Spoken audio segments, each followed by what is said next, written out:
Get your volume right. You don't need to see that. How you doing? As you've probably noticed, as someone who's probably been a subscriber of my channel or a viewer for a few years now, you probably noticed I don't pre-plan anything, and a lot of my videos are recorded live, but without an audience because of the sporadic nature of my speaking on live streams on the various platforms that I utilize, which is Instagram, YouTube, Facebook. I have Twitter accounts that I'm not actively engaging on. I just have it so that sometimes I can access the privilege only given to members of Twitter. So you just telling my business. I'm glad I ain't got my butt cheeks out. So I am referring to a post on Instagram. On my Instagram and pretty much any media or account that I have, I continually seek self-help spaces or growth spaces, awareness spaces, mindful spaces, or individuals, organizations, and so on and so forth, right? So I know some people have this attitude that using the internet or using social media is a waste of time, but I find that is merely a sentiment of how they regard information and the access to it. If they have a negative position about using the internet in a generalized form, that tells me that they themselves do not adequately identify better ways to use the internet. That's more of a personal read than it is about the user, myself, right?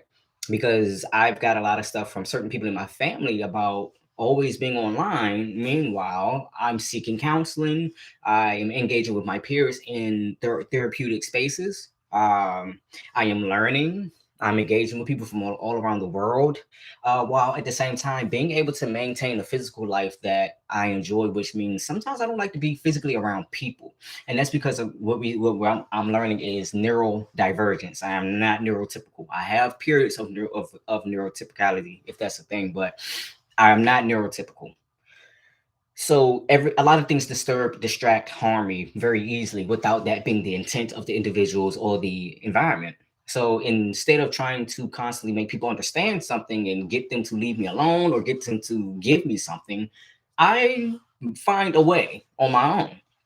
That is a habit that I put myself into spaces, that I bring myself to certain spaces or places without the aid or direction of others. So I tend to not like unsolicited advice because I like to control information that's coming in.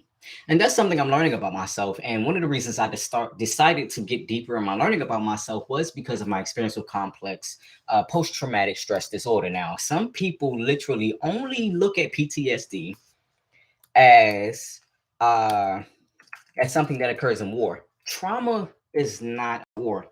Excuse me, I apologize. That's traumatic. Is minimally traumatic in comparison to what could be experienced, but it's trauma. If you look, I'm leaving prints. I'm leaving it in the state change from how it was prior to me smacking, right? That's trauma. If I get smacked repeatedly by someone, that's causing a trauma. If after that experience, I cannot let go of the response, that is a post traumatic stress response. What I realized about complex PTSD, sometimes abbreviated CPTSD, which I'm reading from right now on Google, it is a condition where you experience some symptoms of post traumatic stress disorder, along with additional symptoms such as difficulty controlling your emotions, feeling very angry, betrayed, distrustful. But there's an extremity to what you're experiencing, and this tends to create a freezing effect on the person, meaning they just get stuck. You're so overwhelmed by self-regulating that you don't know what to pick. You don't, do I act this way? Do I behave this way? Do I express this? Do I express that? How do I express it? When do I express it? Why do I express it? There's also within that a part of a personality failure, excuse me, or degenerate, like weakness, failure, degeneration. You can look at those terms in a negative manner if you attach your emotion to it, but I'm not attaching my emotion to those words, so I apologize if you are and it's distracting you from hearing what I'm saying. I just can't find a better suited word at this moment. um but you feel very distraught. because you do want to have a proper response. You want to be healthy towards yourself and to the environment and the relationship with others. You don't want to carry trauma in a way that it deters you, but that's exactly where the disorder comes in, because it's not something desirable and it is also problematic. And I is an image right here to the right. If you search Google or whatever your search engine is, you might see some things. But I see things like flashbacks, behavioral issues, drug addiction, cognitive disorders, memories, irritable, fear, falling, failure, trauma, thoughts, survivors, diagnosed, risk, anxiety, hypervigilance, triggered, anxious, acuity, right? There's a lot of different words in this image of a brain that is being made up of CPTSD in the middle. Um, so some of the questions on Google, when you go to it, it says people ask, and it has a list of questions that people have Googled. Some of the questions are: what does CPTSD feel like? Is CPTSD worse than PTSD? What's the difference between PTSD and CPTSD? Is complex trauma the same as PTSD? How serious is CPTSD and what does it stand for? I'm going to remind you it stands for complex post traumatic stress disorder. How serious is it? It's a serious mental health. I'm going to put an asterisk on that, but it is serious. It is a serious mental health condition that can take some time to treat. And for many people, it's a lifelong condition.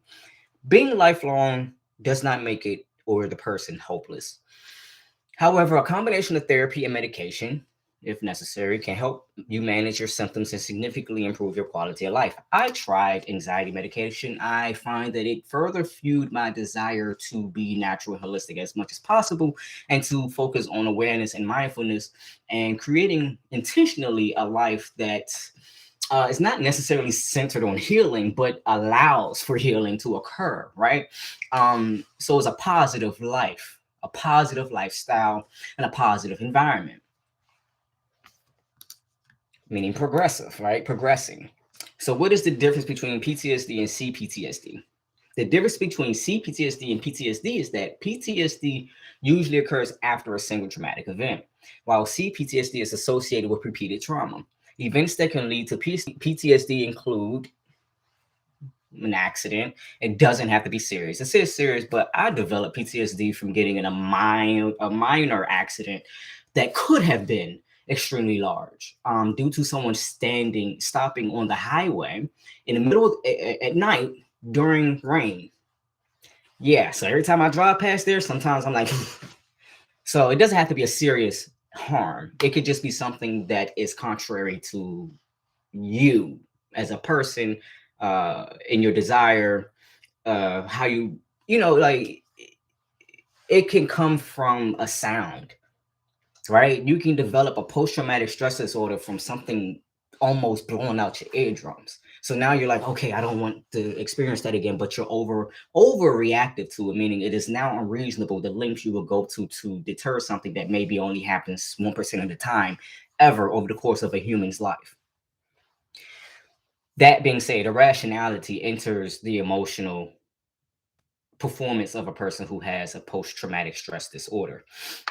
So as a transgender person, I have CPTSD from constantly having to be aware of the laws of every place I go, not just from state to state, but county to county, from city to city, from building to building. That's not even taking into place the workplace violence, or workplace contractual agreements. That's talking about being forced into conformity, and the reason I lack certain conformity is for biological, spiritual, physical, emotional, human reasons that is valid for everyone except trans people when you have the conversation, right? Um, as a native descendant, I have trauma that continues about the fact that we've been wiped out. And there's a lot of stress within our communities about how to go forward because we were destabilized completely, from allowing the youth to be with the elders, from allowing the exchange with youth and elder to occur, from allowing mentorship between us as individuals. and forcefully assimilating us. And then also hearing about boarding schools in Canada right now. Spiritually, I hear that pain. This is the pain of my relatives and my ancestors, and also people in general. I don't only experience pain about the things that are relevant to me, right? Um, so that's a continuation of a harm that I'm experiencing, especially, everywhere you go, someone's calling you a nigger. Everywhere you go, some brown person is telling you you're not actually Native American because they've been taken away from their own identities. There's a lot of subcategories, right? People don't want to get into the complexity of it because their own harm when it comes to navigating their identity and what they have access to. There's a lot of things that can cause a post-traumatic stress disorder or a complex traumatic stress disorder. I developed some symptoms that were the result of living with multiple narcissistic personality disorders. And I'm not talking about people with narcissistic traits. I'm not talking about people who have autistic spectrum manifestations when they interact with other people. I'm not talking about, the people who legitimately have a doctor's note. I'm talking about people that go, if I have a choice between good and bad, like self-control, they're gonna pull this every time. Every single time. Without a thought. I'm like, ain't this my duel? No, we don't. Okay. They gonna pull it on you. And so growing up as a child, from the time I was an infant till just a few years ago as an adult, I was experiencing that trauma. And I was experiencing the stress related to the trauma. Because not only did I just learn to avoid that person when in the household or the people when in a household, I had to learn to not be comfortable at home. And I apologize. I'm not apologizing, but excuse me, I'm getting worked up. I had to learn to not be quiet, in my own thoughts because of how destructive these people would be if they saw that I had any peace concerning myself.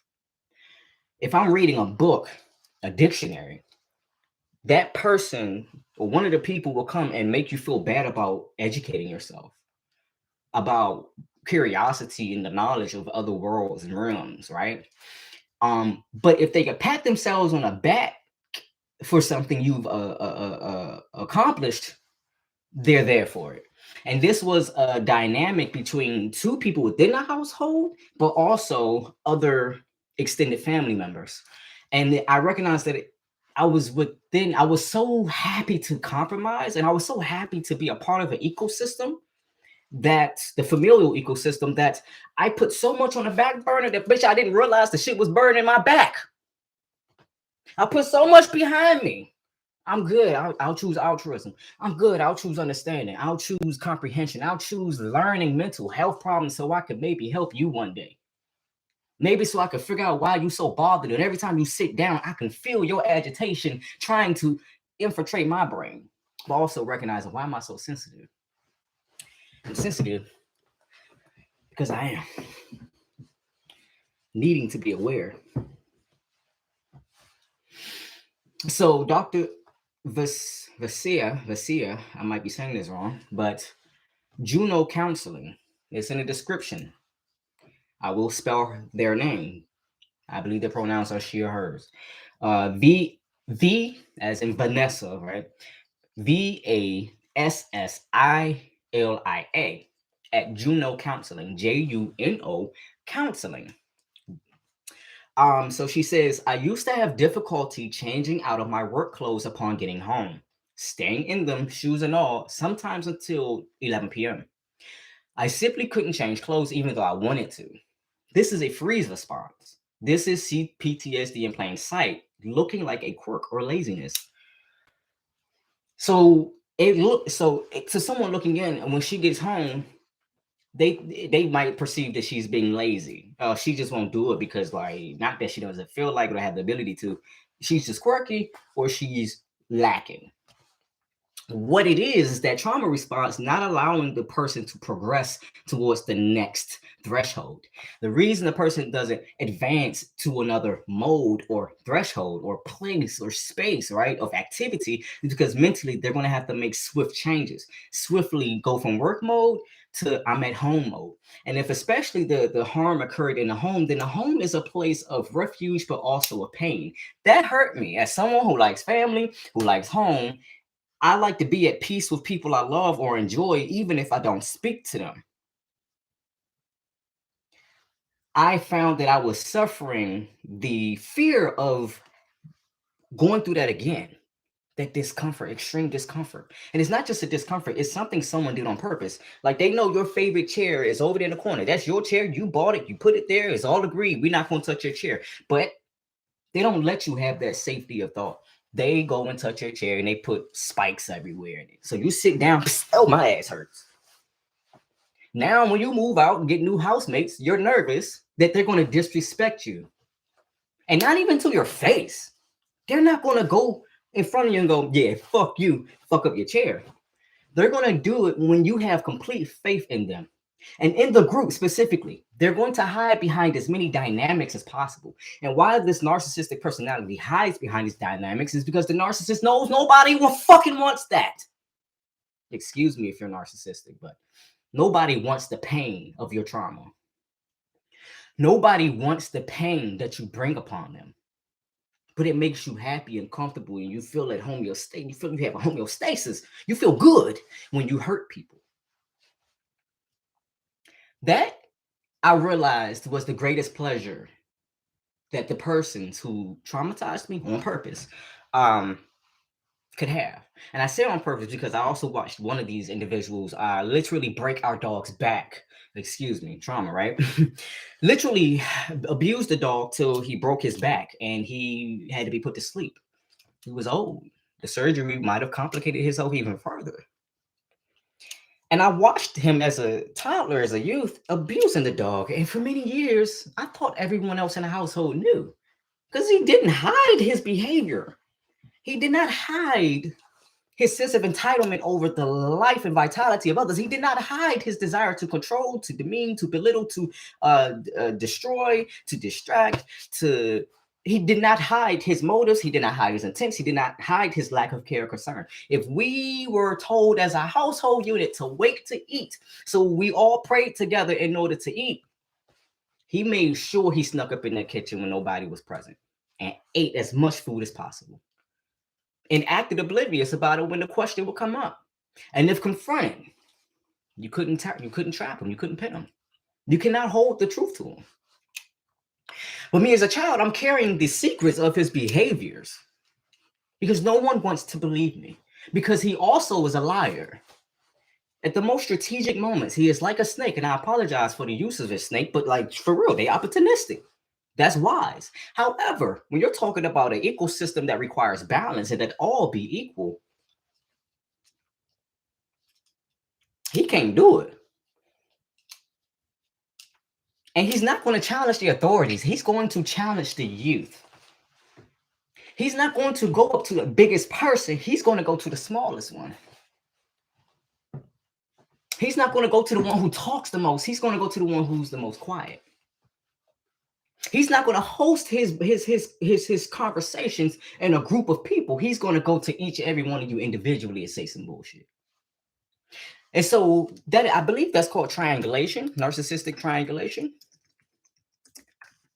Let me look at this up. Narcissistic triangulation. With narcissistic triangulation, one-on-one conversations or disagreements might quickly become two against one situations. You might suddenly find yourself left out, your protest ignored and overruled.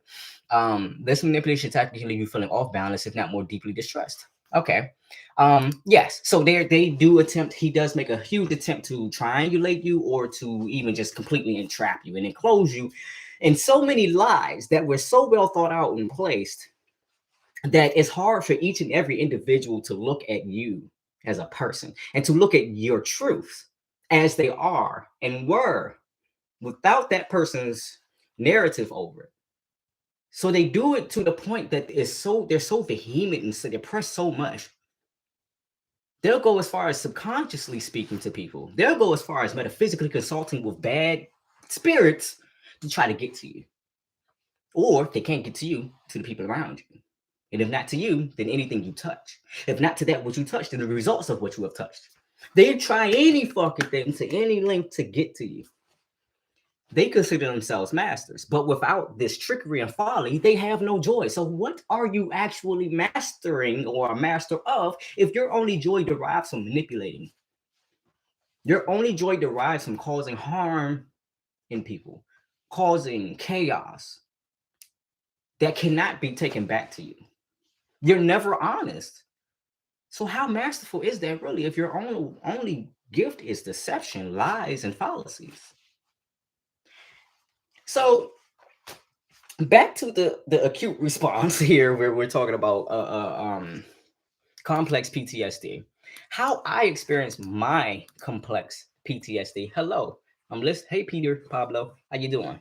So, how I related to my complex PTSD, I didn't even know I had it. I was intellectually aware that it was possible that I had PTSD, but I wasn't aware of what it was doing to me. Thank God for my dog. Thank God for my cat. And thank God for the willingness of me to listen to myself. The willingness to sit when I am so uncomfortable with the information that I am gaining from my knowledge of myself.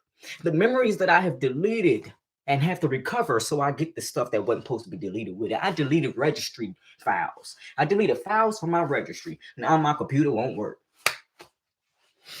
And I didn't realize it until I reviewed my interactions with my dog.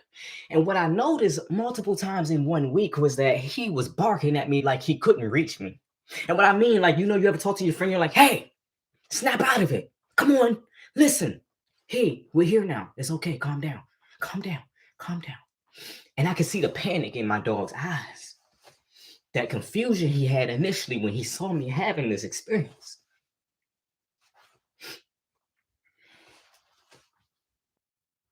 Sorry, I'm touched by the compassion of my animal. um, and when I reviewed the visual of it, when I reviewed all the information I could, and I started to even use my senses, I said, what was I tasting? Because some stuff will literally leave a sour taste in your mouth as your hormones change to adjust to that experience. You get a sour taste in your mouth. It's metallic. It tastes like you put a bunch of pennies in your mouth, or dimes and pennies specifically. It tastes like all the good cannot be tasted. It smelled like hormonally, I was extremely stressed out. Like I smelled my hormones during those moments, and I was like, that's my stress response that I'm smelling. That's stress hormone. That's not perspiration. That's not regular sweat. That is a stress that I'm smelling on myself. And I noticed it wasn't like a stress that I was used to being aware of. And I said, oh, this is deep. This is extremely problematic because as I'm smelling myself, my brain is I'm sort of getting this picture of where this smell is connected in my brain. And as I'm going through like the network in my brain, I'm traveling on the branches of this neural pathway. It didn't lead to nowhere good. Some places were good, but they did not have their proper respect. Like if it led to my home or memories of my home or my childhood home specifically, there was a lot of bad there. And I recognized I had such a huge window up and a wall put behind the window that I was bound to operate in failure. It's like you're riding your bike, and just because you're not aware that you have something lodged in your tire, it doesn't mean the lack of awareness will prevent the flat. And it does not also mean that the awareness of the flat will be prevented simply by your being aware. You have to do something. You have to be proactive. Or else you meet a demise or some negative ending where you fall off the bike because of that flat tire. You lose stability. You damage your inner tube. You damage the rim. Now you have this bill to pay, or you got some work to do to replace the damage to the bicycle. So I heard a noise and I said, what's that? And I checked in on it and I noticed it was my dog trying to figure out why I was standing in the yard with a rake for about 20 minutes. And I looked on the camera. I'm standing there. And then I'm standing there. And I'm standing there. And I'm standing there. It was the weirdest thing to witness. Because I'm having completely out of body experience.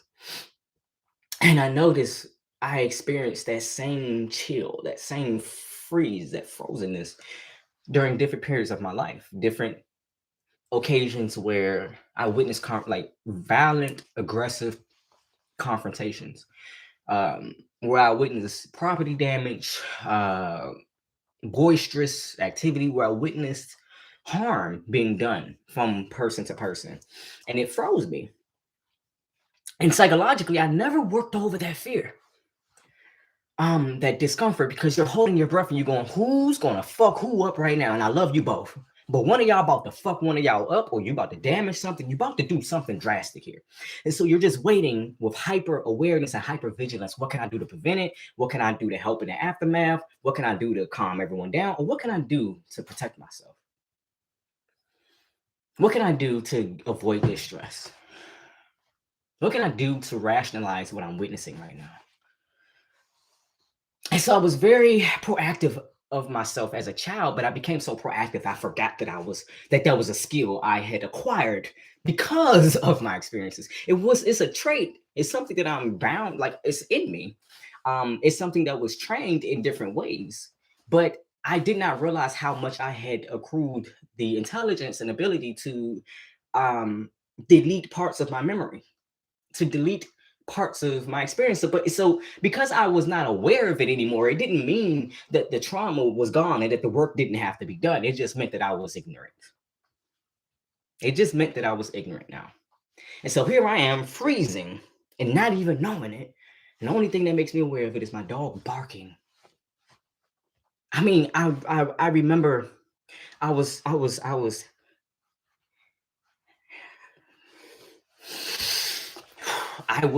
raking up the yard. I was doing the thing in the yard, and then I noticed the verbal speech. I started mumbling to myself. Now, at first, I wasn't aware that I was mumbling, but once I was aware that I was mumbling, I continued to be aggravated in what I was speaking. And what I noticed after a while, as I reviewed what came off my tongue, I was saying a bunch of curse words. And I was cussing because mentally I was revisiting a situation or a place with someone I had known. Now, I was mentally revisiting it because the motions in my muscles had reminded me of that exact moment. This is complex PTSD giving you hallucinations or ideologies that don't have anything to do with the present moment directly. In an abstract manner, it was extremely relevant. Last time I had that experience that made me angry, bitch, I was doing something similar to this. So now I'm doing something like this again. It's coming back to me. So I say, oh shit, Holy Spirit activates. And I didn't say that, but Lord, I prayed. And I thanked my dog because he knew sometimes not to jump on me. I think he recognized that over time I would become so irritated and irritable and aggravated that him jumping on me wasn't received as love and comfort. It was received as this, like, taking away my bodily space, like making me feel uncomfortable, unsafe, or just not, I didn't welcome him. And so I noticed when I would start growing towards that state of, hey, snap out of it, he would slowly back up from me. He would make eye contact and he would slowly back away from me. And he would keep making eye contact with me, much like a mental health professional would, right? To make an assessment, right? But not putting themselves at risk. And once he would make contact with me and he realized, this is a two-part thing. Once he made eye contact with me and realized that I was cognizant, he would turn himself towards me and rub against my leg and allow me to pet him. And he would just sit. And then once I showed him that, okay, I see what you're doing, I accept it, then he would jump up and allow me to pet him. He wasn't doing his usual, oh, I love you, I love you, oh, I love you. You know, that thing that made me uncomfortable at first. He would just let me pet him. That's him giving me a hug. That's the command I taught him. He would just let me rub him. And if I showed any regard of not wanting to be touched, he wouldn't wait for me to tell him. He'd just back up. And in the exact moment, the first few times I noticed that he would just back up, I would notice that hormonal response coming out again. I was like, okay, I'm not out yet.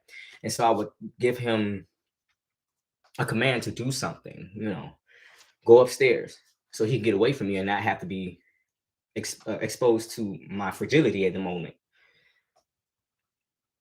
Or I would tell him, play, but he would play differently so as to not bother me.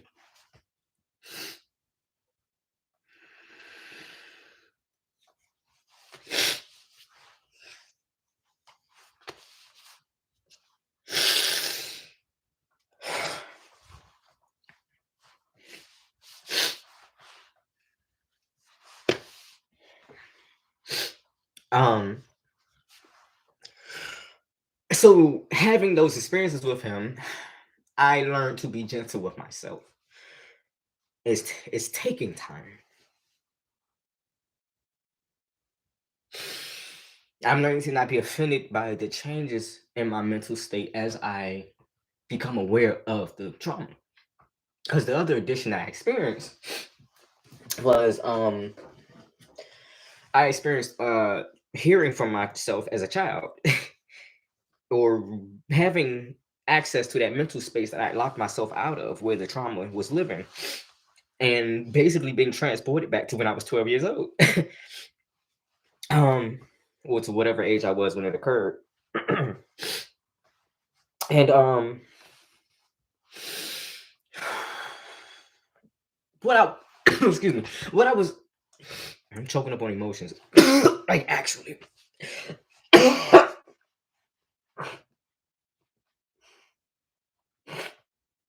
I'm getting like this because it's making me sick what I remember. It's making me sick the level of stupidity of the people around me to make me go through that knowing it was happening. That I was walking myself forward through age is that it will literally eat your brain away. It will deteriorate the quality of your neurological responses and abilities.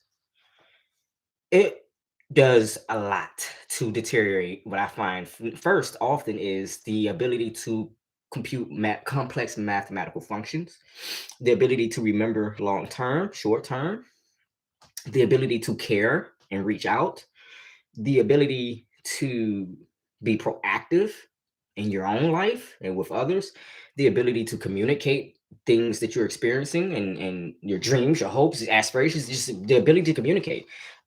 It will deteriorate your ability to move, have bodily control.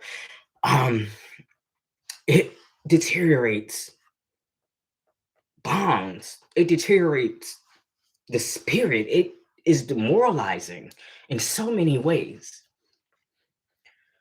However, I've been learning to utilize my awarenesses and the animals around me and the help that I receive so that I am not bound to the effects of PTSD or CPTSD.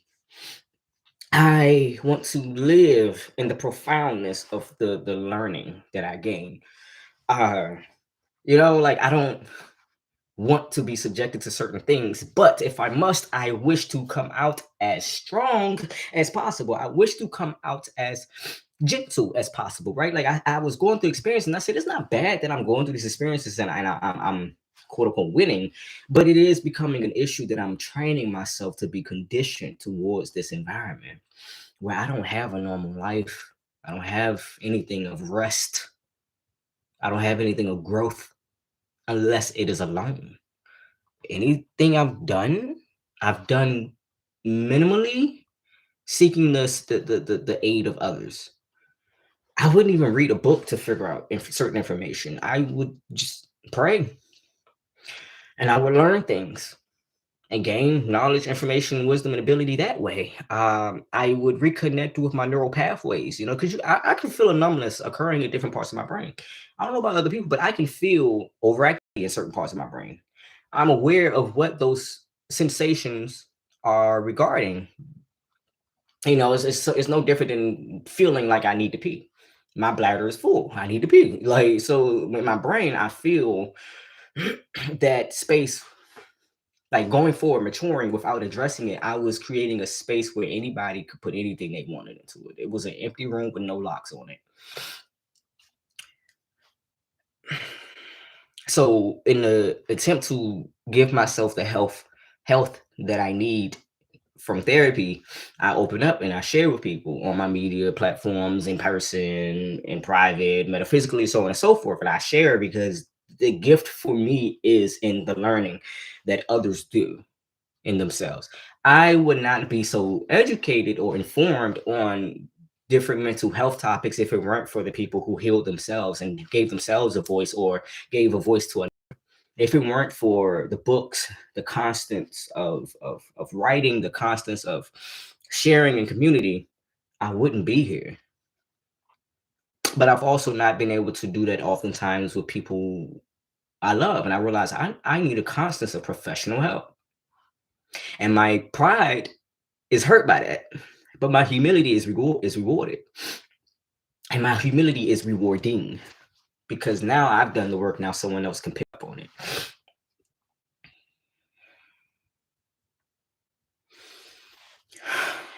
And I recognize my inability to get through different tasks and functions, despite my desire to do it, despite my joy doing it, despite the agreement I made. I cannot operate fully without addressing why I'm failing in my functions. I need to oil my machine. And so, because I'm so sporadic, I sometimes fail to meet myself in the desire to make friendships and community because of how much I actually need space, how much I need serenity, how much I need to pay attention to the colors around me in my room or personal space because of the ability of it to trigger something in me. Because I need to be hurt and express hurt without people going, "Ain't nothing wrong with you." For my ability to understand that there are people who look at me and they get it. And that understanding is so much more reassuring than just staying around people for the sake of being amongst bodies. I'm not only doing myself a disservice, I'm doing them a disservice because as a friend to different people, I want to be able to do what I have to give. And when I'm not welcome to give what I have in abundance, it hurts me because why you hurt that much? Where are we not connecting? Did I fail you? Did I not do something that you required or needed of me? Did I hurt you? In addition to the harm you're already experiencing, whether intentional or unintentional, you can blame me if for the sake of communicating what you need to communicate. Martyrdom complexes.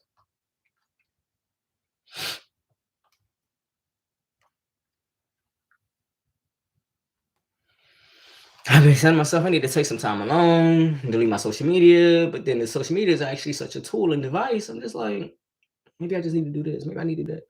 Maybe I need to delete certain accounts. Blah, blah, blah.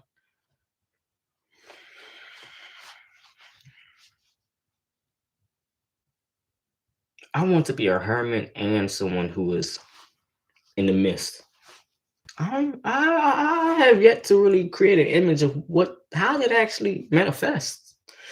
Excuse me. So I'm trying to live and let go, like live and let me live. Like I want to live and let God live in my life.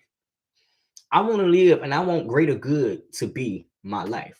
If that means taking a step aside, I want to.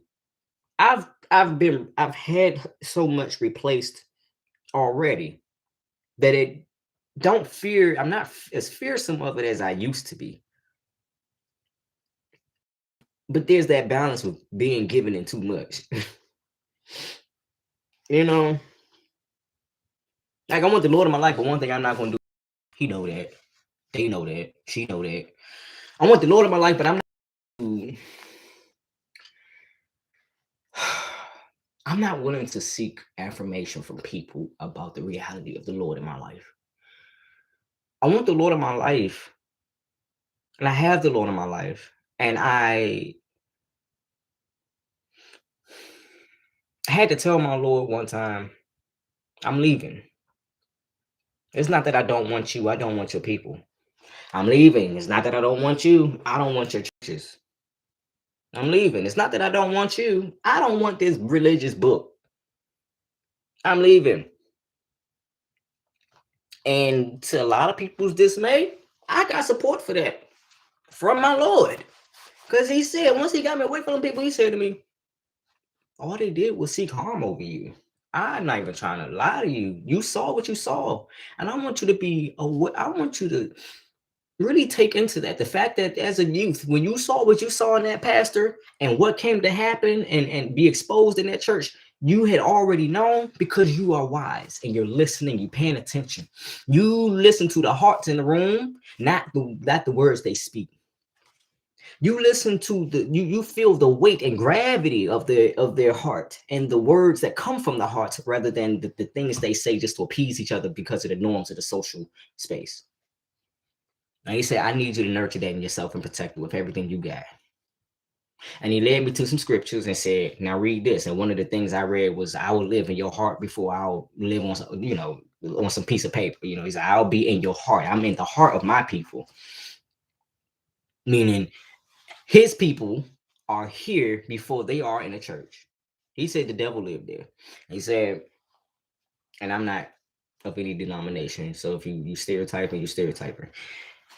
He said, I need you to not get up so quickly. Sit here cross-legged for a little while. I need you to not get up so quickly. And so I'm sitting here uncomfortable as hell. Like, I gotta sit here in my trauma. I gotta sit here in the healing. I have to sit here. I can't get up and like run. I can't go skate. I can't dance. I have to just sit here. And I realized how much I didn't have peace. And that lack of peace is so metaphysically, spiritually chaotic that the people who are impressionable feel that in your heart, and if they're not aware that they have a need to protect themselves that way, the people around you will start acting sporadic and wild and crazy. And I noticed this when I was cuddling with my cat, and also thinking about metaphysical, like the fact that the heart beats, but you can feel a heartbeat outside the chest. So just like the wind blows, but you don't see the wind visually, what will give you a note of where the wind is blowing or what's going on with the wind is what? Something matter moving as a result of the manipulation of the wind. And so what I saw was matter moving as a result of the manipulation coming from my heart. People sometimes hear the manipulation and think negative thoughts. Manipulation meaning I'm manipulating my finger, I'm manipulating my hat. Objectively, okay, I'm manipulating this to wave around. Okay, think objectively here.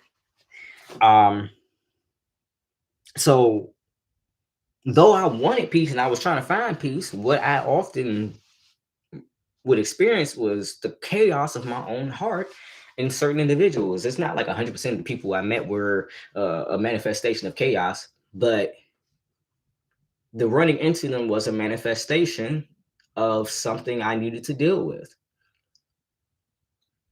Sometimes dealing with it or addressing the problem meant learning how to tell people, no, I'm not dealing with that. That's not for me. I don't have the capacity. I don't have the expertise. The most I could be, if ever anything, is a witness. And I don't know how well I would even be able to accomplish that. And so knowing how to tell these energies no before they even get a mind of you. Knowing how to say no without saying no. It's just a matter of fact, not even existing. NA. No ain't even an answer. NA. It don't even fucking apply. It don't exist.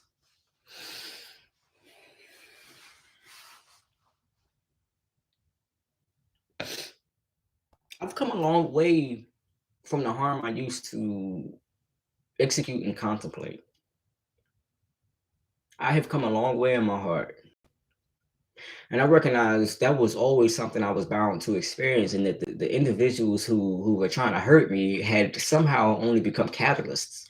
It was as if they had been in the future and were demons, and they say, let me go back in the past and I fuck them up. And it didn't work. Another symptom is not having the ability to recall information, right? Living in the moment. Now, it's not always a bad thing, but there should be some type of precognition into the self.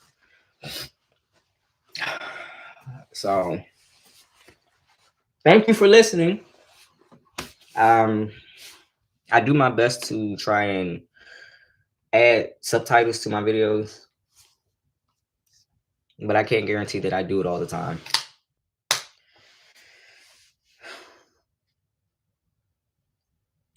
Thank you. Share this, start a conversation with it, take notes at different points of discussion points you would like to share with others. Utilize this material for educational purposes, informative purposes. You don't need my permission to do that. I can't say that because I talk about subjects that I'm somebody you can come to in a very one-to-one personal manner. I do like groups though, and group dynamics. I think we are all in different capacities capable of helping the other. especially when you grab the hand of the person in front of you, and then that person and you hold a hand, and y'all reach back and y'all hold hand. Everybody hold hands. Now it all matters. You know. Now everyone's contribution counts. All right. I don't know why every time I make videos, they're usually about an hour long. But this one is not. Consider yourself lucky. A lot of my videos are on Instagram. Hey Zay, same name, but with an underscore.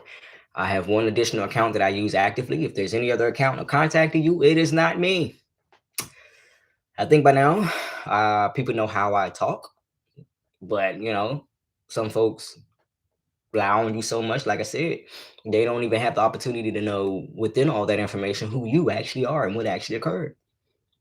What I found was when I returned from college that this person spent time talking to other people about me, and people looking at the title of our relationship and the proximity of this person, they think that he's being honest. I don't know why they would think he's been honest. He had not in the past, very often.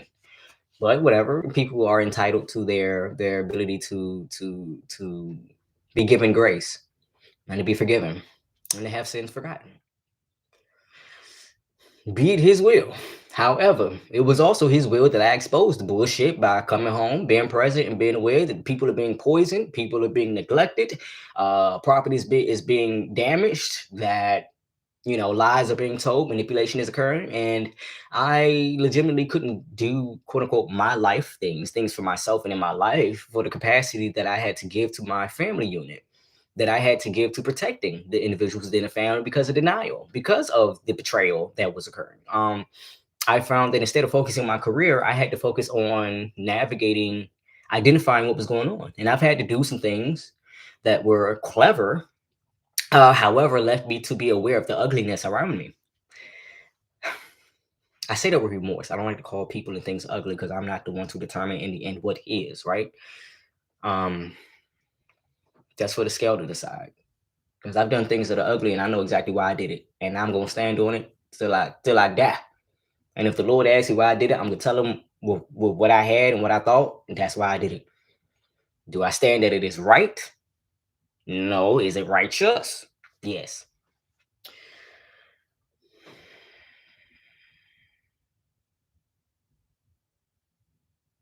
I mean, from coming out as a lesbian and this individual coming out as bisexual a year later, but only after accosting and harassing other people about me. He never came to me.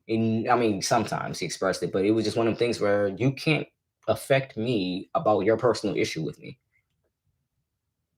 You understand? Like, my space, your space. My space, your space. You can project as much as you would desire. I am aware that you are projecting. That's good or bad. That's when people put you on a pedestal type thing. Like people, oh, you're holy, you're Jesus, you're so amazing. You're projecting, and it's okay. What I'm tolerating is not that, however. I found that though I never went out of my way to be negative about or towards this person, to gossip, that this person had no issue spending many hours getting people to think things about me, or lying on myself and other individuals within this new household. I found that people were still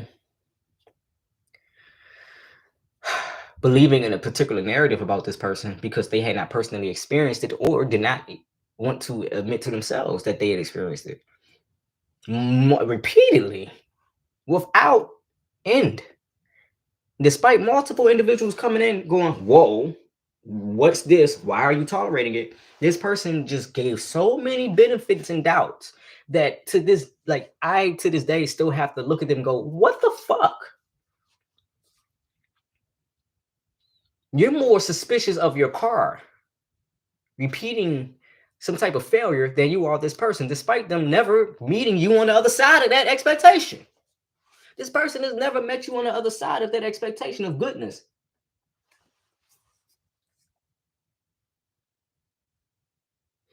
There's a limit.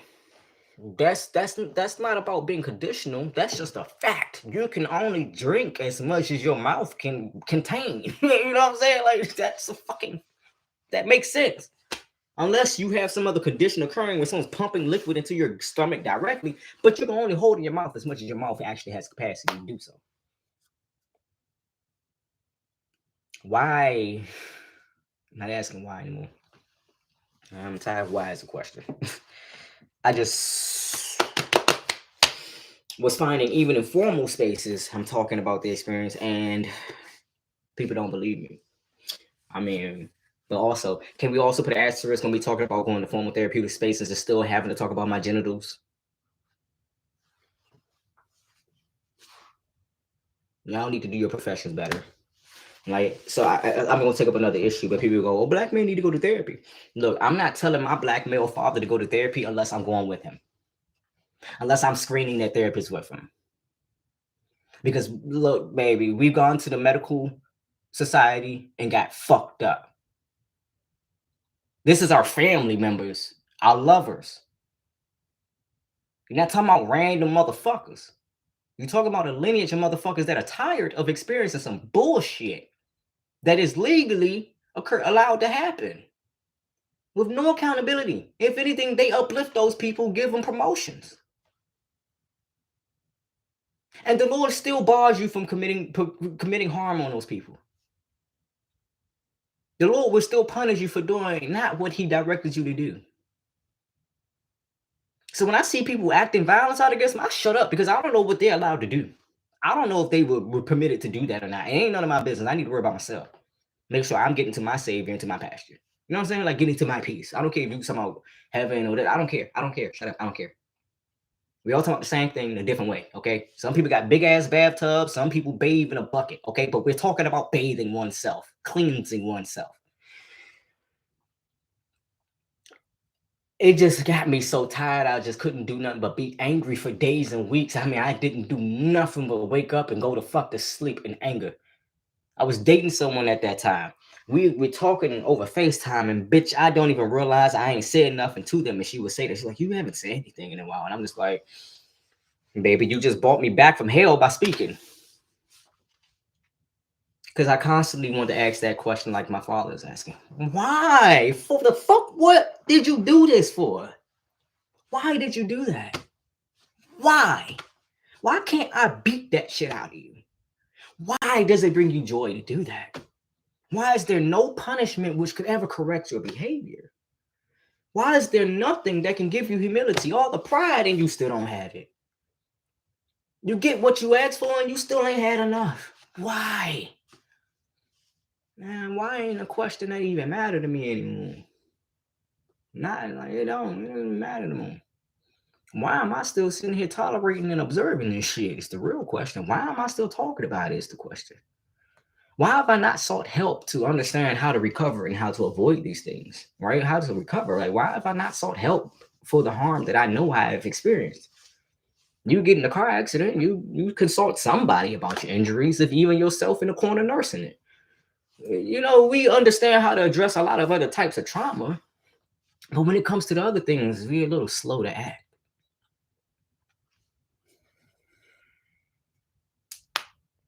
And I just feel like I have a duty on my hand, a large task on my hand. I've been doing this for years now, ever since I came back home. In 2012, I've been tending to this. And years still, and I've had to get people to recognize, and I don't like this, right? Because it feels like I'm doing the same thing with slander. But I've had to spend years trying to get folk to realize what they've been going through. The fact that every time your phone rings, your stomach hurt when he called you. You don't even talk to the fucking bill collectors for the shit you want in your life. Why are you talking to this man and he ain't adding nothing to you? Every time he need to move somewhere, he calling for help. He wants some money. You need this, I need that. Can you donate? You ask for a tissue after sneezing, this motherfucker disappeared. Got some excuse for it.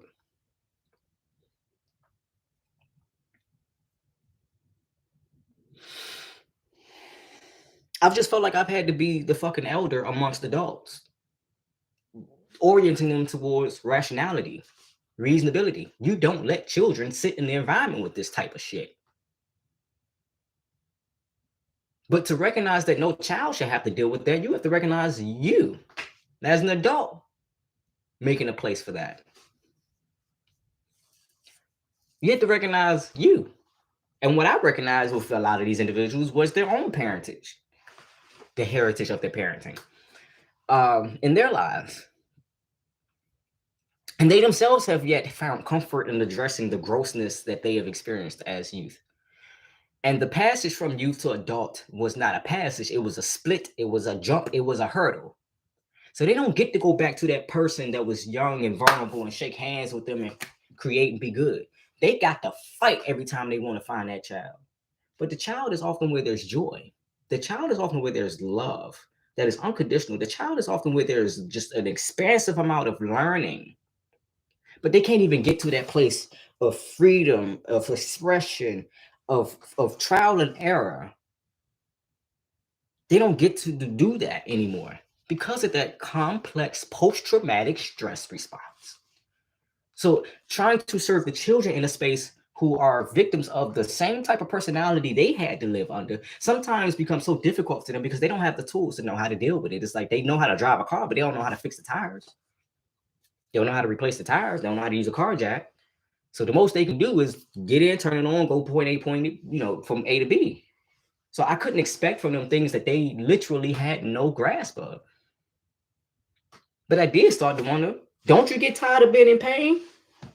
Like, I don't know what my weight capacity is with weight being on top of me, but I know there's a point where I'm like, all right, bitch, get the fuck off me. You know what I'm saying? Like, at some point, I recognize in my awareness of this experience that I don't want to have that experience. And I have the ability to do something about it. But that's a two-step right there. Recognition and execution. And to have that recognition and execution, there has to be autonomy. Knowledge that the self can and will. I know that I can and I will when I choose, as I choose. But one thing I've learned is that everybody don't get that choice. And so you got to do guidance and training that they themselves don't understand. So I'm sitting here amongst a bunch of adults going, why the fuck is no one addressing this situation? Because everybody got some type of guilt. Everybody walking around with some type of hurt. Like I've wondered, and I'm talking about this because I wanted to address the different youth in my cousin lineage. You know, I'm not interacting with cousins who have children. You know, I'm not interacting with my cousins who also have trauma and they need help. I'm not interacting with them because I don't want the shit with the family at all. Their parents. I don't want to awaken the spirit of those entities. I just want to let sleeping dogs sleep and get the fuck on. And not knowing how to tell these young individuals, look, it ain't that I don't love you. It's just I'm so scared and tired of being hurt. It's hard for me to find the love of myself. And that's what I want to focus on. And the most I know how to do for you is pray that your parents and that your lineage improves. And I recognize prayer actually does help. Because I remember I went so long, I was asking folks to pray. Please pray, please pray, please pray. I'm begging you, pray. I mean, God, just take a second to think about me and say, Lord, I need to get as many messages as I can on this. Because if I don't, this man gonna explode. Or at least pray to somebody pray for me. I mean, it could be as simple as a sticky note. And how many people didn't even just do that? Just to lay a hand. How many people didn't do that? And one day I said, I gotta ask again. Maybe this will strengthen me. I called my grandmama because I've been avoiding it. I called my grandmama and I talked to her for about 3 hours. I didn't even want to talk about it, but she said, I'm gonna listen. Even with her condition, she had brain damage from a stroke. And she had sat in that stroke for at least an hour. But she still had that thing about her of listening. And after the 3 hours, I said, Grandma, I'm just asking you to pray for me. I'm just asking you to pray for me. She said, you ain't got to beg me. She said, I make sure I pray for you. I always pray for everybody, but I make sure I focus on baby in the middle of the night.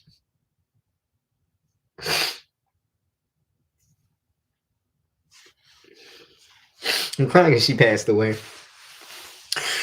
But in the middle of the night, and I didn't attend the funeral because fuck that family. In the middle of the night, um,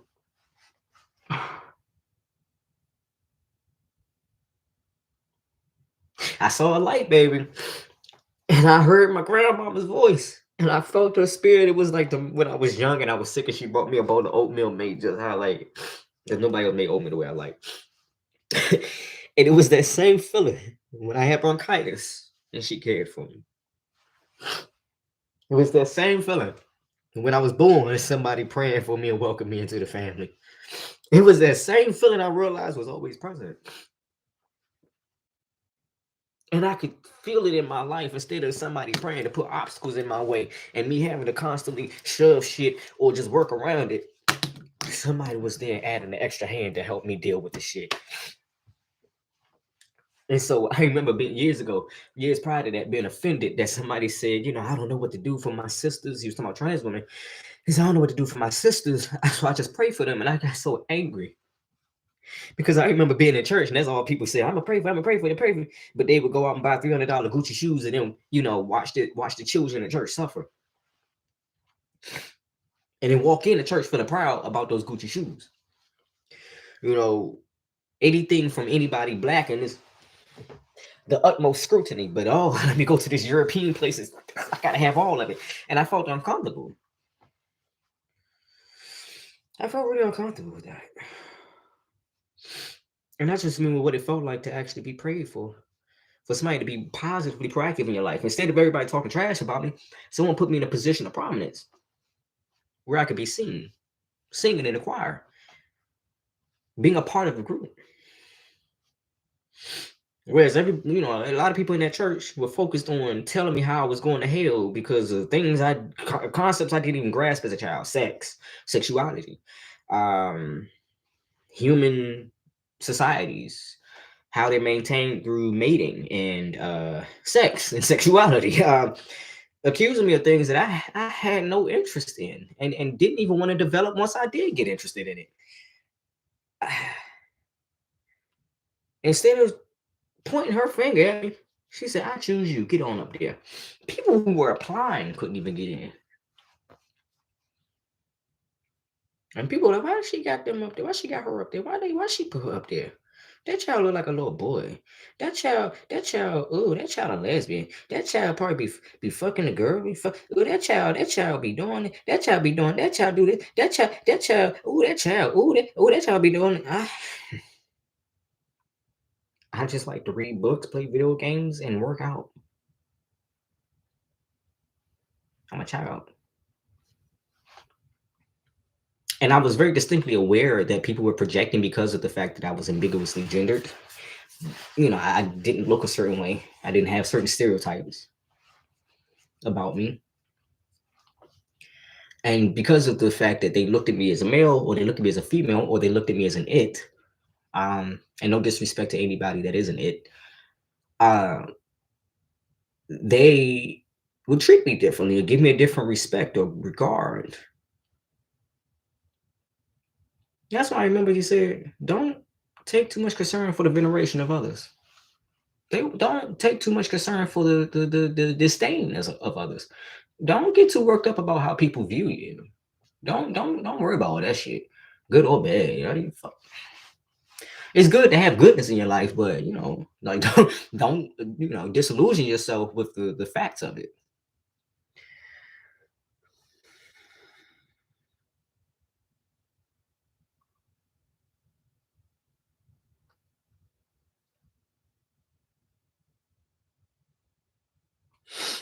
Let's go.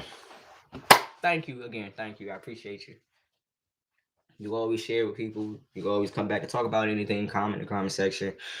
Excuse me. Throw it into your playlist. Put it into your saved videos. Put it in your browser so you can watch it in pieces. But I want answers. I want help. I don't want certificate therapists. No offense.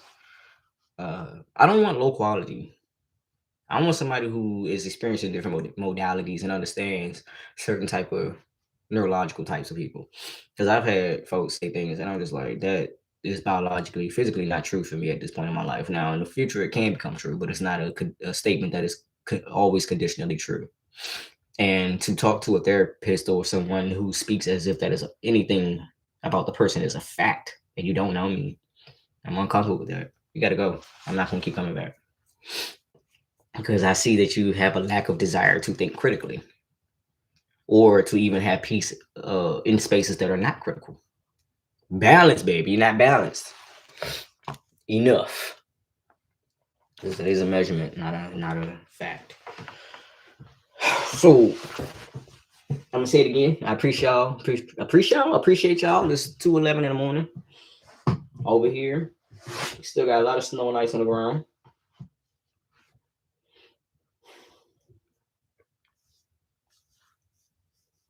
Keep saying focus on what's in front of you, and I'm like, I don't even know what the hell that means. You mean like what's physically in front of me right now? I mean, this keyboard is in front of me. Do I fixate on it, or what you mean by fixate or focus? You know, what you mean by focus on what's in front of you? You mean what is to come? You know, further down the line.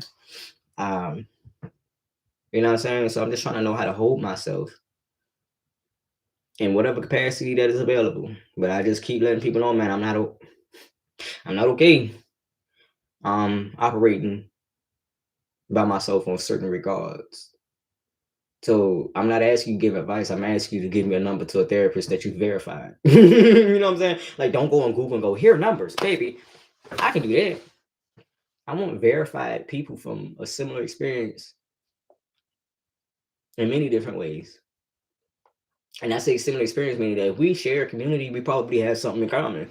So, you know what I'm saying? I just want folks to understand certain things.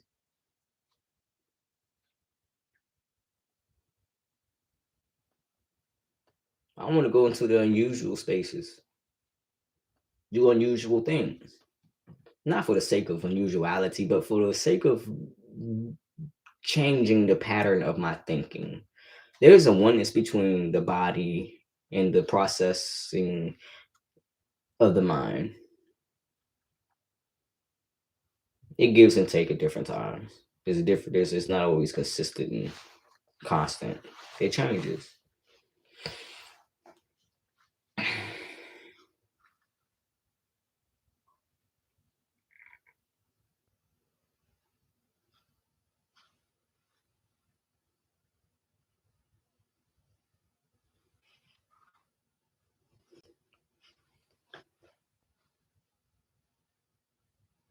And also having conversations with people which are nonverbal. And I had to start telling people, I'm like, who are particularly sharp in their assessment of my nonverbal communication. They would go, hey, you look like da da da. And I'm like, you know, given the amount of accuracy you've had in the amount of time I've known you, I would give you permission and allowance to trust yourself when it comes to your perceptions of me. Trust yourself when you see me and you think, he seems, I probably am. And not a little bit, a lot. There's some people that are always so chronically, critically wrong. I don't give them permission to even fucking like. You ain't got permission for shit. You were permitted to be somewhere else away from me. But for the individuals who see, hear, are, I anticipate their review. You know, sometimes I don't want to be seen unless it's by certain individuals or certain type of qualities in different individuals, because it gives me an accurate depiction of myself. Like, why would I want to look in a broken mirror? You know, why would I want to look in a funhouse mirror to get an accurate picture? You know, so some people I'm so content just being around them because of their being in tune with their senses. Because I don't have to compete with their narrative of me. It's important to have that as someone who requires it, right? And everybody don't require those things. Everybody different.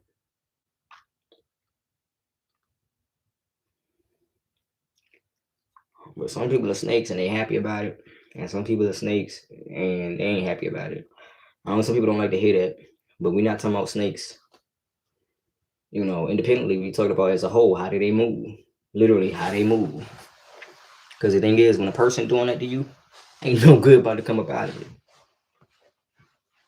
Or at least not you need to take that seriously.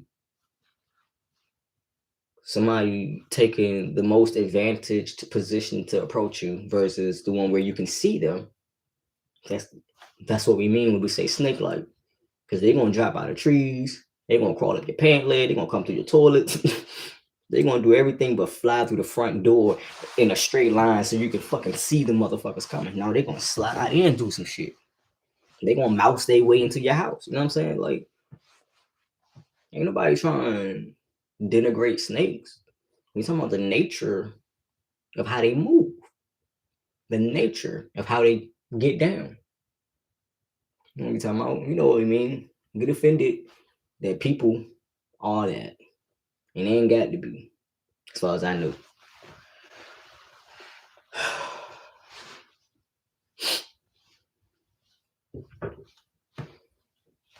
I went most of last year not smoking. Her last name is Jane. I went most of last year not interacting with her because I needed to figure out why I was and what I was actually gaining versus the narrative I had about the game.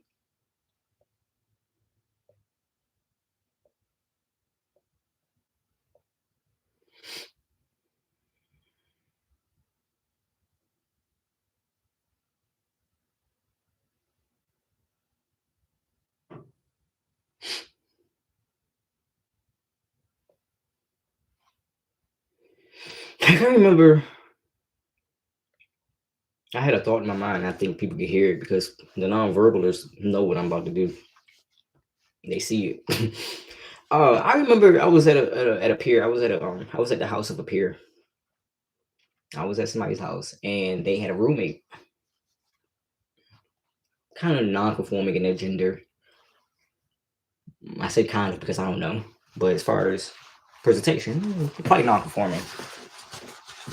Um, and he was talking about how much he longed to connect with this person, but how much he felt this person disregarded it because of trauma and a constant nervousness, and how they could see the signs of it building up before it actually exploded into life consequences, right?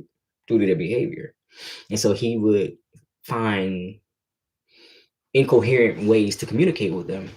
Just the sound, woo, hey, ah, when they were walking the house. And the response they gave when they went into the house told him a lot of information about their emotional state, their energy. It gave him a lot of information. But he spent a lot of time in his room next to theirs contemplating, how can I just let this person know that they have the space they've always deserved to be the person they've always wanted and are. And he confided in me that he hoped that because of our similarities that I could connect with this person. And I looked at him and I told him, I said, unfortunately, no. My type of people who have this condition that you're talking about cannot sit in the same room. It's because we're angry and we are bound to lash out at one another, the parts that we've acquired due to harm. So if I learned how to protect myself from a narcissistic parent, I've also, in some length, developed some of their behaviors. That person is going to lash out at that part of me rather than see me for the whole of who I am. And we know this about ourselves, and we don't go around each other for a fucking reason. We're not competition with one another, but it's enough distrust in one another and discomfort with the fact that we are even having to navigate that the peace is not there between us because we're not at peace with ourselves. So there's nothing you can do about the shit. But keep your distance and be loving, and just when you see each other, just keep moving. Because we're gonna start quarreling, whatever. We're gonna start the tussle. So I learned even with myself, I had to be limited in how much I was around this person because I could feel their pain. It was my own. It was the same pain. How it sounds in my spirit is like listening to the sound of a whale cry. It was like listening to something dying in the distance and only being vaguely aware that you can actually hear that and you know what it is. without seeing it, but you know it's real. And so you become so distinctly aware that you are real in the ways that you have been most discredited and hurt. And that's a lot of awareness and snap back to reality, right? That's a lot to at one moment. That's a lot of consciousness that hits you. That's just a lot. Do these things in steps. So even I couldn't even go there a lot because sometimes he was taking on that person's pain and transmuting it. And it hurt me to see him transmuting other people's pain while he himself was in his own version of suffering. And me want to look at him and go, I need you to take care of yourself, even despite what you know you add to others. Because that's exactly what he said to me. It was like what he said to me. He shared a sentiment with me about how even when I'm not speaking. And that sensitivity I appreciate in him so much. And so he said that to me, and a few weeks later I come back to the house and I'm there with him and he says, "Oh, she's home." I knew she was home because I could hear her frequency outside. Her desire to be their desire to be happy in a home space, but also the persisting discomfort that something is coming to get them. And the truth is, it is. You're going to face that challenge again, but you have to learn how to claim your power and strength to navigate it. Your ability, right? So it's like it's like a fighter. You see the punch coming, you gotta duck, man. You can't just watch the punches coming. You gotta know how to. You gotta know, you know what I'm saying? So you gotta learn a lot of shit and how to deal with the fact that you fighting and also carrying on a conversation at the same time with the version of yourself that's going to become you after you keep fighting in them trenches. So I started to use some of the nonverbal communication that he had taught me he was establishing with them. And I one day I was like really like high, like I was romantic, like not high on drugs, but like high in spirit. And I got up and I was like, I was gleeful and can I can I can I talk to you for a moment? Can I come in? I just want to say I see you. You dope as fuck. You are everything you think you are. You are phenomenal. And I need to tell you that because it's on my heart. And we had this moment of just like jumping around, being wild, being joyful, looking at each other's eyes, smiling. I saw stars and shit. And then there was this moment where we looked at each other and was like, all right, peace. And we went the fuck on about our business. We just got on. Went on about our business, didn't talk again. Did not verbally talk again. There's still the nonverbal communication. And you can see that it was nice that they had that camaraderie, that they saw. There wasn't just one person who saw it. It was multiple within that one household that they had the ability to access. But the thing about this type of person is they're up here like I am. So you develop a lot of spiritual energy. Because most of your time you spend praying for strength, praying for community, praying for the recognition, praying for the serenity. You pray so much, you don't even know that you're actually praying. You think you're just being hopeful. No, you are formally praying now. You are now committing to a constance of prayer and meditation. These things are not religious tools. So, it's just like saying doing a push-up is not limited to a professional sports athlete. You push up when you get off the floor, when you get out of bed, we push up at different times of our life. So to put it in a monolithic category is just foolish. It's rubbish. And I still think about that person. And I still try to formulate in my mind the better version of them that they are and have manifested, and yet they struggle to fully take account of or awareness of because of how much they're constantly in that state of fuck that, fuck that motherfucker, fuck this shit, I can't believe that. Like just being so upset all the time because of betrayal from people you trusted and whom you had every reason to trust. Ain't no reason you should trust your parent. They don't want to. They literally gave birth to your ass. And then you learn there's reasons to distrust your parents. Okay, that's natural.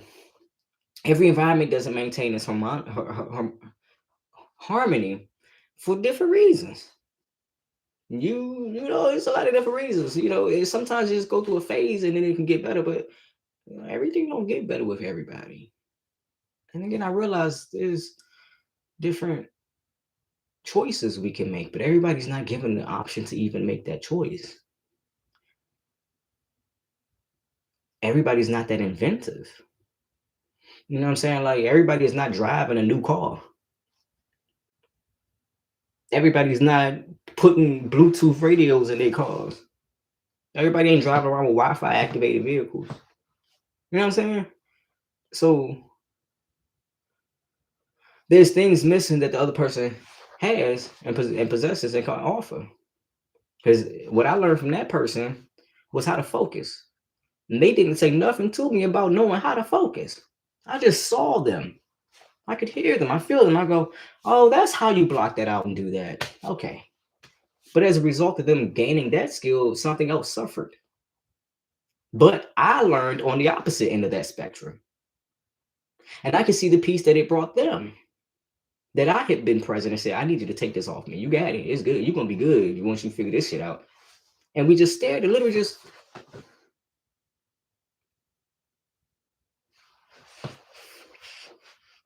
complete strangers. Complete strangers. Historically unfamiliar with one another. We're very familiar in a lot of other facets, whatever.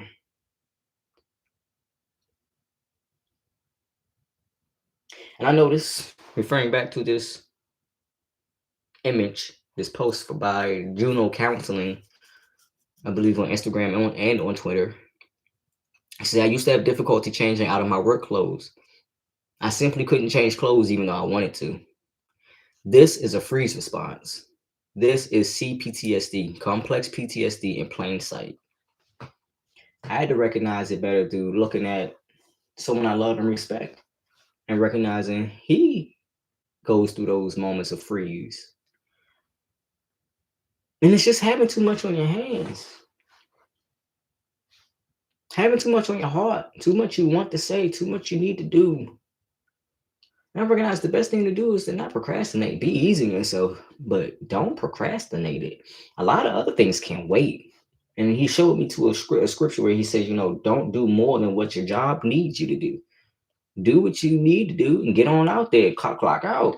I want you to clock out. I love for you to have rest and peace away from chaos and away from the expectations of the world. I need you to have that inner self expressed. And that's when I realized, like, he was never turning it off. He was always working. But the reason he was always working was due to the condition which he had, you know, married into. He didn't realize the reason he was always working was because of deception that was occurring. Not because it wasn't the ability of others around him to assist him or aid him. They legitimately chose to do him wrong. And I, as a child, had to watch that. I had to watch this man be portrayed, and I had to wait for the fucking moment where I could talk to him 20 years later, man. I'm not mad. I said that with a lot of spite, but it makes me upset that I wasn't someone in his life at the time when it was most relevant that could have changed it. But there also has to be some willingness in himself to do certain things. He don't have that willingness. And it ain't because he didn't been put in position to do it. He just don't got it. It's like some people, no matter what you do, they not gonna be a killer. Not intentionally. And some people gonna kill regardless of the situation. They gonna kill everything.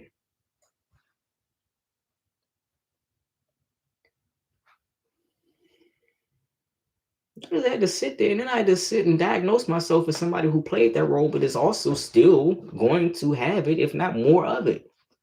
Now, I can't be mad because this gives me a capacity to be responsible in ways that others do not understand. When they're having all this confusion, I can do and give that I would, a manner of responsibility that I would have no knowledge of if it weren't for the things that I went through and experienced or witnessed.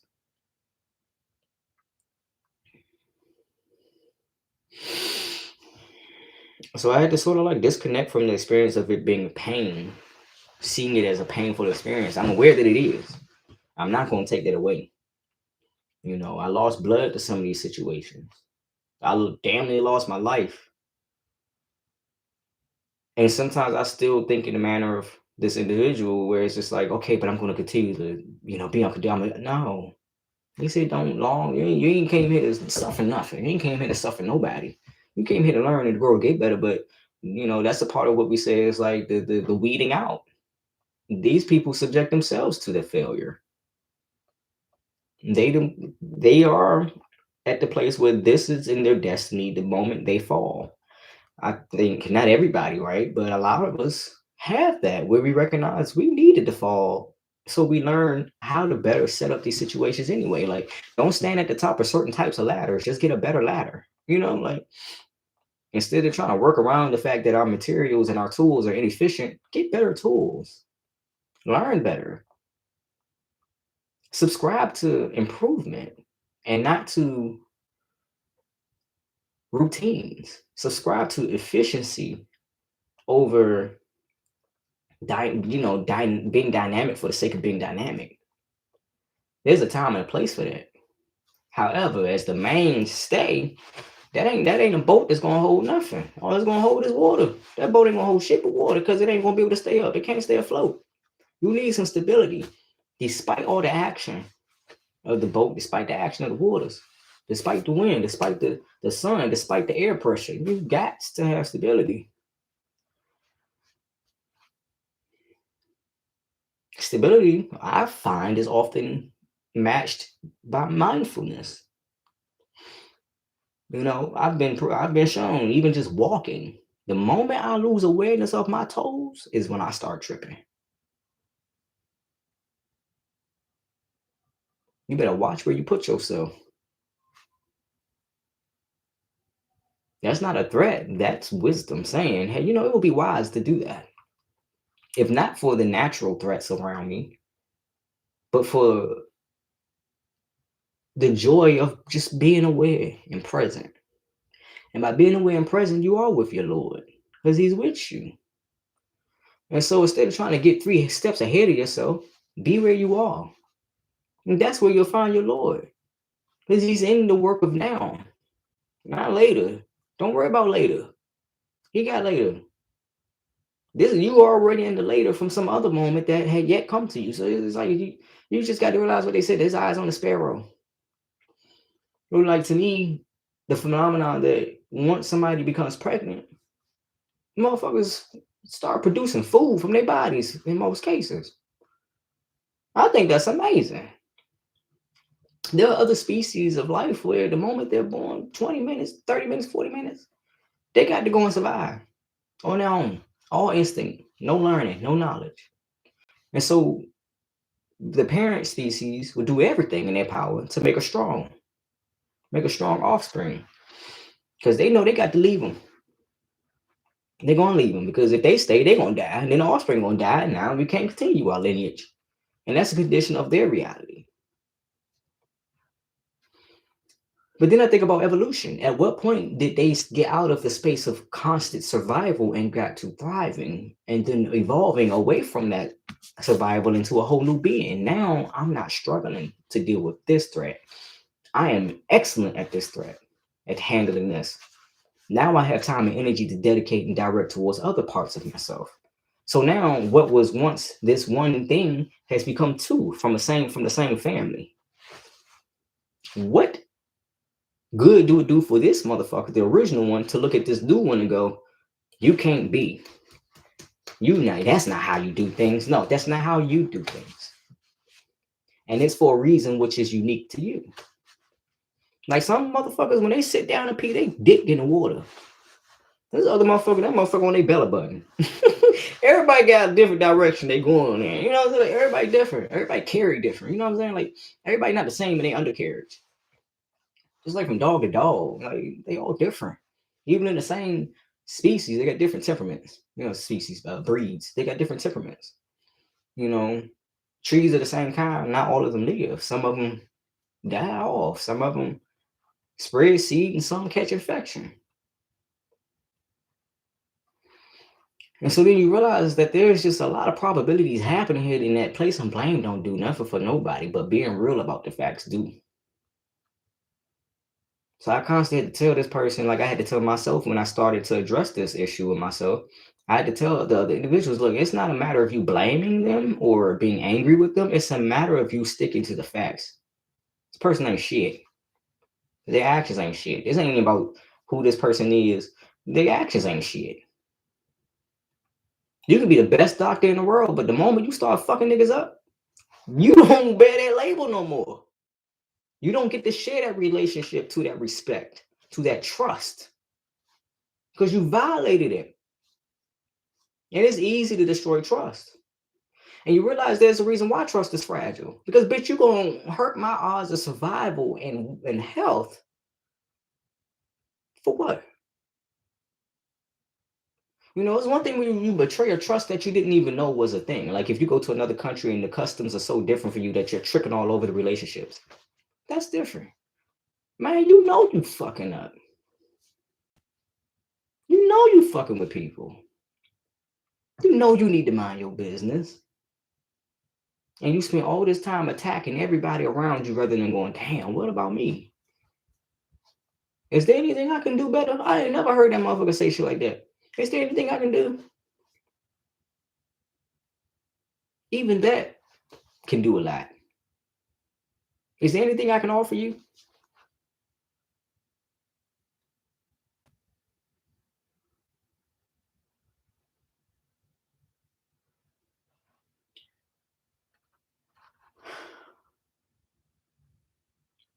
Like it's just, you legitimately feel like you're bleeding on the inside with CPTSD. Happy New Year. Happy New Year. You legitimately feel like you're bleeding on the inside. Because you are hemorrhaging. You done been hit, critically hit.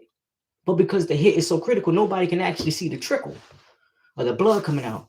And so you just keep going, and you keep going because the condition is not critical, but it's getting there. But because when your condition done became too critical, it's hard to communicate because, bitch, you done lost so much blood. You ain't got the energy or the comprehension of yourself to know what's going on. It's like if you start leaking fuel out your vehicle, it's harder and harder for your car to meet the demands of that goddamn gas being applied. But for some reason, people give more care to their objects than they do to other individuals. Or certain types of people. Let me be clear about that. Other people would do anything to heal you. Or at least be with you in it.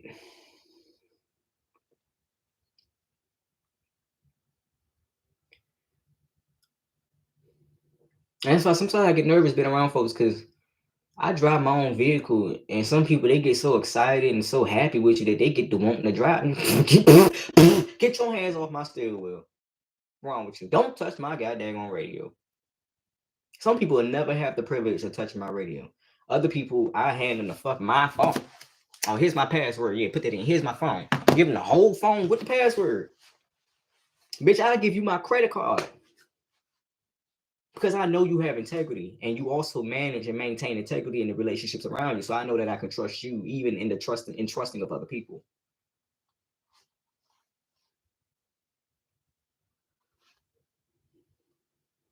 So I realize sometimes like navigating, I'm constantly in a state of managing myself due to this profound harm, due to the profoundness of said harm.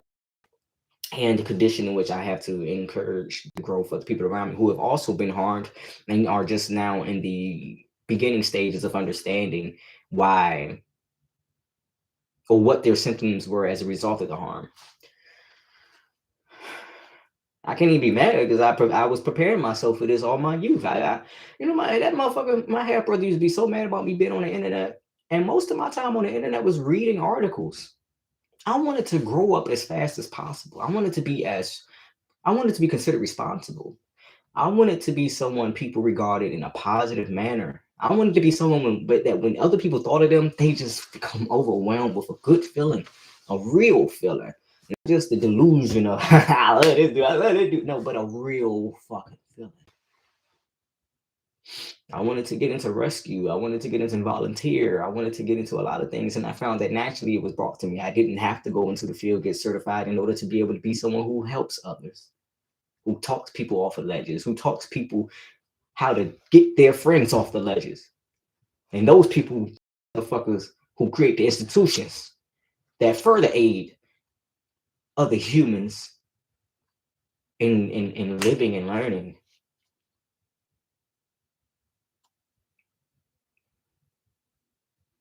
So I look at speaking as a spiritual vehicle because I realized the growth I've had by learning language and learning how to internalize the meanings of mere mumblings, appreciating the truth of an utterance. I know a lot of people think it's a sin to speak in a certain way, but then like to talk about speaking in tongues. I'm not exactly the same, somehow similar. That is not a slippery slope unless you fall down. That ability for others, for like some people, where nonverbal passive communication is not desired unless it's during sex. Like you can't be nonverbal and indirect in any other moment except for the vulnerability of sex. And I don't understand that. If we've had sex, and a part of the reason we've allowed ourselves to have sex is because we've appreciated the different steps that led to that, including vulnerability. Why then, and I know why, because manipulation and childishness, immaturity, do you go, oh, you're being passive aggressive? You didn't mind during sex that passive aggressiveness? Yeah, this took a turn. It's like people don't appreciate certain types of communication or learning, excuse me, appreciate having to learn all the other parts of your communication because it's challenging. It's very challenging. You also have to start to operate outside of the norms. And to do that, you have to start to operate in duplicities. Now you're doing multiple things at once. It's almost like being someone who knows multiple languages. That actually does change the way your brain handles multiple interactions. You now have three arms instead of one. Um, and you have three minds. Your arms have their own minds. And so they're able to do things while allowing your actual mind to free itself, allow the heart to do things, so growing myself has been such a reward despite how messy it looks to people. And that sometimes become a joy to me to be as exposed as I can in my vulnerabilities about how I heal so that people can really see it is necessary and possible. But it just does not touch me that people don't like to see people be victimized, but they also don't like to see the path towards becoming a champion. Like nobody wanted to watch Allen Iverson training until he had already become champ. The answer. Nobody wants to watch you fail in the gym until they see how successful you are. They want to see greatness. But like I said, that's a projection. That's okay. Like it's a habit we are all bound to. But just because you might have a habit of peeing on yourself, don't mean you need to do it all the time. Like, see how that works? Or if because you do that, and I'm saying by choice, not by involuntary actions. Just because what I'm saying, like just because certain things at one time doesn't mean all the time. And so I can't always seek to be my most destructive in order to reconstruct my internal self.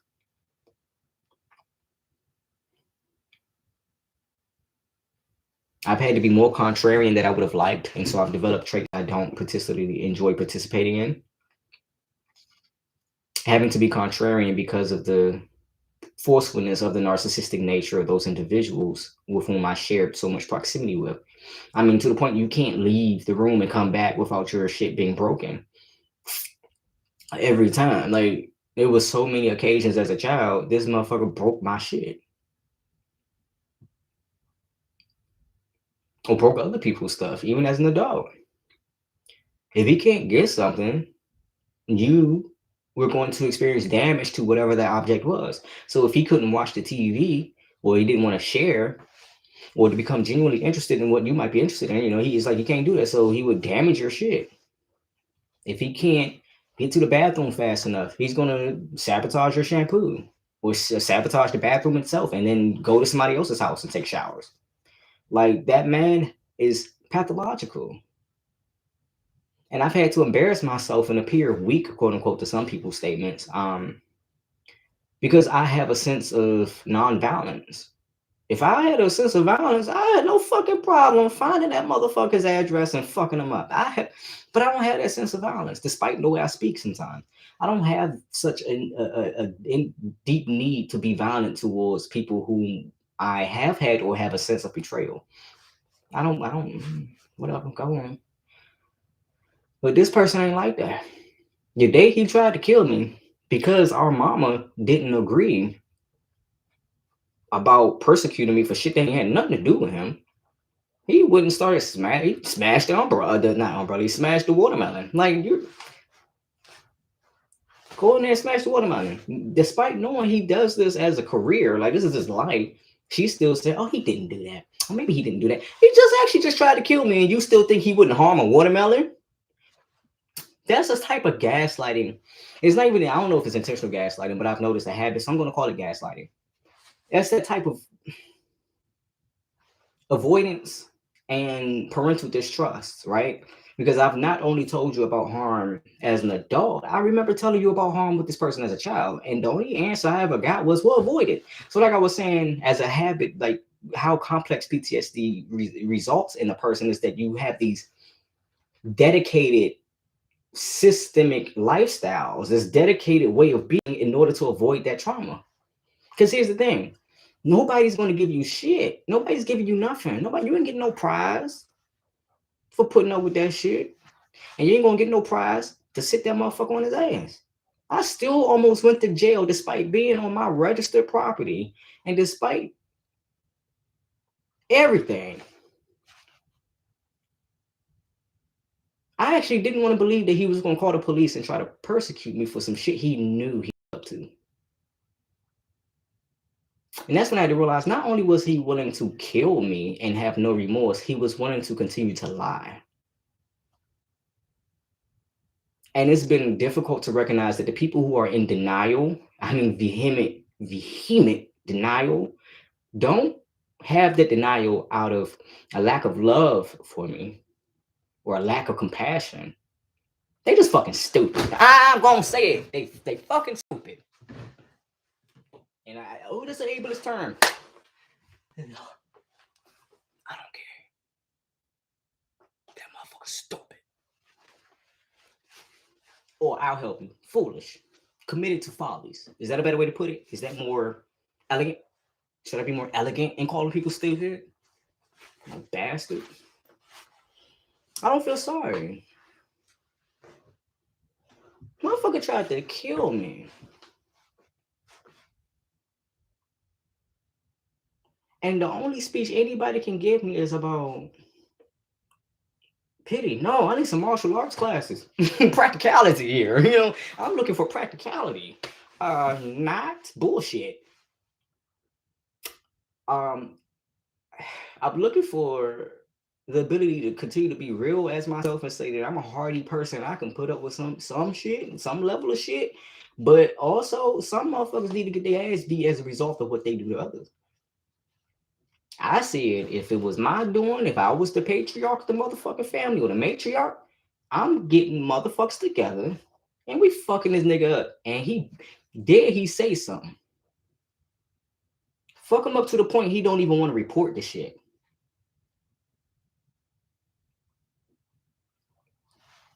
Because ain't no way you're going to spend your whole life trying to kill one of the youth, trying to destroy one of the youth, and I not set you straight about that shit. Did I not leave a knot on your head so goddamn big you get brain damage? I'm not sorry. I'm not one of those people that enjoy lying down and pacification. I don't.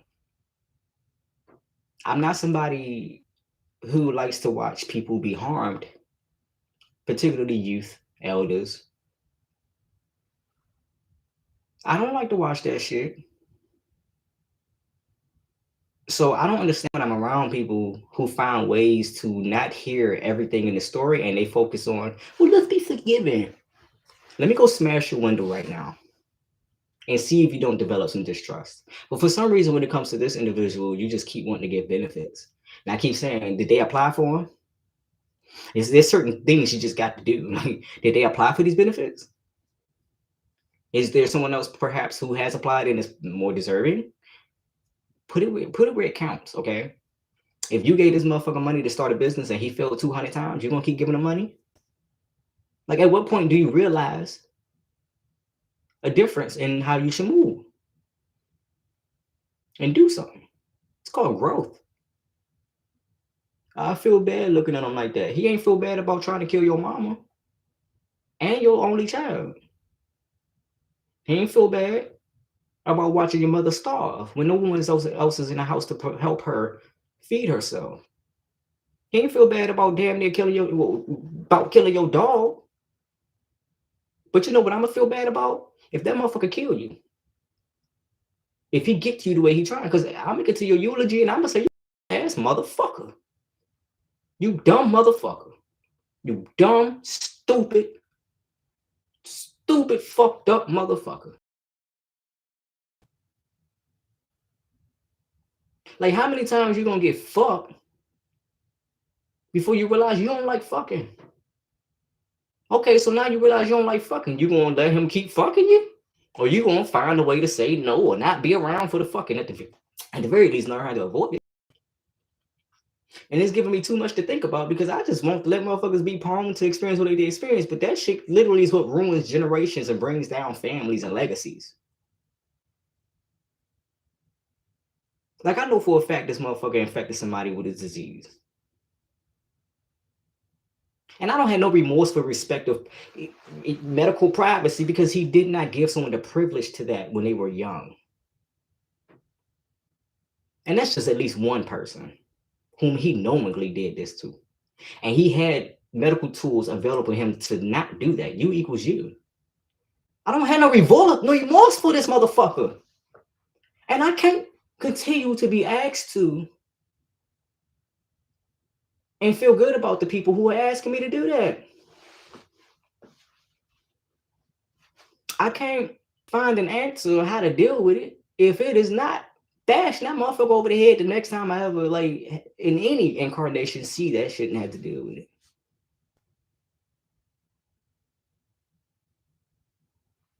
You feel me?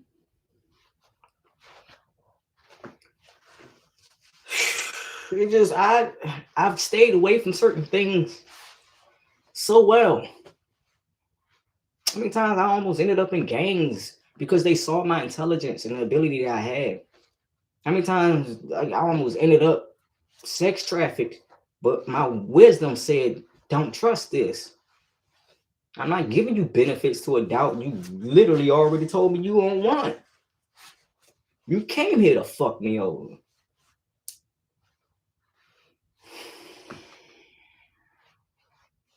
And the young me bore so much regret for a long time. I still have to talk to him. I had so much regret for a long time for not being able to stop the person from harming me instead of just saying, you don't have to live with it. But the point in which I decided I either need to run away and get the fuck out of the situation, or I need to figure out how to deal with it. I chose to deal with it. And it literally destroyed parts of my mind. And I've had to do some very intentional therapy to recover some of these broken pieces. And it's kind of like a CD, a glass window, and it just breaks into pieces and shatters because it's lacking integrity. It's like a CD, it breaks off in big ass pieces and chunks. I'll be okay. I've I've glued CDs back together and got used to most of the goddamn tracks. Like, it's possible. Maybe it won't play as perfectly as you remember, but it's recognizable.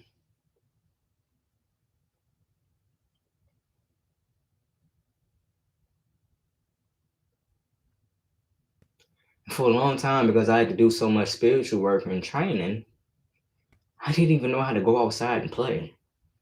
And I got shown why I needed to, and I started to see the caveats of that. You need to relax. You need to relax. It's a requirement, just as much as drinking water and exercising or eating. You need to relax. You need to go play. You need to be carefree. You need to be around others who are also the same way. And so by me talking as much about these things and maintaining a distance at times with individuals, right? I get myself the ability to sort of use this as a gymnastic space. And having a gymnastic or a gymnasium, you don't recognize the value of it until you lose the shit or you gain it and you go, damn, I wish I always had that, or damn, I wish everybody had this. And I want to share the joy of movement, even with people with limited mobility. I know people with limited mobility who've always wanted to move, but nobody would take the time to just do it with them. People approach them with pity more than recognizing the joy in this person for having the opportunity to even experience the bits that they are experiencing. And sometimes I don't know how to talk about. Sometimes I be so distraught with the vastness of my opportunities that I get frustrated when I don't have somebody to share it with. And in those moments, I still need to learn peace with myself. And that's always going to be one of the greatest tools I have to me. Is my person. And the hood that it is, having my own personhood. There's some people that don't have autonomy despite their awareness of it. Because there are people who don't have autonomy, but they're not aware of it. So it don't hurt. You know, it's like your brain. If it don't see certain pain, certain brokenness, it doesn't register the pain. You know, that's not always been in a state of shock. Sometimes you just didn't feel it. So it was too fast for the brain to actually diagnose or feel. The nerves just separated. And they don't recognize the state they're in. That's not always shock. Motherfuckers just don't hurt. You know? I've seen people do some extraordinary shit and they go, oh, I gotta fix this. Just go. But that same injury occurring at a different rate or speed, and they feeling and screaming. I know some people that have gone through some of the same shit that I've gone through, and it don't even occur to them that it was violation. But they are living with the function within the self that occurs after you experience these type of things.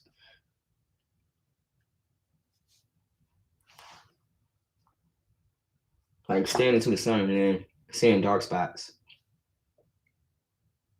but not ever correlating the things to one another. So CPTSD in me shows up in not going to certain medical spaces. I touched on that briefly when I was talking about being a Negro person in America, where there's reasons for that. But also, there are spaces I can go and I still won't. Because I've been taught it's better to be resilient and rely on yourself than to invite the awareness of others, regardless of their capacity, desire, and ability to help. But that was also a tool of the narcissist to force you to never seek help for whatever harm they might be doing to you. That's the ability of the narcissistic parent who gave birth to a narcissistic son to avoid you putting them in a situation where they have to show that they have not been a responsible person. They don't want to be exposed, regardless of the help that needs to be given to the child or the youth or the person in the situation that's being hurt. They don't want to expose that anything is amiss. And so they will let you suffer. So people don't develop a certain perspective of them. They will spend hours cleaning their home and holding you to a standard of keeping the home clean. Just so on the off chance that someone visits, they have the idea that the house is orderly, that the household is loving and caring and in control. Any amount of appearance grooming that they can do, they're going to do it. They're going to go to great lengths to groom an image about themselves than they are to actually do the work.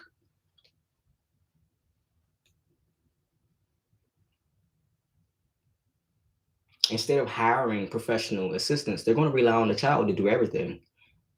It's one thing that you have a capacity to facilitate growth for a child, And it's another thing when you're a fucking fool who won't admit it. Because I feel like once you begin to admit your foolishness, you start to release yourself from being attached to the folly of it. Now it's not just you; it's something that happened. But when you acknowledge, you see it, acknowledge it, and continue to commit,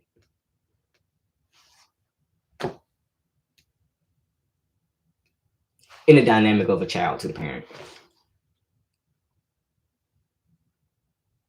Because as much as I wanted to create a narrative that I was being cared for, I was loved, but I was not cared for. Those are two distinctly different characteristics of parenting. You can love your child and not care for them. An example is you love your child, but they have a step parent or they have adoptive parents whom they live with. You can love and not be appropriate to the situation.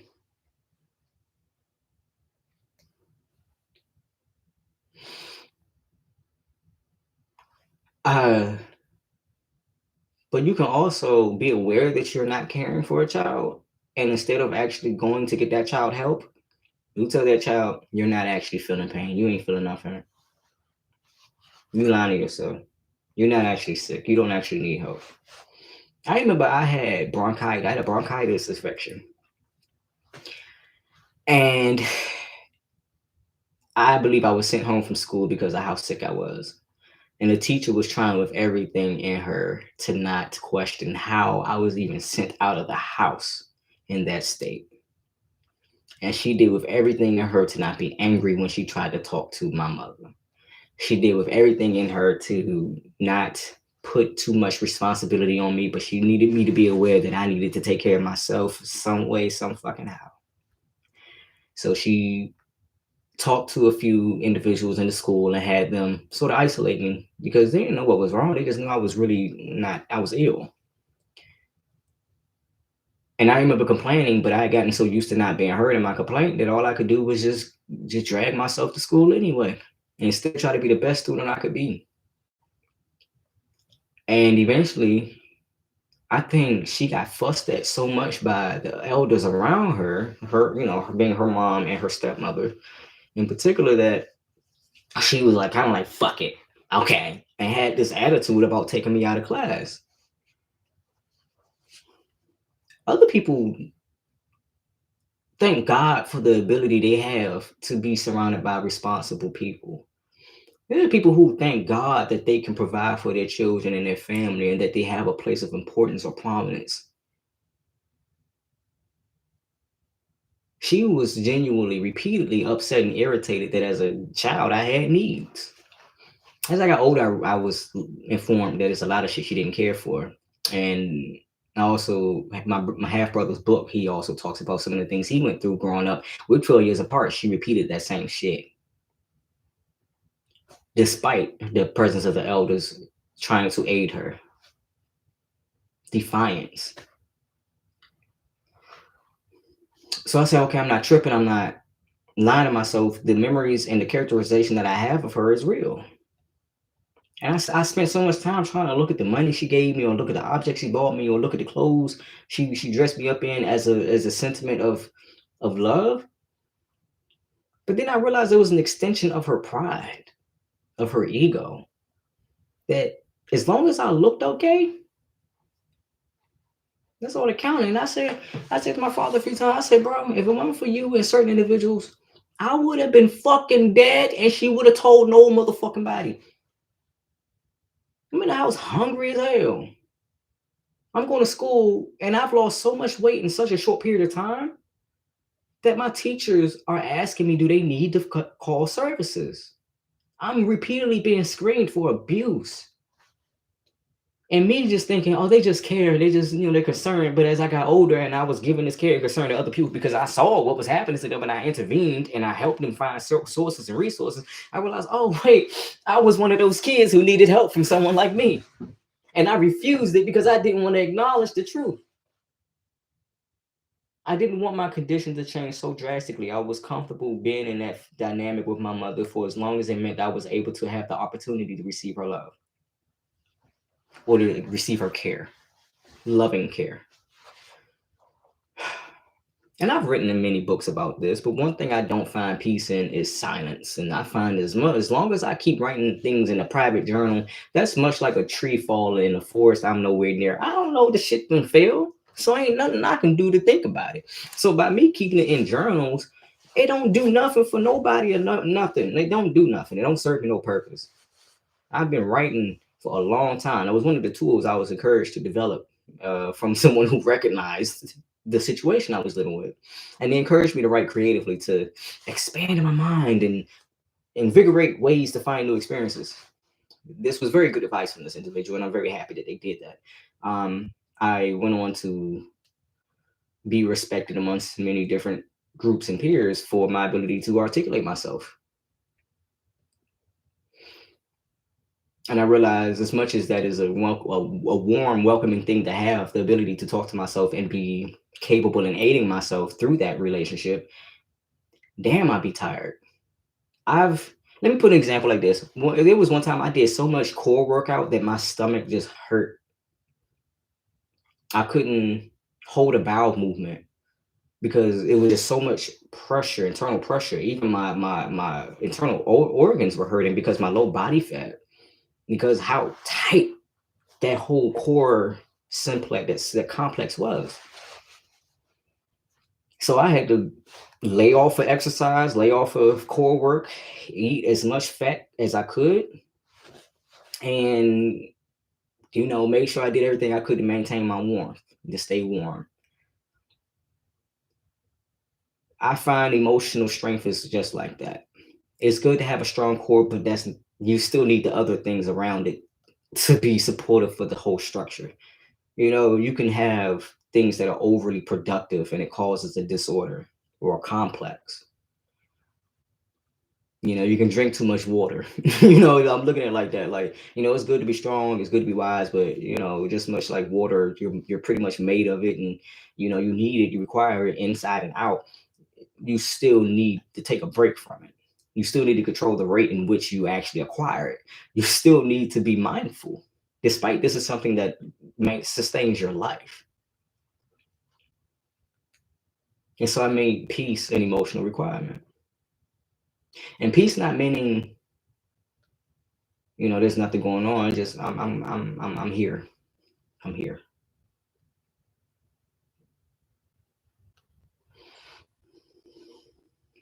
So maybe in the future I might, or someone else might, cut these videos up into smaller pieces. I don't know. Whatever happens, happens. I've had people come to me years later talking about a video that I made, and it's now translated into multiple languages and is used in an academic setting. I never know what's going to happen, but I find that a part of the joy that I have, that I can expect the unexpected.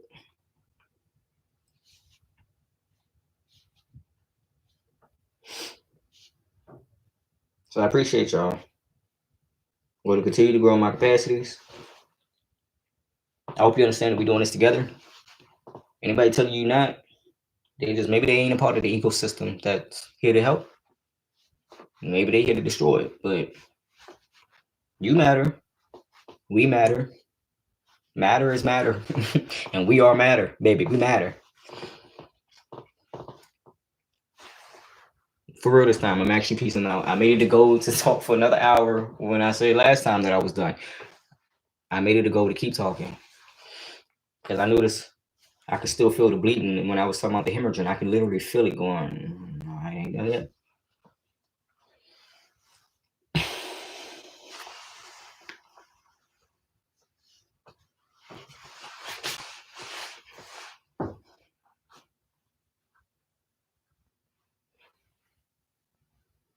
I just realized why there's some people who are so good within their fields of modality, like movement, that it's hard to talk to them. They don't express, they don't talk to people. They're always controlled. Part is they got stuff going on. You need to leave them alone. Stop trying to break in the window. Stop trying to get into places that people don't want you. Let it be. If you end up in there, rejoice. But baby, let it be. Stop trying to get into everybody's emotional space and spirit. Because I had to say this to somebody. Like, I had to tell them, like, you don't have the capacity to like give me advice. because you don't know how much I've sought therapy. You don't know how much I've had to be responsible for myself and have been successful. But because you see me seeking help again, you think, oh, he's weak. He's constantly like this. No, baby, I'm not. I'm just really fast about it, I guess. And I'm diligent about it. And I love the ability to do it and then to turn around and share.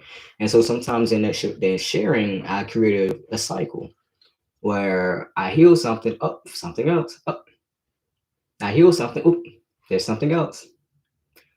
And it becomes a relationship almost like training my dog. Once we get past stage one training, here's level two.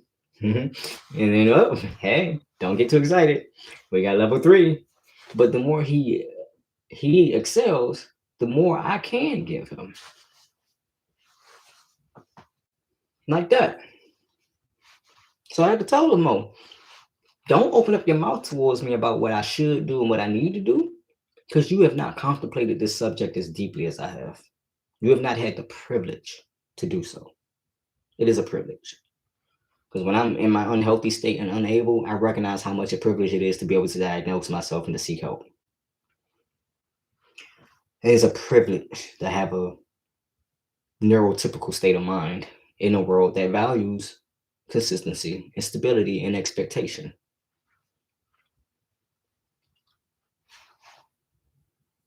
So I tell them, like, as much as you want to help, you can't.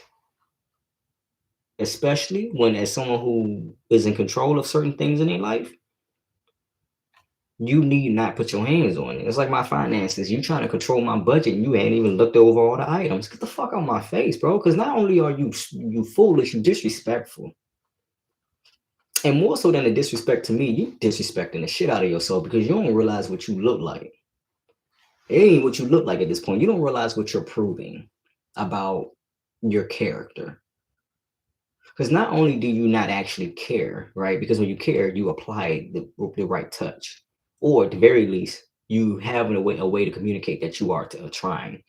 I've told you multiple times, this is a boundary. Stop trying to give me advice. It's been bad. It's old. It's outdated. It don't work in my operating system.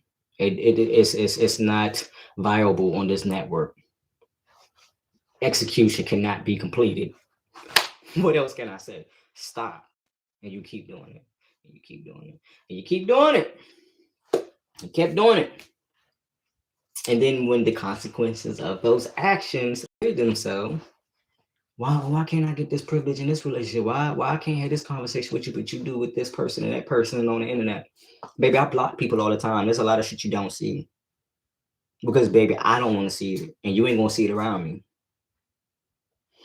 There's a lot I do to pre-filter before I even go live. I already got a list of shit that ain't going to make it to my live stream. It's like, why out of all these trans pages on YouTube and on the internet, you don't see a whole lot of hate towards me? I don't care. And I put a clause on entities, spirits, people, and principalities. You can't come to me unless. It's conditional. And you ain't coming to me unless. You ain't coming to me without this or that. You're not coming to me without love, first and foremost. First and foremost. That was a mistake I made in the past. Well, maybe, by sharing a presence with one another, you can start to understand and aspire. Maybe you can get that influence. Nah, you're just going to fall on your face like everybody else did at some point and figure it out. But I'm not going to bring you around horses, and I know you got a problem with respect and autonomy. I'm not going to bring you around horses, and I know you can't even manage being around an ass. I'm not going to bring you around stallions, baby, and you can't control yourself on a pig. You can't control yourself alone. Why would I introduce you to high-risk situations? Because that horse can kick you, knock the shit out of your ass. Because you ain't got enough sense. And you know what I mean by sense? You ain't got enough perception. And because you lack that perception, I'm not going to put you at risk because you feel good about yourself, because you've been proven in certain situations. You're still not ready. You need to go stay in the swimming pool. Stop trying to go in the ocean unsupervised. You need to get some foam, some floaties, some flotation devices, and a tracker perhaps. because baby, you ain't got enough sense to know what not to do when you in certain spaces. So when it comes to like mental health, I had to even protect myself in that regard, saying that some people care, some people don't. Some people just gonna talk regardless if they're called to talk on the situation. Some people gonna talk because they were told to not talk on the situation. And you got to disregard the people for your health. This ain't a matter of being agreeable or disagreeable, baby, for your health. Because one thing that's going to start to show over time is wear and tear. It don't hurt the first time you hit a bump. It don't hurt the second time. But 5 million times later, these tires are a little flat and worn out. Maybe they're going to ball, but you feel it. I'm tired of getting hurt during my times of vulnerability. I'm tired. I'm tired because I'm aware that I can and do deserve better. And I'm capable. I don't get tired unless I know that there's another means of enduring. I don't get tired for no reason. I let myself be tired on certain subjects. Some subjects I can't help but be tired, but there's a lot of shit I'm tired because I want to be tired. Fuck this. Fuck it. Fuck it. Unfuck it. Shoot. Like untangling it's like trying to untangle fucking Apple headphones. Trying to navigate this mental health relationship. But you do it so much, you learn to not apply too much pressure in any direction, and you just start to see where the cord begins to lean, go, and fall. So you start to learn how to do about 15 different untangling processes at once. And what used to take you goddamn your whole trip to the store, you can do now in a few seconds. I feel like I just did a magic trick. Do you understand how much I went through to learn how to do that? And then once I figured out how to quickly untangle my headphones, I got earbuds. Ain't that funny? Once I figured out how to keep, how to pull this out my pocket or to detangle it before I even pulled it out my pocket, I was already moving on to Bluetooth wireless headsets and earbuds. But some people, no matter how many times they got to go through this, they're going to do this. And just break the shit. And that's how some people get when they fixing you and your health. You can't be around them people. I'm like trying to take a bull to a china shop because you love him. Look, you love this bull, but baby, he don't belong in there. That's just the truth. Unless he can prove himself. That he know how to move around in sensitive situations. But even still, maybe for my anxiety, I'm still going to tell you no. Because the anxiety is going to be through the roof. And I don't feel like it. I'm tired. I'm tired of experiencing my anxiety, even when it ain't proven. So, I don't know. I mean, shit.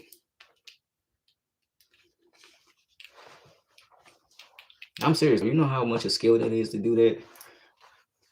I used to get so mad, I just snap damn headphones. Can you like this video? I just snap the headphones. Don't forget to subscribe and put on notifications. Because I don't have a schedule that I'm going to give y'all privilege to. I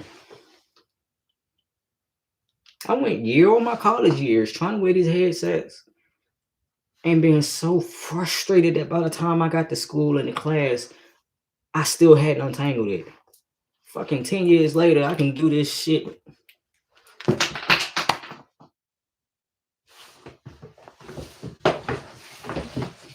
To me, it's like when I learned how to remove a fucking traditional bra with my left hand. Shit, my left hand is not my strong hand. I did that because I have an injury. I'm not making fun of nobody. I have an injury.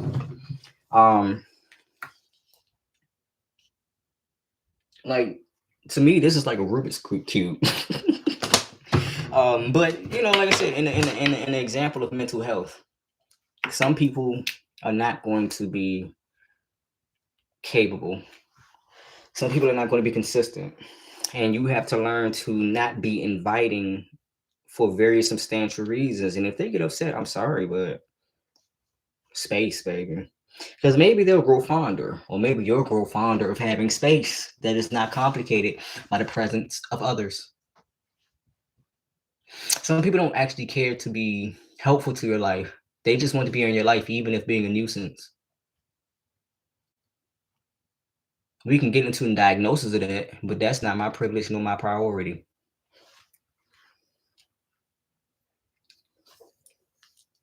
Some people will tell you to your face. I don't thank you for liking the video. I saw that. Some people tell you to your face, I don't want to cause you harm. So if at any point this relationship starts to become a hindrance to you, I'll leave.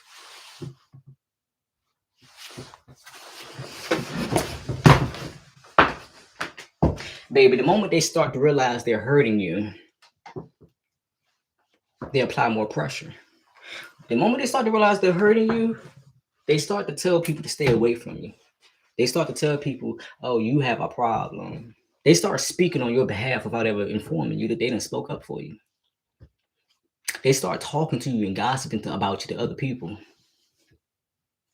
They start narcissistic triangulation. Now, there's other personality types that triangulate, but we're talking about narcissists right now.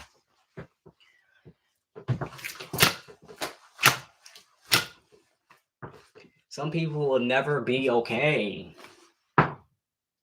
Some people, like some species of plants, are literally fucking poison. But maybe in really controlled doses and very specific applications, they're actually fucking useful. So you farm them. You don't want to be around harmful substances and materials, but you use them to clean up the other agents, the bacteria. And I very much am a bacteria to someone else. Maybe, I don't know. Like, I know me being queer, trans, and brown, there's a lot of motherfuckers that fucking hate me. Now, mind you, I hate all those terms, but for the sake of communicating, we're going to use that.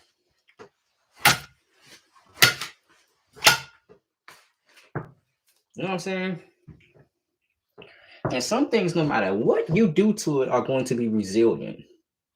The things you think will destroy them, don't. Some things are made of materials that just don't hurt the way other things do. But if you get real specific and you focus, you can start picking and chipping away and taking it apart and destroying the way it functions. That's a narcissist for you. They want to be your best friend so they can destroy you. Now, what I've also found is that typically, though, these people experience so much acute stress at a time or a period in their life, the brain is stuck repeating that. It's like a CD that skips.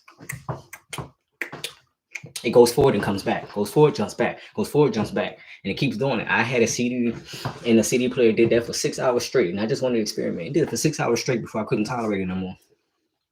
Some people just don't keep doing it. They're compulsively that way as a result of the way their brain has started to shape. Now they're entrapped in these neurological pathways that are fucked up. They're not conducive. That narcissist knows they fucked up because they'll tell you they're fucked up. But I want you to understand, not everybody has a choice in that. Some people don't know how to avoid their compulsion. Some people just don't. Some people. So as someone who knows that you don't have the strength to deal with it, go the fuck another way. Or send them off. Because after a while, I said, I can't keep going the other way, bitch. I like where I'm at. You gonna have to go. This ain't big enough for the both of us. And I got 2 sets of balls. What's good? You know what I'm saying? Like, you know what I'm saying? Like, I just ain't got the time for it. You know, I'm contemplating a lot of things right now, and I'm not gonna bring it to y'all. I'm not gonna bring that contemplation to you. But I'm contemplating some things right now to where I don't even want to deal with small parts of certain personality types. Like, not even a little bit. It's like a seasoning. I don't want that shit on my food. Please get off. Like, I don't want that on my food. It don't do nothing for me. And as much as you like it, it don't touch my taste buds the same way it touched yours. There's legitimate reasons why for that. And I wish you would stop trying to put it on me. So when I talk about mental health therapy and services and people saying, oh, you need to go get it, we need to verify that they are safe spaces. I've been in therapeutic spaces, medical spaces, formal spaces, professional spaces, which were anything but any of that. Again, a lot of trans people go to the doctor or gender nonconforming or gender variant or gender discredited, meaning you are discredited as being the gender you are. There are a lot of like professionals that will literally spend an hour talking about your breasts and how you got them, despite you literally saying at the beginning of the fucking conversation, you're a trans man, you were born with them. This person is so enticed by their own lust, they cannot continue in their profession. So imagine being a black man and trying to get help, but everyone you see is white, and they are trying to see how large your penis is. And regardless if they actually ask you, because you've had that interaction so many times, when they start to even have cognition of it, you are turned off. And now this is no longer a tool nor a resource for you. Okay, now you're a pioneer. As a fucking native descendant individual, a brown individual, a nomadic individual, from a nomadic family, from a family of mixed people, we're mixed. We are mixed. There's not enough here for us that doesn't include us. We don't have it without ourselves. And so when people, try to interject with basic statements, they can't even allude to an actual mental health professional or a page or an organization or some materials at the very least. Let's talk about this material and have some dialogue over tea. They can't even do that, but they want to talk. Some people are opinionated knowing that they have no right to offer you an opinion. Have that opinion. Bitch, I didn't ask you for your 2 cents. Because if I ask you to pay for somebody else's goddamn total, you damn near don't want to do that. So why are you in my face about this? Now, this part of the conversation is for the people who need to understand resilience when it comes to managing boundaries around your mental health recovery and assistance. I've had honest mental health professionals, many of them volunteers, say, this is beyond my capacity. You know how much I appreciate them saying that. Save me the fucking trouble of being your trophy or the means that you go, you help us so you can get some type of reward or prize. And no, certain individuals who watch my videos, I'm not talking about you. I gave you permission to do certain things for certain reasons. We might learn about it once we dead and on the other side. Or maybe when we become butterflies.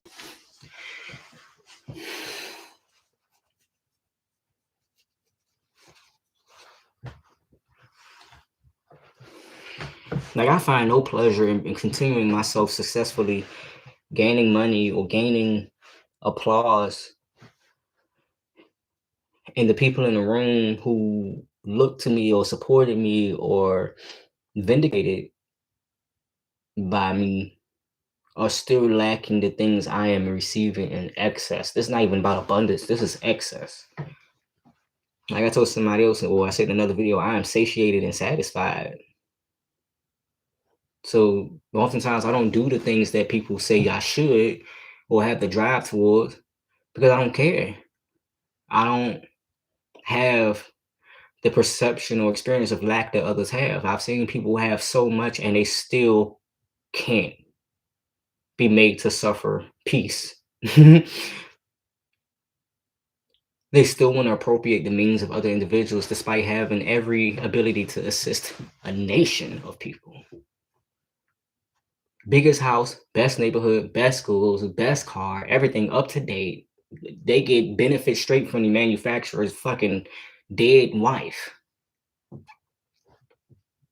The highest pay on the payroll, the most regard in the company, everything they ever strove for. And they still want to take from poor people. They still want to kill people who are homeless. They still want to beat up prostitutes. They still want to make whores out of wives. They still want to lust after everything except be happy for what it is they have. And I've recognized that ain't no kind of peace. That ain't no kind of peace. That you are now turning from productivity or a sabbatical to destruction. You can't have a seat. And I've recognized early on why I needed to create trust with other people. Why I saw it was a good thing to have responsibility. I watched my grandmother. She died before her birthday. Christmas. Her birthday was on Christmas. Well, sometimes it's hard to really know. She's 100 years old. Born 1913. And she died just before 101 years. And I got to watch her have this ease about responsibility, have no complaint about doing what needed to be done, and always having the strength and the energy. I watched her take breaks. I watched her give herself the allowance to have peace despite anything going on. I watched her hold her tongue when she was being called all types of bitches despite her taking care of the children. I got to watch her all my life until she passed away in my 20s.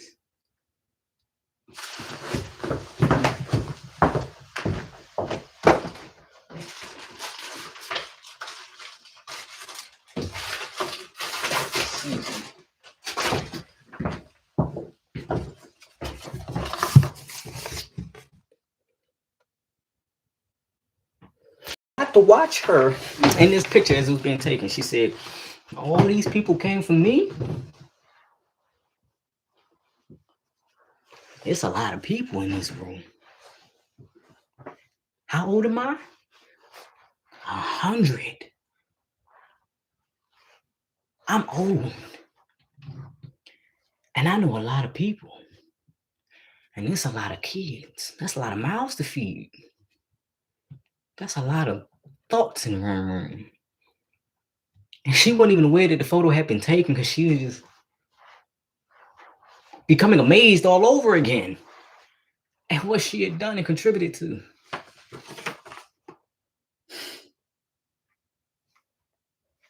I got to watch. And I recognized what privilege that was. As someone who's a visual learner, I recognize that's a privilege to be able to have 30, well, just under 30 years of watching someone do the same things over and over and over again, seasonally.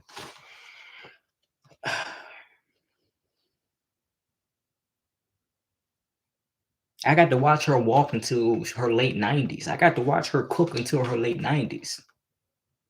I got to watch her take care of her blood pressure. I got to watch her family, be mindful of her.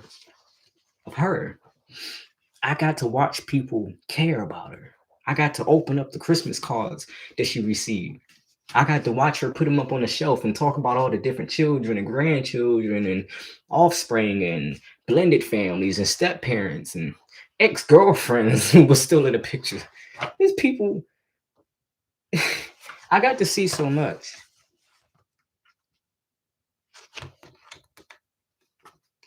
And the one thing I always loved about her is that she's big on boundaries. Now, she ain't going to speak or act to shame you. She'll try to guide you with practicality. That's that Capricorn shit. She'll try to be real practical and apply something productive to you, not just a general ointment. She gave it very specific to you. And I got to watch that twice with my other grandmama. I can't even remember her age. I know she was in her 80s or 90s too. She was born, that should be right there.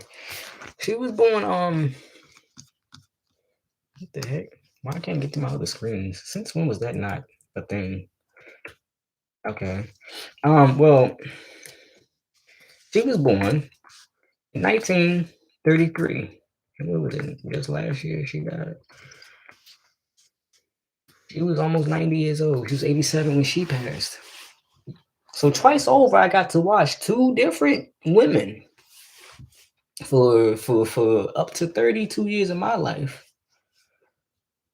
perfect things that made them uncomfortable, like faith, faithfulness, loyalty, waking up every day and actually waking up every day, being productive, praying, knowing when to go to sleep, when to turn the lights off and why, knowing what products not to feed your children, what stuff not to put in microwaves and ovens, knowing how to treat scars and wounds. There's a lot of information in a house or between households. It's a lot of information. You can't know how everything you do right now is going to turn out.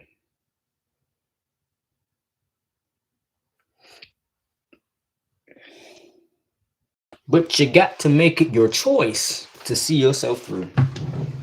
To see you through, you got to make it your choice. That's what I remember being told, and that's what I'm being told now, and that's what I listen to. You make it your choice to be you. Oh, I got 2 years to activate this card. I need another phone or a phone with 2 SIM cards.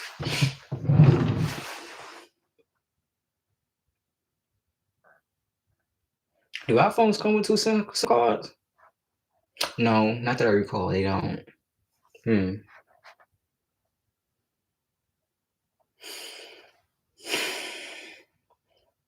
know, some people never believe in telepathy just because they've never done it or experienced it themselves. But it reminds me how people believe you'll never be able to fly, and yet here we are. People fly every day. It's probably likely that more TV. It's probably likely that more people pass from choking on non-harmful objects. It's probably more likely that people pass from choking on objects that are supposed to go in your mouth than people passing away from other shit. More people die from the complications of anxiety and and all these other issues, right? Because you get high blood pressure and shit when you have too much stress, and other things manifest. There's more people who are suffering from an inability to cope than they are other things. There are people suffering their emotions more than they are the physical state, more than they are the economy, more than they are anything.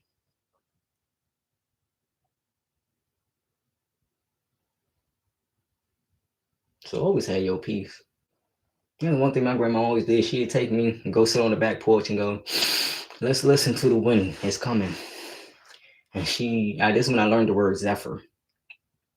And the wind blew, and it was a perfect wind. And it was almost like it spoke before it came. And once it blew, we sat there and waited for it to finish. And then that final was breathed unto us. And she said, that's what I was waiting for. And we went back in the house. And she continued to show me how to prepare different meals. When I have too much stress, I go back to that all the time. Because I remember distinctly looking at her and absorbing something and going, that's what I want to share with people. That's what I want to share. I don't know what it is yet, but I'm going to remember that and take that with me. And it gave me an ability to have peace and not having to do anything to have it. Just stop what you're doing. Walk away from it completely. Don't let yourself get to that point of breaking. Don't nobody want that. I don't want to taste your frustration in that meal. I'm not going to eat it because that's a disservice to you. I shouldn't be eating your frustration. You don't want it. I'm not going to do it. I'm going to respect you enough to not eat your frustration. I'd rather get up and talk to you about your frustration. So when we sit back down again and we re-pray over that food, it is done. Grandmama let me know the importance of things like that. Because I realized she wasn't even always talking to me verbally. Sometimes she just put her hand on my shoulder and she'll look towards something and I knew to observe it. And I just watched what was happening. And so she was speaking parables, or she was speaking directly, not to bring you to judgment, but to bring you to awareness. And so you can make a responsible choice for yourself.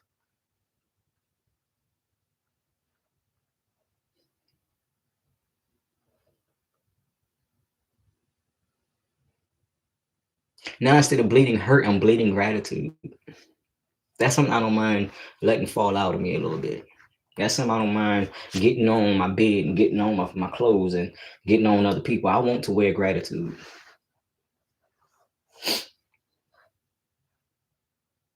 Like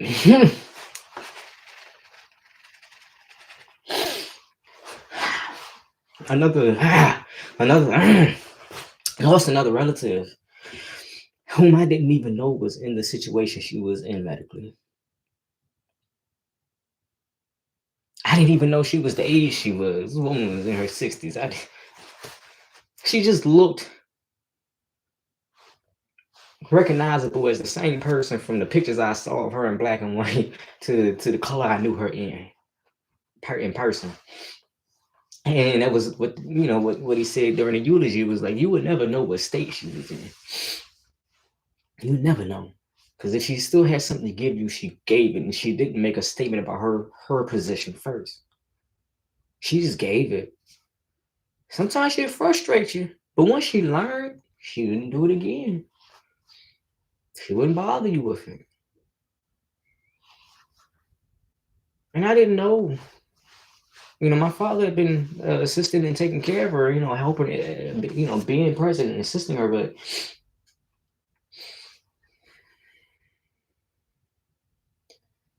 she was doing well. If you run the video back to within like the first 20 minutes, first 10 minutes, I actually go over that. But I will revisit it in a second because I think you're catching up to the video. So you'll probably see it. When you see that, make sure you let me know. But she recently passed away, and what blew me was that this is something a lot of people have actually been talking about, was that their peers, often already having very complex conditions, they go get their shot and then they're hospitalized or they're immediately dead. The issue that tends to come up with the individuals for whom this is true is a heart issue, and that's in youth and in adults and in elders. I was given certain insight about the risks prior to the vaccine being a conversation. Why I was given insight is because I'm willing to listen to these things. Some people ask me, well, how you know things you don't actually know? I don't know. There's a few words in the dictionary you can actually consult with, and then you can come to a conclusion on your own. Also, self-knowledge. I know who my enemy is, and I know the ways in which my enemy operates. And the person who is operating in love don't do the thing that my enemy has done. Maybe this person or this entity or whatever is not your enemy. I can't fight for you. But what is done is done. People go get the shot already having pre-existing conditions that need the complexity of review that they don't want to give it because the overall narrative might be threatened. And it just hurts me and makes me so sick. Because this is not just talking about her as an adult. You're talking about children and people who don't have the means of autonomy, who don't have the skill, the intelligence, the ability to speak up. And you're being used as a part of a larger guinea pig process where a lot of the risk is not going to be known until 10 years later, because that's typically how it shows.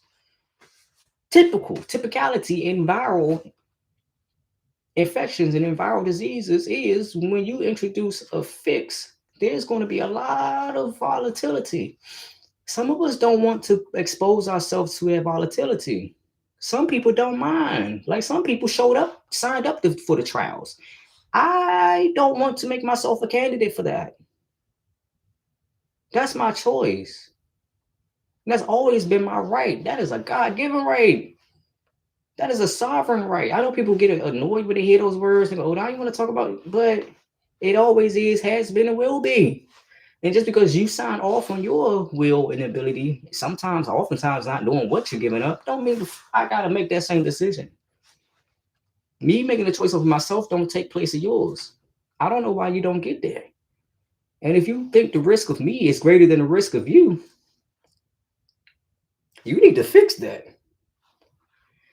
You more likely to trip over your own feet than you are over my life. Period. You more likely to throw your own ass down the stairs than me to fall and cause you to slip wherever the hell you are. What I'm saying is, I'm not the person who spreads viruses. I'm someone who seeks to amend the effect because I show up as a healer because of my lineage, where we are very good at metaphysical and direct healing. We are not the same people. And I don't know how to say that in terms that you might not understand if you have yet to grasp it. We are not of the same people. We are a people, but we are not of the same when it comes to the minor, the subgroups, right? We are not of the same people. You got the drumming class, you got the trumpet class, you got the angelic class, you got the archer class. We are not the same people. Mind your fucking business. If you need to organize people who need the shot to get the shot, get the shot. But for those of us who have greater concerns about other issues regarding it, because here's the truth about me: if I get the shot, I'm more likely to pass on the virus because that's me. Other people, if they get the shot, they're more likely to experience heart problems because that's them.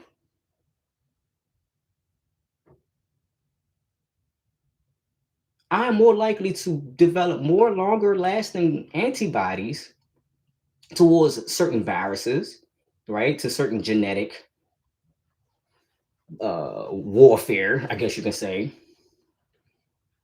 Because I'm more likely to do this, I'm least likely to be prone to that. What's so hard to understand about that? Like I remember all before this shit hit, everybody was talking about, we're not monolithic. We're not a monolith. Black people are not a monolith. You know, queer people are not a monolith. We're not monolithic. Why are we not having that same conversation about health?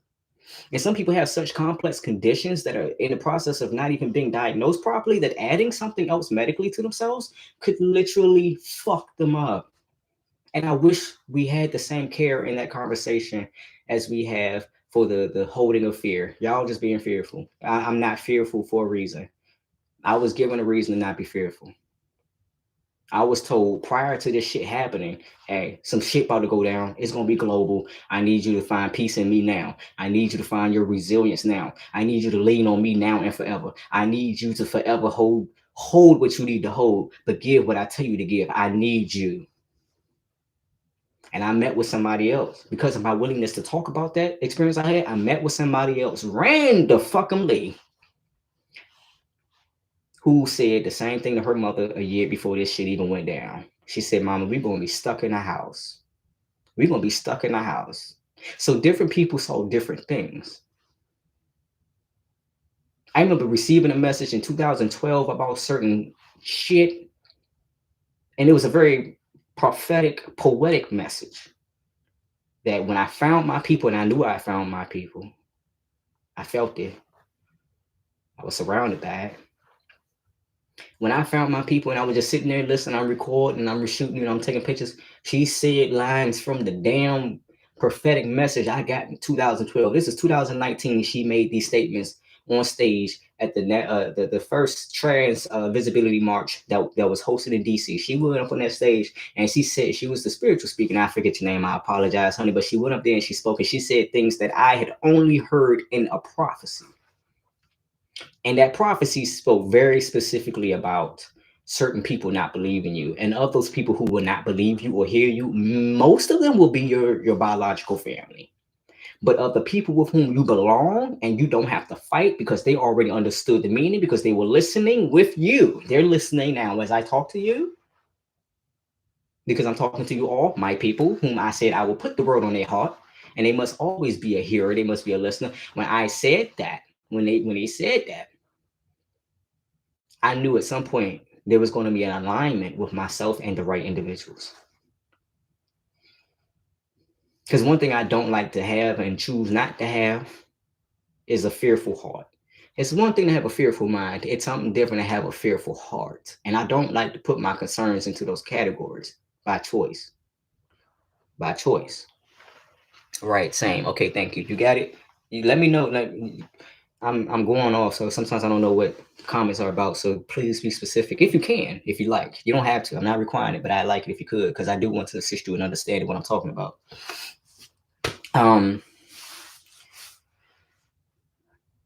So I say it with profoundness and conviction, what I say.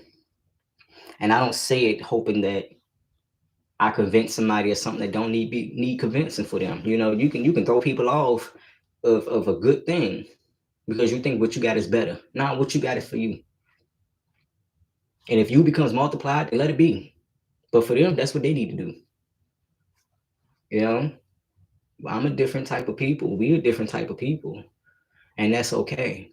Just like the people who are extremely grounded and very much in, excuse me, the trench, they have certain reasons to wear certain armors. I don't. Why am I walking around in a bulletproof vest and I ain't got no bullet threats? You know, why would I walk around carrying an oar to a boat and I ain't even in no water? Now, if he tell me to do it, I'm gonna do it. He already showed me. He prepares me to be of a capacity to handle the situation that I'm eventually gonna face. You know, a week before, I was damn near choked to death by that bitch ass had brother of mine. By that, well, before a week before, I was damn near choked to death. I was instructed to breath train like I used to when I was a kid. I was instructed to train my breath. I was instructed to do one more thing that I didn't do, and I paid for that. But after the whole ordeal, he said, "Now, do you see? I'm not here to hurt you. I might say things and tell you to do shit that don't make no sense in the human scheme of things, but in the grand scheme, I need you to listen. If you can't do nothing else, just listen, because you don't know what that does." So sometimes I speak about, because it is the people think I'm anti-vax. That's fucking stupid. I'm not anti most shit. I'm not for me type person. You know what I'm saying? Like, if I say I don't like to eat eggs, it don't mean nobody in the world should eat eggs. And if I say I don't like to eat eggs at 8 o'clock in the morning, it don't mean I don't like to eat eggs at 12 p.m. Get your shit straight and make sure you are aware that it's you, not me. Make sure it's in your comprehension, not me. So my cousin passed after getting this damn shot. And it's not even just her. Like I said, there's many others with whom I've seen this report. And it was people who were getting fucked up by that Johnson and Johnson shot, and nobody wanted to talk about it until they got into the millions, and they had to answer to the lawsuits. And they paid out, and all the people talking shit didn't have nothing to say. And I wish you maintained the same loudmouthness across the board, that you maintained the integrity, that you showed up as with your ass out on the subject. Come back with that same ass. I don't open my mouth because when I got nothing. I'm a listener, baby. I just want you to know it ain't where I've been. It's where I'm about to go. And I just want to love you and be who I am. But all these blessings, you need to come get your man. Come get it to me. I don't know what I'm talking about. I just did that. But I'm just saying, like, I listen more than anything. I mean, even with people whom I should be enemies with, and I give them the same grace I tried to give my half brother.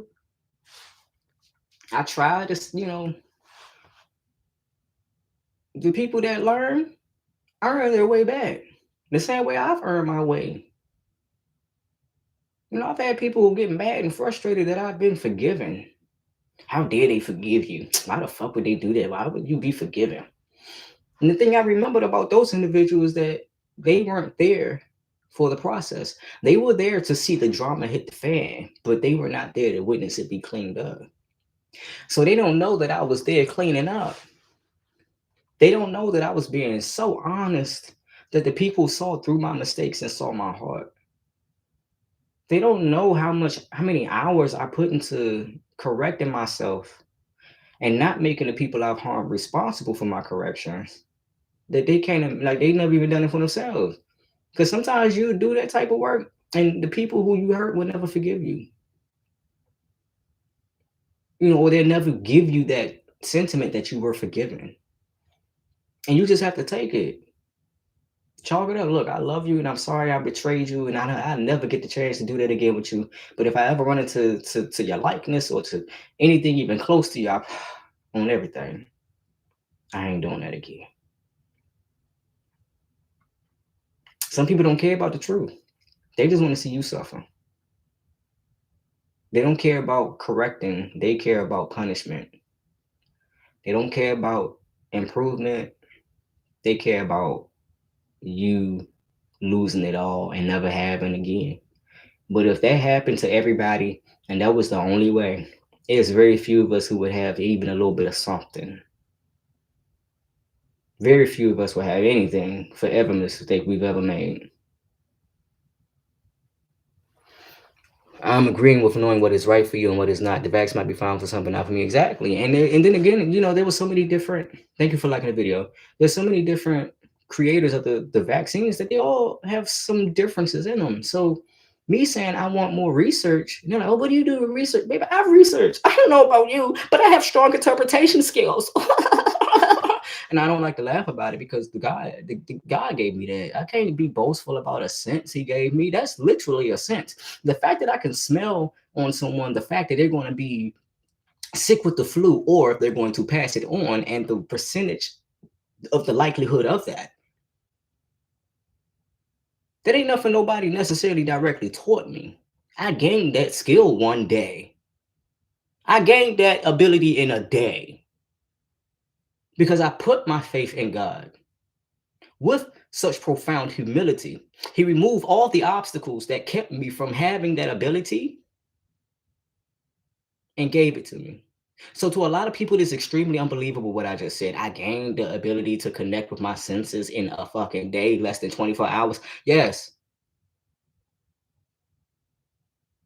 I can smell the hormonal change in my friend and go, oh, that's your period coming. Go ahead, go and eat. Or you know what? Lay down. I'm going to cook your food because you're about to start cramping in about 2 minutes. Oh, I'm cramping. How did you know? I don't fucking know. You tell me. Some of you people who know so much. You tell me how I got sense. I don't mean to be offended though, because and I apologize to the people who are using these examples, but it's like someone who has a blindness, a literal, legitimate, legalized, known, observed, experienced, proven blindness, and me using images to explain something to them. That's unfair. So I just have to be at peace with the fact that they don't have the capacity to learn or gain in a certain way that is specific to them. I just have to figure out a different way. But some of y'all ain't no way. It just ain't no way because you're not even listening to God. You sure ain't about to listen to me. I'm not going to open up my mouth and talk to you then. If you ain't even listening to God, well, God damn it. He damned it so. And I'm at peace. He healing the damnation in me. She healing the damnation that is in me. So we talk about when I say, oh, I need to see more research, or I would like to be able to have the opportunity to perform more research on this product. Why y'all motherfuckers act like you more intelligent than me on the subject? You know damn well you ain't more informed than me on the subject, so why are you acting like you even have a place of authority? Why you even act like you know it all? Because my thing is, I said to review the information. That's it. That is an intelligent response to someone saying, here, take this.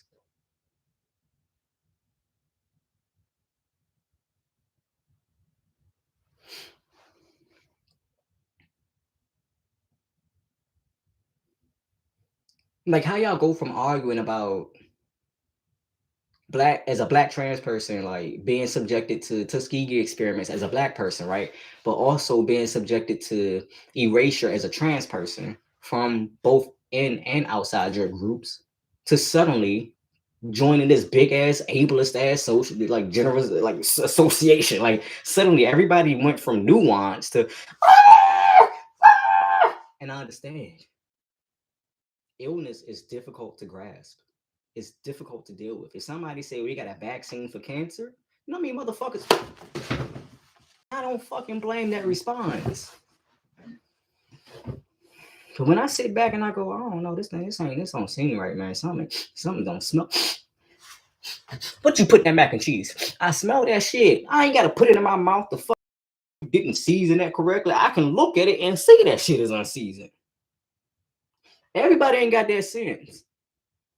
Some people got to figure out they online. Everybody ain't got that. So it just hurt, not for me, but the other individuals who are put into these pressure situations and they already need a lot of medical support. And here they are being pushed again. And as a person who has a wound, and I have to have conversations where we are not given no peace, no place to have autonomy. I'm gonna say this, it is fucking annoying to be someone AFAB to see AMAB individuals gain privileges that even as an AFAB person you legitimately have had to fight for. Trust me, I understand. It's difficult as a black person to see generalized trans people, just trans people in general, getting shit that as a black person you knew your people died to have. I and I'm annoyed when black folks think I don't understand that. Like, bitch, how old do you think I am? Thank you for complimenting my youth, but baby.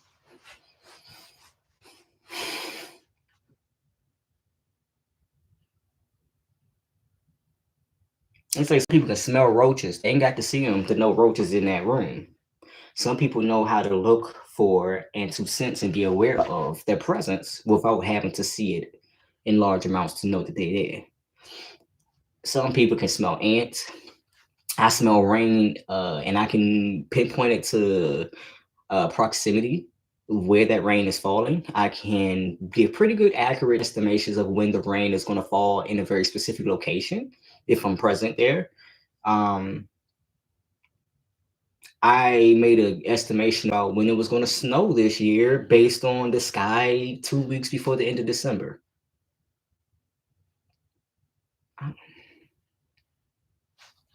Some of us wake up bothered by the air pressure in the atmosphere, and we know 3 weeks from then is going to be a thunderstorm, and then another location is going to be a very bad tornado, and there's going to be an earthquake over here, and the fish are going to start turning up dead. Why do we know that?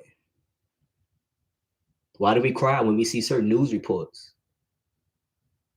Why is there such thing as the Mandela effect? And bitch, I experienced it. Why is it that not everybody has the experience of the Mandela effect or is aware of it? If you don't know what it is, Google it. And we talking about Nelson Mandela. Why is Sinbad saying he didn't act in a genie movie when on the fucking tape for Shaq's movie is, you know what I'm saying? Like, I can smell when someone is going to get a cold flu before they show symptoms since I was a child. Exactly. I do the same thing. I can see the flu virus when they sneeze or cough. I can see the germs pick people. Thank you. Some people can't see certain colors or don't see them well. Wow, imagine someone who can actually see the color red compared to someone who can't. Imagine that variation in the human genome. So you listen to a scientist tell you, I am the light and I am the way. You already fucked up. And you're not going, you sure about that? You already fucked up. And I already, like, my studying of, because I wanted to be a sociologist. When I was picking careers or picking schools to go to, I was looking at sociology because of my capacities, right? But I decided against it. But I still worked on those skills and worked on the different things that a sociologist would do. Um, so I study populations, I study statistics. I also go out and I make my own conclusions about these things. I don't tell you because fuck telling you everything if you don't already listen. You know what I'm saying? You already show you don't respect the porch of my house. Why the fuck would I invite you inside? You know what I'm saying? Like, I'm put it this way because sex people understand it. He already showing you he don't know how to find the clitoris on a goddamn diagram. He can't point to it on a goddamn diagram. You really about to take your clothes off? Some of y'all like dealing with distress. Yeah, some of y'all like being unhappy sexually. I am not one of those people. Baby, if I'm not happy sexually, I'm done. I don't care how much I love you. I'm not fucking you. Excuse me. I'm not messing with you like that in that capacity. Very basic shit, you know what I'm saying? Like, some people don't have that sense that they have the right over their body. You know, I remember I unlocked my obstacles towards self-control by studying the different monks, and different. They offered different studies, and they had to dedicate themselves to it. And I said, well, let me try that. Let me try to dedicate myself to doing something. So I dedicated myself to manipulating my body temperature to go up because I'm always cold. Not always, but often I'm cold. And I manipulated my period. How to change when it comes, how severe it is. Often it's a trading process. I don't really get to pick one thing and absolve all the others. I get to trade one thing for the other. So maybe I delay when it comes, but I have to deal with more cramps on the day that it does come. Or maybe I get to trade how vast my flow compared to how severe my cramps. But it takes mindfulness. It takes literally, instead of going out here in the world looking for things, going in and looking for and studying myself and going, okay, I got room to do that here. Okay, I can do that there. All right. Okay, and I'm not really capable to do that. But if I get an upgrade to my graphics card, perhaps I can. But what's the likelihood that I'm going to get an upgrade to my graphics card in my lifetime that doesn't put me at risk for X, Y, and Z? Right? You know what I'm saying? Like, I can get an upgrade to my graphics card being my eyes, which would be LASIK surgery, which would permanently, quote unquote, permanently fix it. Or I can just put on some glasses and not be at risk for surgery. You know what I'm saying? I don't have to subject myself to the surgical risks, which I don't like. I don't like risk of surgery. There's something in me where I believe that the more I give different entities the ability to cut me open, it's not good for me. Some people don't pray to the lengths that they ought to for themselves, or to at the very least protect other people from them. I pray that people are protected from me. So, everybody's not like that. And there's a lot of fake people. And it just, at this time of my life, I'm particularly vulnerable to these individuals. So if I go into a medical setting where I'm in a place of unawareness, or there's a lack of accountability, like there's not someone with me who can report any harm that is done to me in that situation, typically I end up taken advantage of. That's mental medical, that's physical medical, dental medical. A lot of times when I enter to certain situations without an aide or someone else present, I end up experiencing a lack of lack of professionalism. So you talking about giving people shots that are not vetted as thoroughly as everything else in the world. Most of the things took years and many years to test. Now with technology, yeah, you can do things differently. However, there's just a fact of biology, and humans and bodies, and birth, and passing on generations, that is not being respected in this case. And that gives me a lack of a sense of integrity. And if you are showing a lack of a sense of integrity to the process, I'm already not interested in whatever you got to show me. It's like if you try to shop from a business and you go into the store and everything is on the floor, the cash register is not even secured.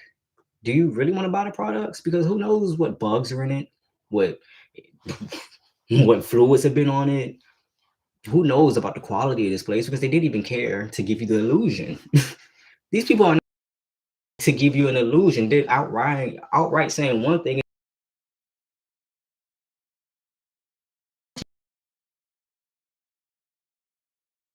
Oh, that shit now went to yeah. And in order to go to work and be able to be productive, you got to do this, you got to do that. To me, this looks like a well executed disenfranchisement. As a brown person, a native person, I'm very familiar, because I've studied the things that have happened to us. I'm not aware of everything, but I've studied the tactics and the means they go to on various continents, this entity, right? I've studied the way they move. So like I said, I know my enemy. Maybe they're not an enemy to you, but there's a lot of actors and entities within this film that's playing right now. And some people are really into this film. I'm not. I don't even go to the movies like that no more. So I'm definitely not even moved by the excitement that other people have for it. Like, it took me 3 years to listen to Beyonce's album Lemonade. I love me some Beyonce, and I hope that she's not the best vocalist. Like, oh God, she sucks in certain things. Oh, jeez, I can't tolerate her sometimes. But I love her artistry. I love her commitment. I love that she is someone who demonstrates and provides examples. She's not just living, she's showing off. it took me years to listen to her CD because the energy, the excitement was too much for me. I don't want to be persuaded by other people's enjoyment, you know, because otherwise we'd be sitting here talking like she doesn't sometimes mismatch her vocal training to the genre and performance that she's giving. Like I'm never gonna go to a party and go, "Can you play that Beyonce Before I Let You Go version?" Baby, it's made till I die. With exception to the live version with the live band with her singing. But to me, on that track, she sounded like somebody's auntie who needed to put the mic down hours ago, but she won't. She needed to put the drink down too. She sounded like she was drinking when she recorded some of those parts. I mean, why is it that I can look at somebody and go, "You've been drinking too much"? Why is it that? Why is it that I can look at? I've child people betting. I've given them advice. I should be gambling, like guessing different like Super Bowl winners. A year before the Super Bowl, we don't even know what the team looked like. Guessing Conor McGregor was how he was going to get knocked out in that fight with who that square headed dude? I forget, but just knowing I have to interact in social groups and societies in a different manner because my senses are off the fucking chain, and that there are other beasts whose senses are even higher than mine. That excites me. You know, it's like learning about prodigies and people who can fly over a city and do a whole recreation of it on a wall just after flying over the city once. That's a remarkable space. That's a lot of memory. That is random access, like the ability to look at a Google map in your brain and go zoom in, okay, zoom out, okay, turn 30 degrees. Not everybody has the skill of visualization, and even within myself, I've had to improve it. I currently live in Ghana, and no one else is allowed to fly over the country without the vax.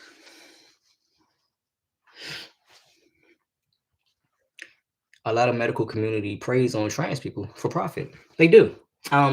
I'm going to be honest and say a part of my refusing surgery, because there's a lot of reasons I'll give over the years about because it's a long process of thought and consideration. So people, oh, what you say this? What you ever have a plate with 15 different items on it, or maybe you got 3 plates with different items on it?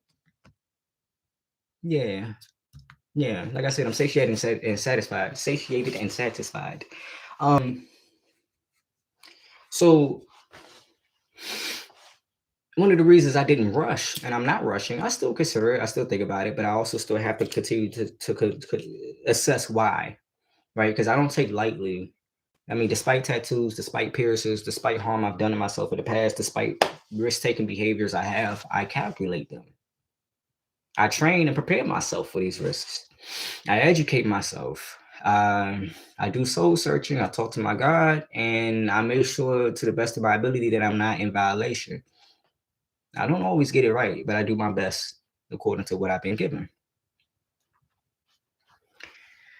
So one of the processes I went through in contemplating not getting surgery or rushing towards it is it's too many people pushing. It's too much energy.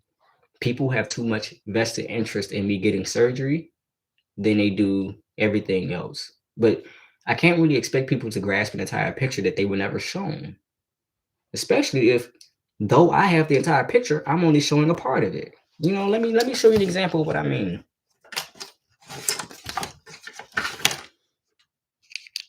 Tell me what brand this is. To whom does this rewards card belong? You never know if I don't start to give you some extra clues or some extra privileges. But even regardless of how much I show you on the front, unless you've personally seen this card or cards of this nature, you don't know what's on the back that I can see right now. It could be a mirror. You wouldn't fucking know. You know what I'm saying? So you always got to hold in yourself the understanding that you don't have the capacity to be all knowing of situations, people, or probabilities. So you talk about me, you talk about vaccines, you talk about health, you talk about mandates. Make sure you stay real. People lie about information all the time. I was reading so many articles that said one thing, and it's not just on this subject, but I've read in my lifetime so many articles online and offline that actually have the audacity to put the references in their article. But when you go to those references, none of what they said is actually true, or is not the full truth. None of what they said was any of the interpretations intended from the materials, and that they found that information useful to publish in 15 different languages on 30 different publication sites.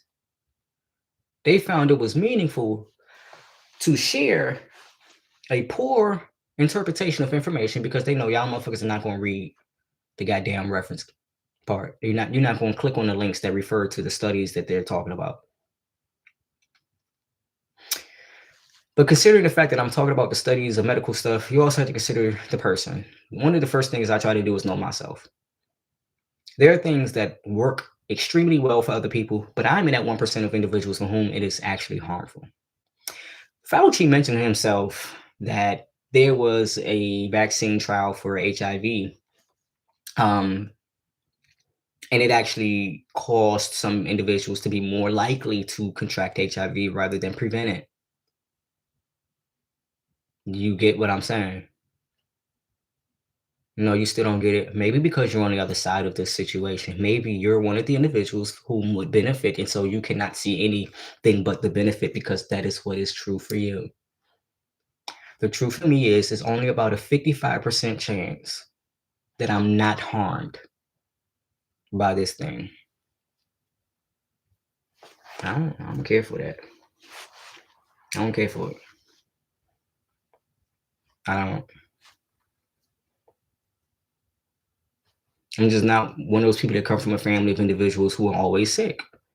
For the most part, I rarely see or hear anyone having a sniffle or an infection. For the most part, we don't have those problems. We have health shit, but we don't typically have the more common things. That's not true for everybody. And I mean everybody. Excuse me. It's 4:17 in the morning. I started this stream 3 hours ago. You can clip things, I believe, too. I feel you, right? I see that all the time because they know most people won't look it up. They know that people are lazy and passive. Yeah. And even on the subjects that I'm lazy or passive about, I still consult with my Lord about it. I still talk to God. I still talk to Mother. I still talk to gain insight one way or another, or at least peace, right? Prayer over everything. Pope, baby. Okay. Pray on everything. There you go. But and not PREY, PRAY. But yeah, so yeah, no, a lot of people in the medical community will pray on us for the same reason that people pray on prostitutes. If not for the fact or reality, then for the conception they have, the misconception or the belief that we are not loved and cared for. A lot of us are nomadic. A lot of us don't mind traveling on our feet or traveling with a small backpack. A lot of us are easily isolated. We are trusting, if not extremely cautious.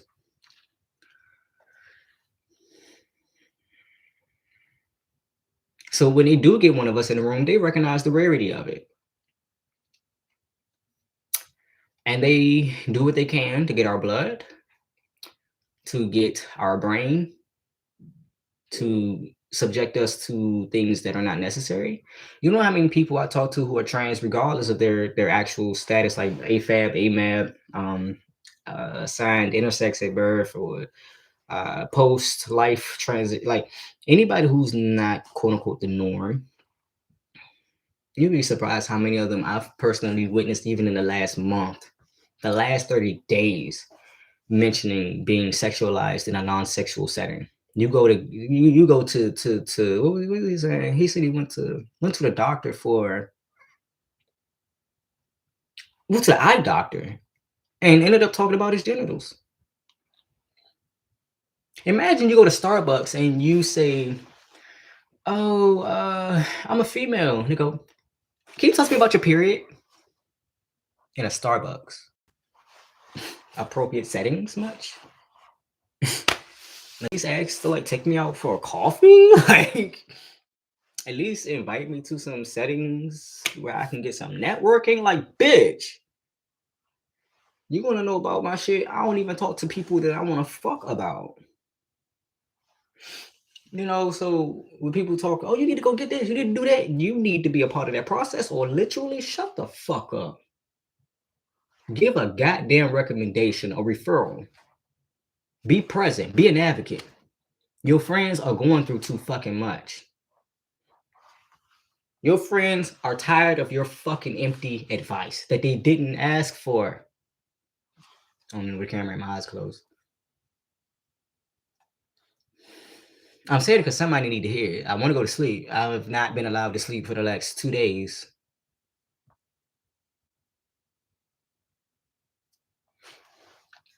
So I really dislike people. Oh, what research have you done? What have you done research? What do you know about research? Bitch, you tell me what you know to be asking me. I know I should have stopped talking about this subject a while ago because this ain't even a video for that. But you know what? If I could split it up at a later date and then I will. Not not allowed to sleep. No, I'm not under any control. I'm not allowed to sleep because I have to do certain things before I'm allowed to sleep. Like they said, don't leave your post. I have to show up in ways and do certain things that if I don't do it, I'm gonna be held to the task until I fucking dead. I will call it insomnia if this wasn't being triggered by something else right now. I do have lifelong insomnia. I've had insomnia and it's been documented by my father since I was a toddler. I've always had insomnia. But I also characterize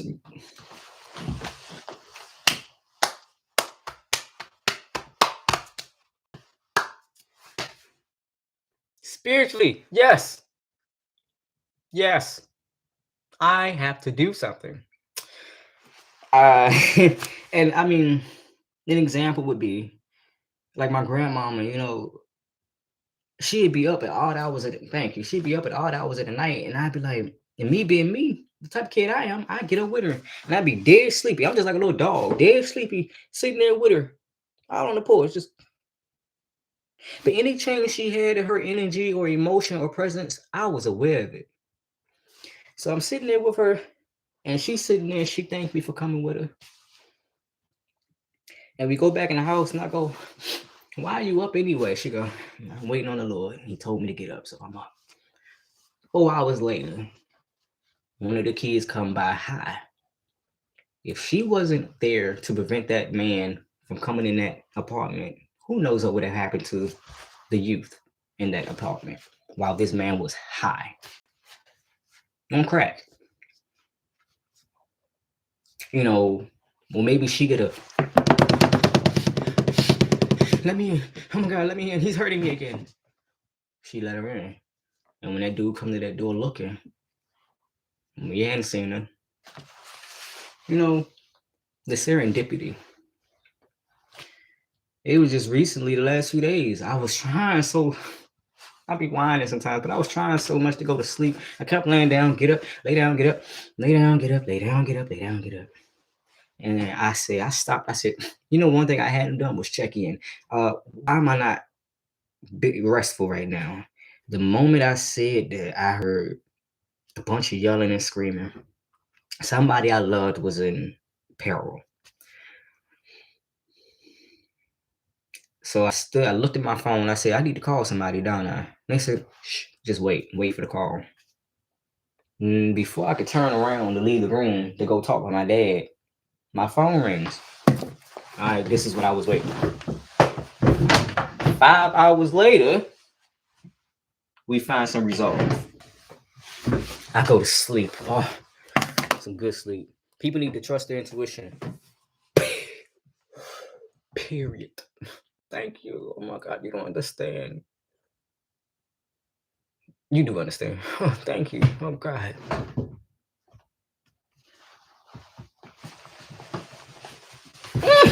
Yes. Okay, intuition. Okay. Intuition, baby. If I hadn't followed my intuition, I never would have been at risk for being killed that day. Or the risk would have been minimized because I had done the things I was told to do that day. But I only did half of it, so I only got half of the benefits.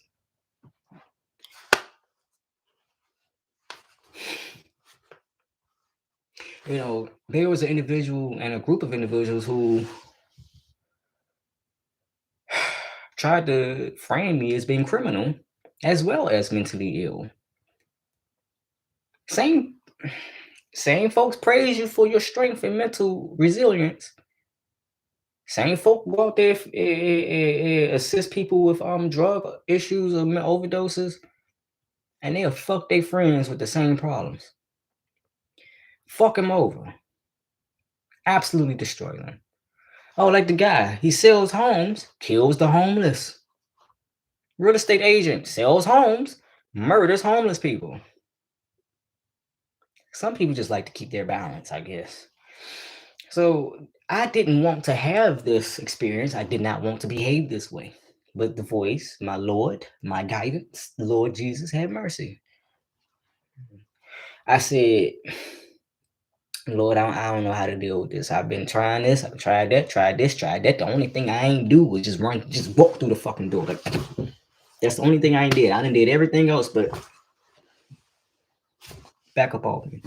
Get up, get the fuck out of my shit. I did everything but that.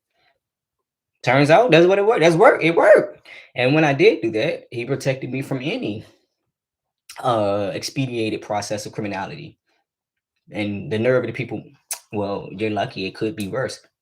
Yes, you're right. It's already bad that I'm being held responsible for something I didn't do. I'm being lied on, but it could have been worse. It's all you got to say to me, motherfucker. I could fuck you up. Technically, I can fuck you up for being a part of this process that you know ain't right. You know ain't right. But the way I had to view it is that the Lord has protected me and committed me to my purpose. Because that was the hardest shit to do, is to go to the goddamn office with the, what do you call them? Not parole. The motherfuckers, they watch you and they test your pee and all this shit. Had to go to that office right down the street from that bitch house. That motherfucker. They're androgynous. I'm calling them both.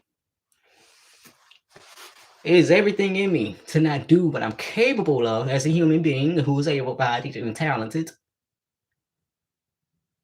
As a person who has people going, I'll be a shooter for you. I don't even know you like that, but I want to be a shooter for you. I want to be a shooter. No, don't do that, bro. I'd rather you go pick up a book. How about I'll stay in guard while you go gain some intellectual learning? Because I see you learn to adopt shooting as a result of your environment. But thank you for reminding me of my priorities. Keep them motherfuckers in your sights. Fuck. Know your enemy moves before that nigga even know what he about to do next. So it kept that motherfucker away from me. And so now, in the position I am and I'm going to be in, I don't have to deal with him, them, or anything related to that entity. That sorry, sad sack of shit. I say it with love because I actually believe in their redemption, but baby, it ain't going to happen on me. Wow, shit, you heard about? Yeah, that's wild. That real estate agent, yeah, it is the least of the wildness of human beings, right? Like people who support and raise children in multiple countries, damn their own. Why are things like this? How can it be? Where is the logic? Where is the rationality? A video of a criminal who stated very plainly what he did and why he did it. And he's not mentally ill. He's not ill. He chooses things that we believe are the effects of illness, but he's not ill. He's extremely cognizant and sound. He made a lot of fucking sense. He just chooses to do fucked up shit because it brings him pleasure, and he's very clear about that. And if you want to make excuses, then your dumbass make excuses. But you, the dumbass, not me. As a matter of fact, in that sentiment regard, in that. And so what I witnessed, when you talking about following your intuition, so what I started noticing was I was pushing off the fact that I could feel this person stabbing me. And I started to recognize the sensation of stabbing me was them um, trying to get clout off of proximity to me, trying to use my name to entice other people, excite other people, gaining access to space by letting other people believe they will have access to me, um, lying about their actual skill, experience, knowledge, and abilities so that they could impress me because they think I'm the sun that feeds, perhaps.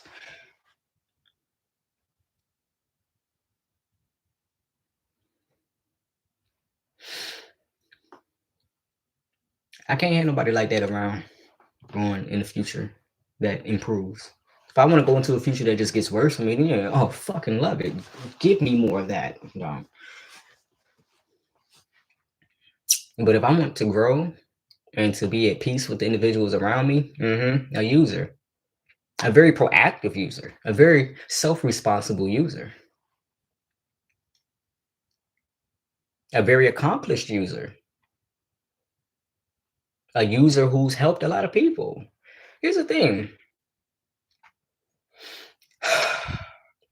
A lot of shit can coexist. You can use people and still be decent as far as understands you. It's just the amount and the severity of the shit. And the reality that is ugly and it's reckless.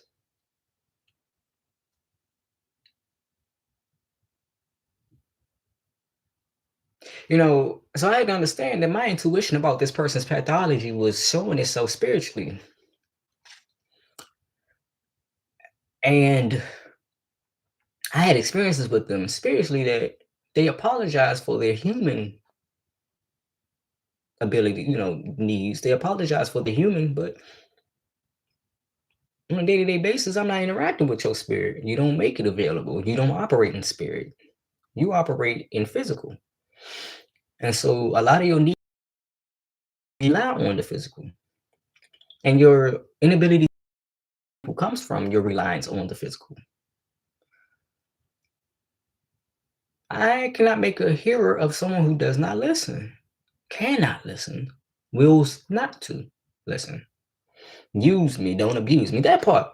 And had the nerve to say something to me like, you allow yourself to be a victim. And I was like, just because I don't always know what harm is and what it can do to me, don't mean I sit around going, I want to be a victim of that. Back it up. Bah. What are you? You a learner? Are you a learner? You a learner? You think I woke up like that? You think I woke up wanting to be used negatively? No, I say spirit use me, but the good ones, for good reason, yeah, for good cause, huh? And so I got my proof about that individual. I was accused of breaking and entering, and I had such a lengthy process with a young lady, and I apologize. She looked like Breonna Taylor. She looked just like her, man. In my fucking memory, she looks like Breonna Taylor. Beautiful spirit, beautiful energy. Just so, if I could go back and talk to that woman, I would love to be friends with her, have some drinks with her, visit her children. Like, she seemed cool as shit. But I had to tell her what she was doing was ill-advised. Because I was returning some of this person's property from my house that they refused to come pick up in the manner that I needed them to get the shit out of my house, or else it was going to fucking trash. Get the shit out of my house. So I delivered the shit to their apartment. I didn't go in your fuck apartment. I didn't bust into your apartment complex. I didn't go and gain entry by persuading anyone. I didn't break and enter into your fucking property, bitch. And I was very vehement with the young lady who was trying to hold the door open for me. Close that door. No, thank you. So she said, well, I can take it in for you. No, thank you. I'm doing what I said I was going to do, which was bring this shit right here and leave it here. And I stuck to that. And I still got accused of breaking and entering, despite me literally having to talk a woman out of assisting me or letting me gain entry. This is someone who gave me paperwork of all their information and their contacts and said they feared for their life because I knew too much. What that showed me was that I have to make myself a priority all the time, but also Some people are that fucking weird. Some people are just like that. And for what reason? I don't know what they experience because they clearly lack some of the things that I have in abundance.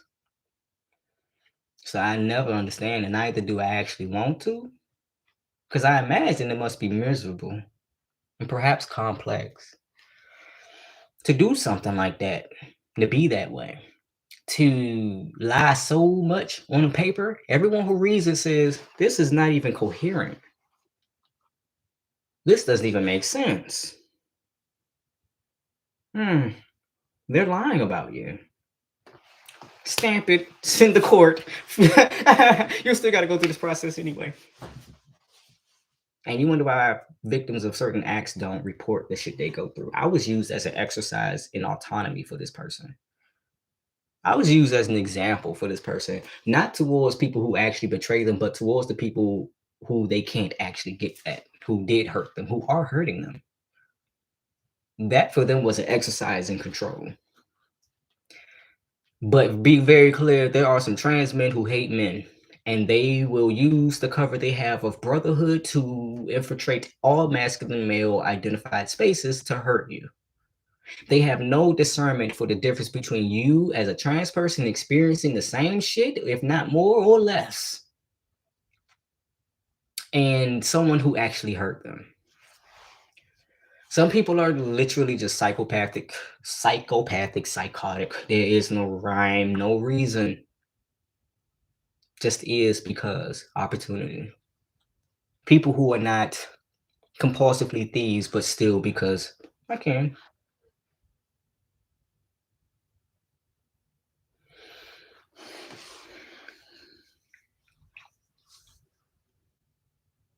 Multiple people knowing how that person was, and everybody just saying like, "Oh, we'll excuse it." Same people go hard as hell to large corporations, take on lawyers and shit. Couldn't have my back.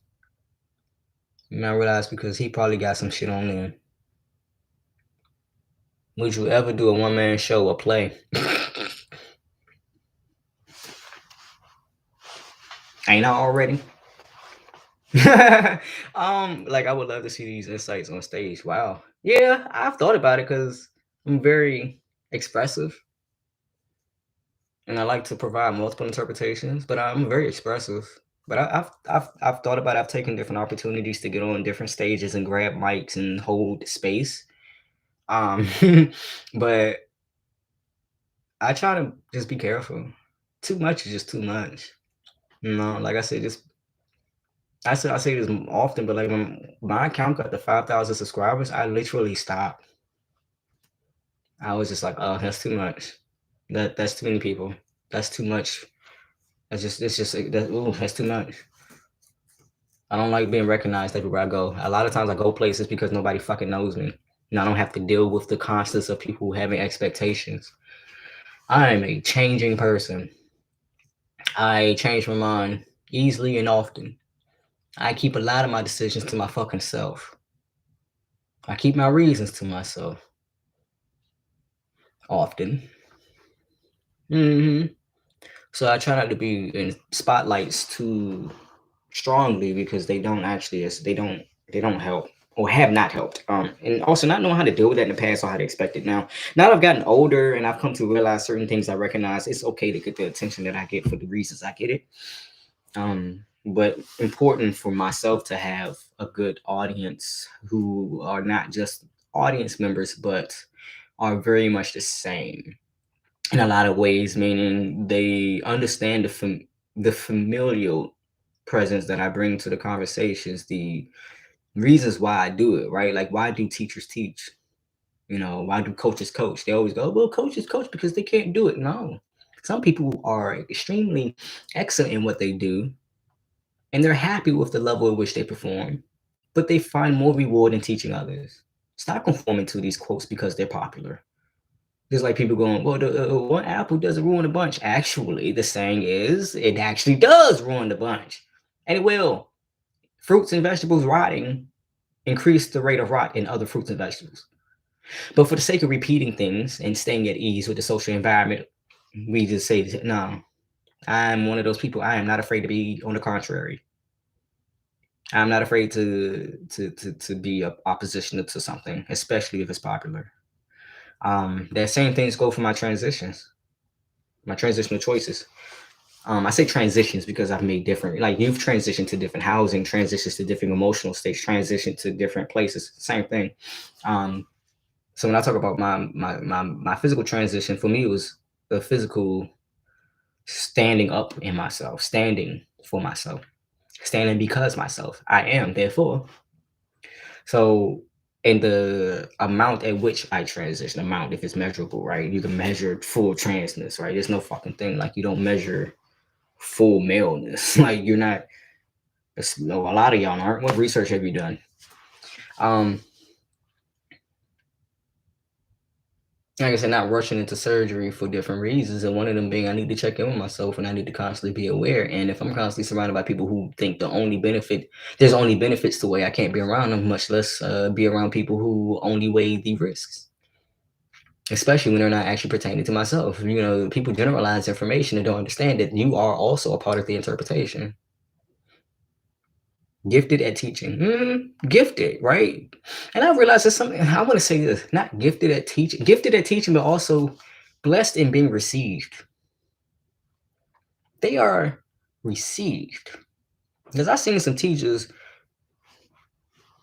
it ain't that the students are bricks. The teacher's methods are bricking the students. Like my phone can work really well for someone who's slow, but me being so fast, I ruin everything I touch after a while. That is technological. I like this shit start getting slow. I break it because of the way I am. So some people have a really good spirit for being received in their nature.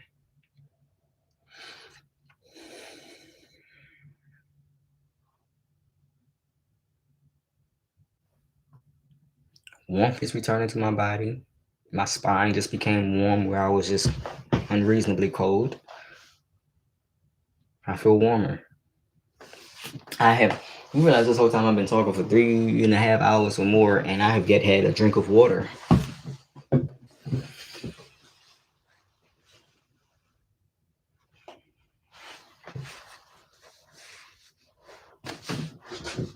I know people bigger than me who can't lift the same amount of weight.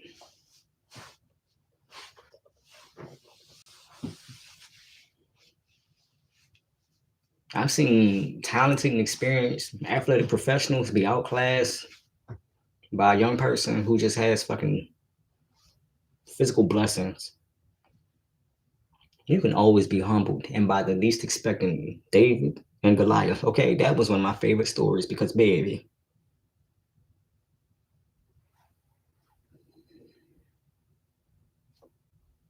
And I just remember that spirit that endangered him, but engendered him as well.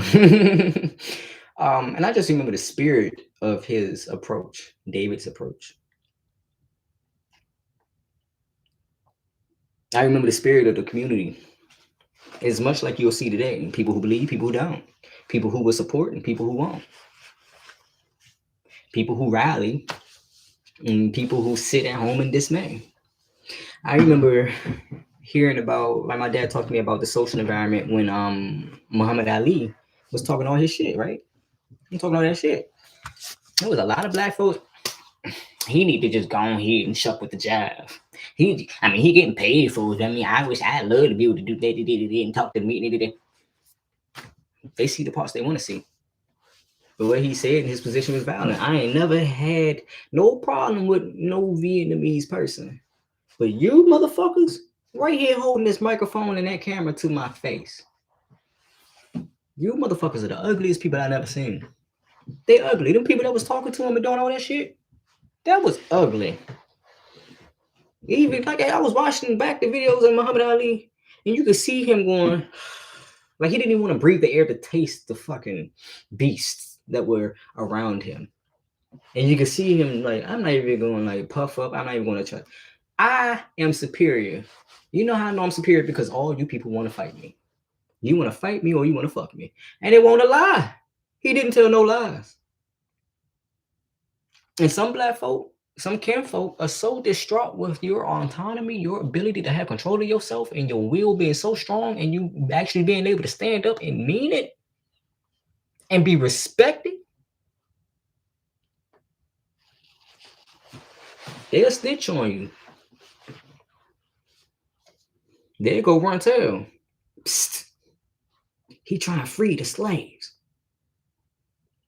And so them black folks, much like my mama, sat at home talking shit about people who had experience that they'll never had the depth of even witnessing, because the comprehension is not desired in them to even be able to comprehend. And they sat at home talking shit about Muhammad Ali.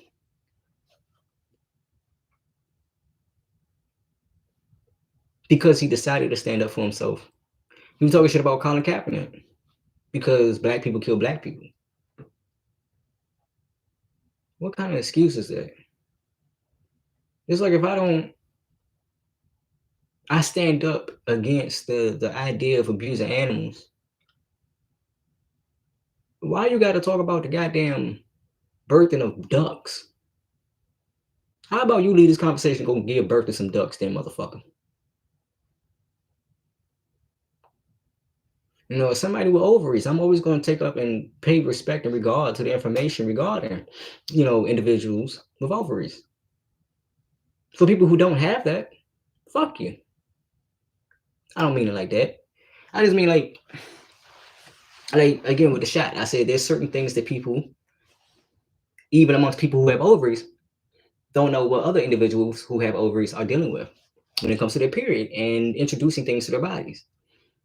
You don't understand how many hours of pain you go through until you find out what's hurting you and how to stop it. And you want to talk about just popping some shit in my body overnight.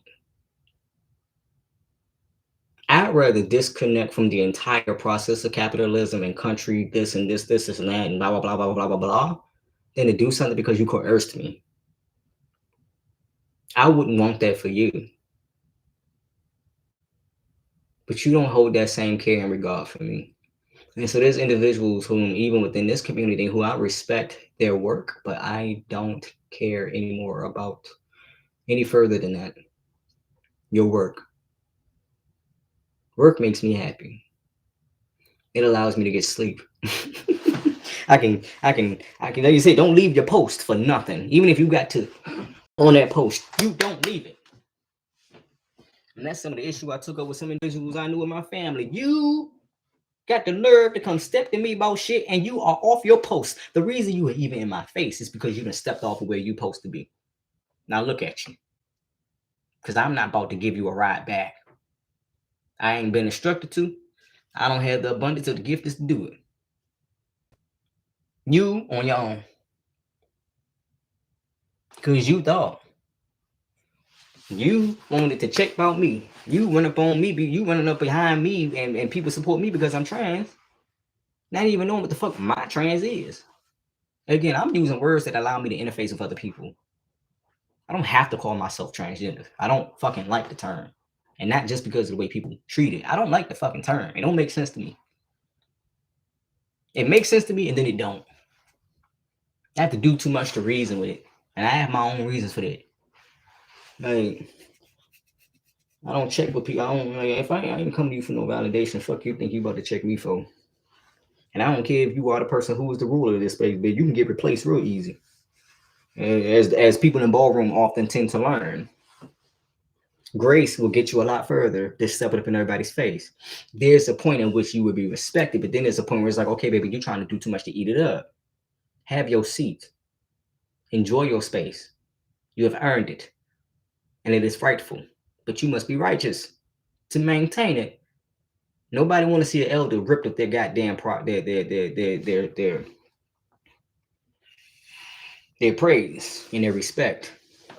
But some elders are not meant for they're not made for it. Some people have made it there because people have been forgiving for their lack, merciful upon them. Instead of using that individual as a whipping post, they say, you know, I'm gonna make sure you are untied from this position that you have where people been beating up on you. I will have mercy upon you. I will send you on your way. with an apple and a water for 365 days that will hold you. And you have faith that the Lord has the wisdom to know how to meet that person where they at. Because He's doing it for you right now. Doing it for me right now. Narcissistic personalities try and weaponize anything which empowers you. And if not weaponize it, they try to denigrate it to the point that you don't see the integrity in it anymore. They will attack all of your stability and your foundations. And then be surprised when you don't have any and call you a baseless person. Imagine someone stealing your jacket and then going, "Why you come out here without a coat?" That's pathological. Elder is earned, old is for everybody. I learned something. That's something right there. Elder is earned, old is for everybody.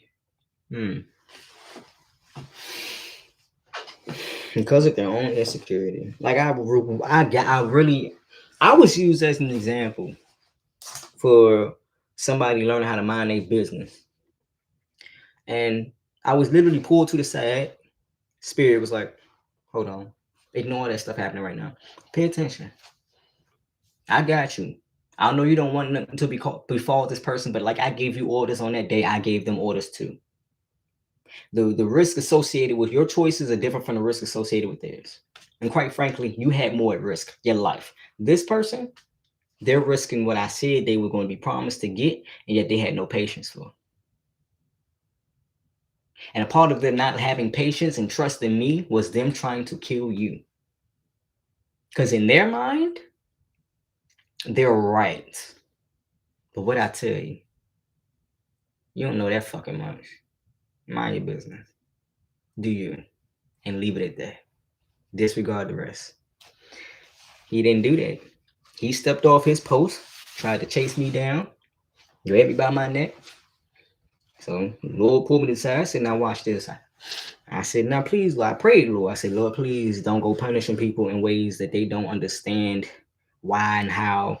Please, Lord, don't punish people too much for betraying me, because, Lord, I forgot about it. I forgive them. I don't even know what it is sometimes when they be betraying me. You refill and replenish everything so much and so quickly, I don't even notice that there is any risk of lack. And some people watching me pour, and they don't know my source. And so they overreact. No, don't do that. Oh no, God, oh no, Jose, you're not gonna. Everything turns out okay in the end, especially when I trust my Lord and not people. And oftentimes He literally told me to be the proof. Not when I want to. Baby, I'd be the most scared, knees weak, fucking coochie about to fall out. I'd be so damn nervous. Titty could fall off, I'm so nervous. And I get up there and I do some shit. In the moment that I listen to what He's saying to me and tell me what to do, they just come out. And I just relax. Now, I didn't know. He told me to where in the scripture I could find that. And he said, I tell you, I give you the words. You stick to what I tell you and what I promise in you. You stick to the justice I direct you towards. And you, in those last hours, will have exactly everything you needed. But I need you to wait. He pulling other people through so we can get this done, as a matter of fact. And I've seen it, legitimately seen it with my own eyes. Being told with His own voice. And so He said, in about 45 days, clouds are going to come over this person. And you, when you get to your 45 days, you are going to seek the advice of someone whom you previously were dismayed. I had to suck up so much humility. Even the person who assisted me in that moment did as well. When we met that day, we were not in good health, the both of us. I still got some disdain towards her, but I tell you, she don't look nothing like that person she was that day, and I never seen that person again. She walked with a cane. She was extremely thin. She was fragile. This is someone who worked with horses, and she was fragile. All of a sudden, so quickly, she went from a nice, strong, stocky woman with long, gorgeous Negro hair. She went from having this buffness about her, this masculinity, strength. No, I'm not equating these things with masculinity. She had an actual masculinity that was observable. And you could see that it was integrated, that it brought her peace.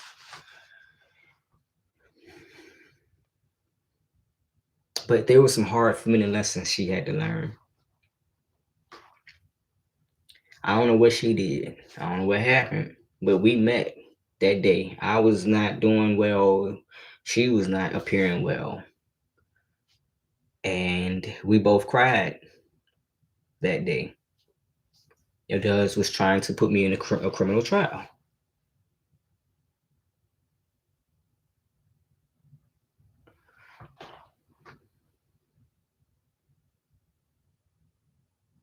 And we just had a moment just like that, real quiet. And I could hear her processing things, and I'm sure she recognized mine.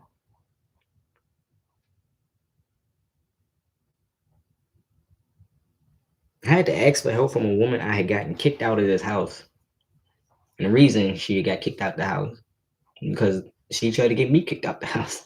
But baby, you are not the progenitor who is set to inherit. So you tried to do something, you got cut off for it.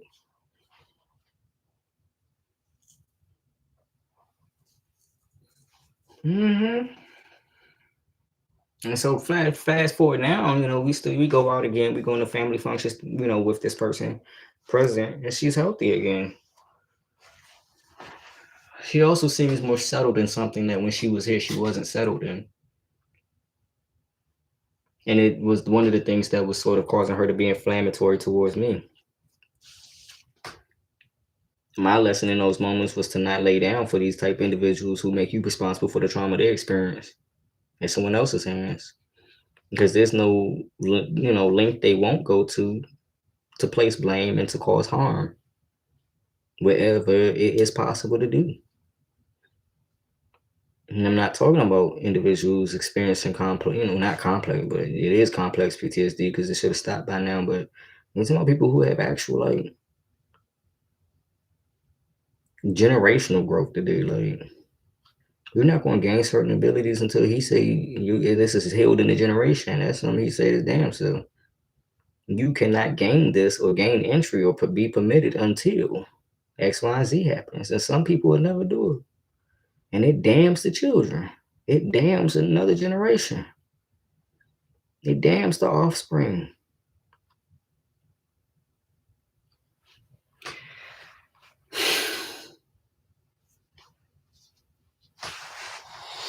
I don't. Do I forgive these people? I tell the Lord myself, I said, I don't even know if I'm actually on the path. Though I talk about it and I think about it, I contemplate it, I pray about it, and I do a lot of different things, and then I also don't do shit. Do I forgive these people? I don't know if I do. I think sometimes I speak negatively because I resent my forgiveness and my forgiving nature and my forgetfulness. My joy sometimes takes over for the fact that some people ain't happy enough to not, they're not happy. And so they're not going to be joyful with you. They actually want to destroy it. Do I forgive them? I know in the grand scheme of things I do because, baby, my soul is resting well. I'm rested. But as the human, it's violence. As the human, it's chaotic. As the human, I think I'm learning what hate is. I don't forgive a motherfucking thing. Okay, if you beef with me, we gonna have beef forever. Bitch, you beef with me, we gonna have chicken because I'm gonna eat what the fuck I want to eat. But you got beef with me, I'm putting spaghetti on the plate. Add some sauce. Thank you. I'm child. You don't know what do you know what you're doing right now? You know what you're doing right now. Thank you, Lord have mercy. Okay, because I started to say, I said, you need to seek the Lord of forgiveness before you seek for me. The Lord is forgiving. He's merciful. I'm not. I am prone to impatience. I am prone to rushing. Not even impatience and rushing. I am prone to moving very quickly. when I realized I had a goddamn learning complexity, I ain't gonna call it a disability. I'm slightly dyslexic, but more or less I have an issue with numbers. Because sometimes I'll see numbers and I'll see letters. Or I'll see numbers and I'll see the opposite number, or I'll see a shape in place of the number. Like I'll see everything but what is actually fucking there. But sometimes I'll see blank space. I remember I looked at the book and I was so confused when I didn't see no text. I was like, what in the fuck happened to my book? And somebody was like, what are you talking about? You don't see that? You don't see that? It was like, what are you talking about? I said, why is that page? And it was like, baby, look again. Oh shit. Oh, great heavens. Like, so I recognized I had a thing. I don't know what that thing is, but it's a visual impairment that comes from the way my brain processes information. And sometimes it's processing so much information, it confuses the shit. Anyway.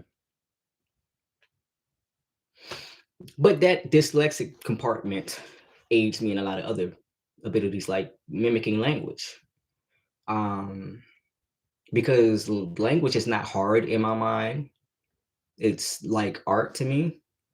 I can mimic people and things very easily. And sometimes I have to try not to. I thought I had a personality issue because of how much I could like blend or do things. But I realized, no, that's just the skill of certain types of people. And directly impacted by healer's wisdom. I just have different category of how I process information and how I got things to do. So I can bypass certain things because I know I'll come across the healing very soon. Other people don't have the privy to taking on such risks. So yeah, give and take. I'm never malicious, so when someone does it to me, they don't deserve forgiveness. They deserve consequence.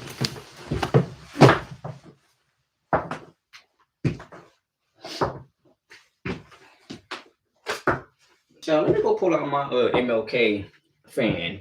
You want to talk? You need to be talking right now. I need your contribution. Give it, please. Give it.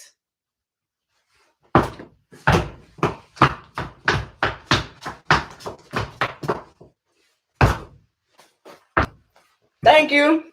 Okay. People, oh, you should forgive. I'm sorry. When something happens, the first conversation I don't want to hear is forgiveness. Because first of all, sometimes I already forgave him, but you still about to catch these hands. And that's how I felt about my brother on that day. You've been fucking with me. You've been damaging my property. You tried to kill my dog. You tried to sabotage my grandmama. You tried to ruin my daddy's legacy. You done tried to fucking break us down. I've been forgiven all my life. From the time you abused me as a fucking child to the time as this is the last fucking time. And I'm going to let everybody in this family know you have a choice to make. Let these people suffer their damnation. Let them suffer their consequence. It is not in pleasure that you do so.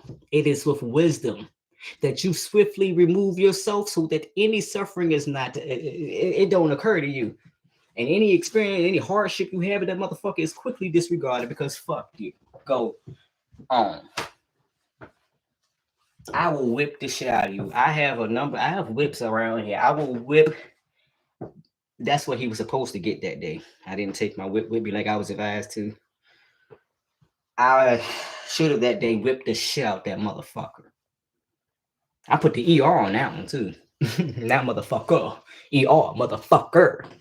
Cause like, I pray to the Lord so much. Don't give me so much that I become a fool and lose all of it. Because I want to help and give so much. Build it up in me, in my character. Build it up in the example of my healing and recovery. Build it up in any way you can. And make it sweet. Because I don't want it right now. He can deliver me $1 million check right now. Endorsements. People on my goddamn porch. I said, Lord, please don't. I sincerely beg you. Please keep that away from me. Why? Because I'm prone to lust. I'm prone to it. Truth, okay?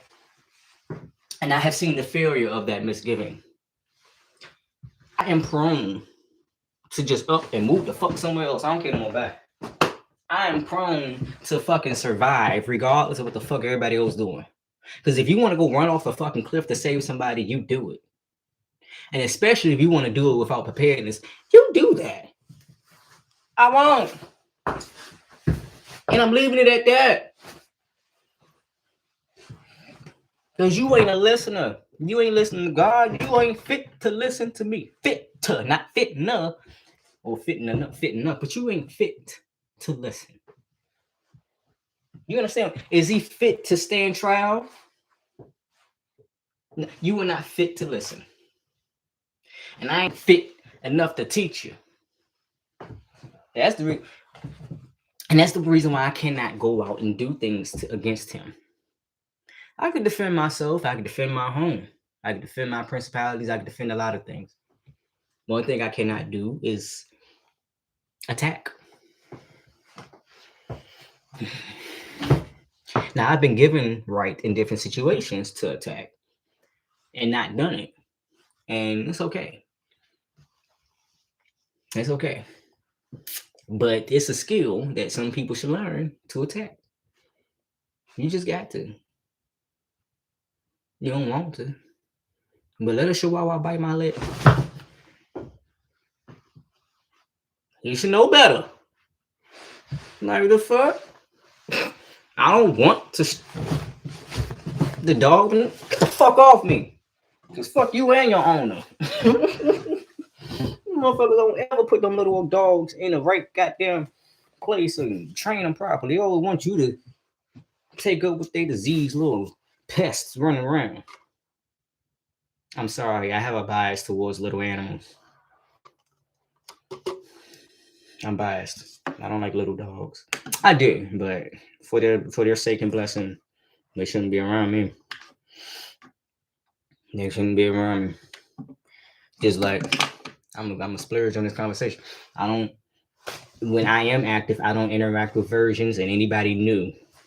I like a resume. I need 5 years minimum of experience, or at least imagination.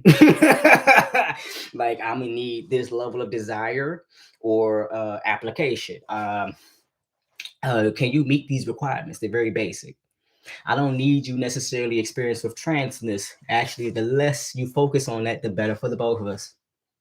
I'm not focusing on you being a male or a female. I'm focusing on what actually benefits you when it comes to pleasure. You see what I'm saying? Like,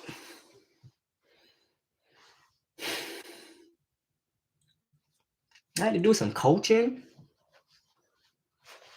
I had to do some medical, advising.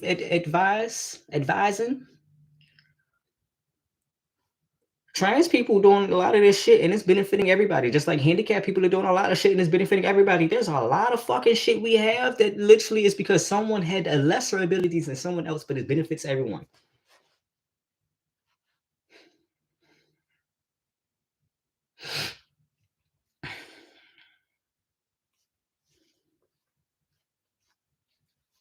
No, I don't forgive him. I was advised that perhaps I should, or at least find a path or make a room, make a space that is forgiving, but I don't have to make that my main house, you know? Like, I forgive the person who totaled my vehicle. But now I know the risk this person is willing to take. There's certain things I don't do anymore. Like park on the street when I'm advised not to. Or to do things without cause. So I can't just go out and attack him, even with the memories I have, or with the knowledge I have. His lifestyle is prone to cause its own damage, and that's why he continues to be in the way that he is. And that's a lot of pity to leverage for a person. Some people worried about financial literacy, worried about my spirit. Worried. I say words I don't actually use in the manner that they typically mean.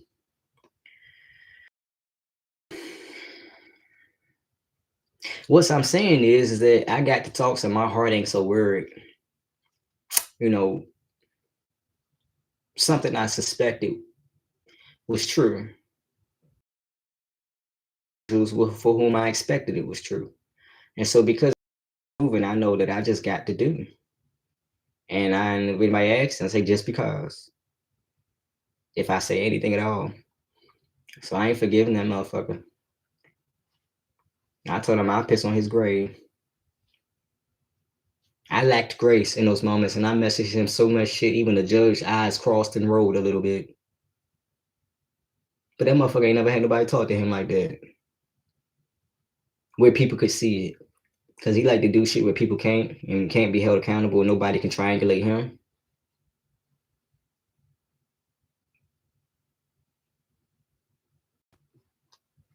You don't have to attack, I believe. Just don't allow the person the privilege of being in your space, of experiencing you. They don't deserve it. Nah, they don't. They don't. And I don't even try to do that thing where you go into spaces so that you can taunt or flaunt. That shit ain't. That don't feel pretty. That don't feel good. That's like me going down over there by the bridge where all them homeless folks live and putting on my best golds and silvers and putting all the metal I can on so that when I walk by, I sound like a goddamn pocket of even know I'm a bit. You doing that intentionally. There's something wrong with you. So yeah, sometimes I get uncomfortable with certain cultures like ballroom culture and shit. Bitch, we poor. But that's what I love doing at the same time because it's like, look at how I make it work. But at the same time, there's different levels of operation. I just choose not to be at that upper utmost of behavior or life or living. I choose not. I don't. I don't rely on that for my feels. They don't. They don't feel me. And the likelihood of the individuals you meet in those spaces are very uncomfortable because there's just certain lifestyles that certain types of individuals live because of the way they are. They got it because of what they're willing to do. I'm not willing to be around them people. I'm not willing to do the shit they willing to do. I ain't gonna waste your time. You don't want me around you, bro, because I'm gonna leave. You gonna say something stupid out your mouth and have a dumbass idea. I ain't gonna say bye. I'm gonna just disappear. You like, where the fuck that nigga go? And you ain't gonna see me for the rest of your life. You ain't even gonna see nobody who resembles me. Like, bitch, I'll make sure all of me get together and go, fuck this shit. Out. like, like, you entertaining me right now. It's been 4 hours and 9 minutes. Apart, I think I can do this. I was born like that. But another thing I did when I was young, I used to because I had people in my neighborhood either trying to, they were grown, trying to do shit to me, trying to sex traffic me. They told me literally. Told me they'd been watching me. Told me they'd been watching my peers. They knew their names, had their phone numbers, knew what school they went to, blah blah blah, all that shit. Crazy. I had weird situations I avoided. I had hunches about rings that got busted. Maybe I just mind my motherfucking self. Oops. Uh, so I had to learn how to just be by my goddamn self because some of the people around me would want to lead me to nowhere good, if not by their mistakes, then by their intentions. People would look at me and go, "Oh, you got all this and that," and try to take from me when it was literally someone else's. So I just learned to just sit in the corner of a room, talk to the wall, and be okay with my own voice. And this is coming from somebody who didn't like the sound of their voice, hence the transitioning part. I had to learn to sit in the mirror and just be there with myself. Because I've seen so many people who had not developed those types of awarenesses. And there are people who are mentors to me now whom I never even speak to physically. And yet I gain their insights.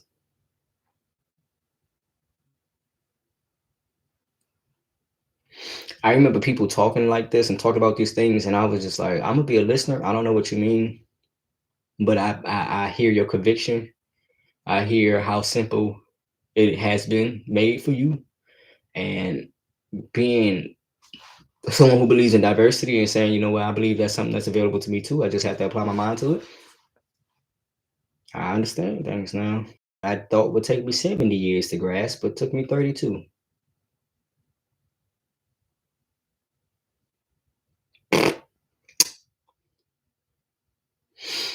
Y'all, I'm watching TV while I'm talking to you. I'm watching people play Among Us, proximity chat. I don't know about you, but shit is entertaining to me.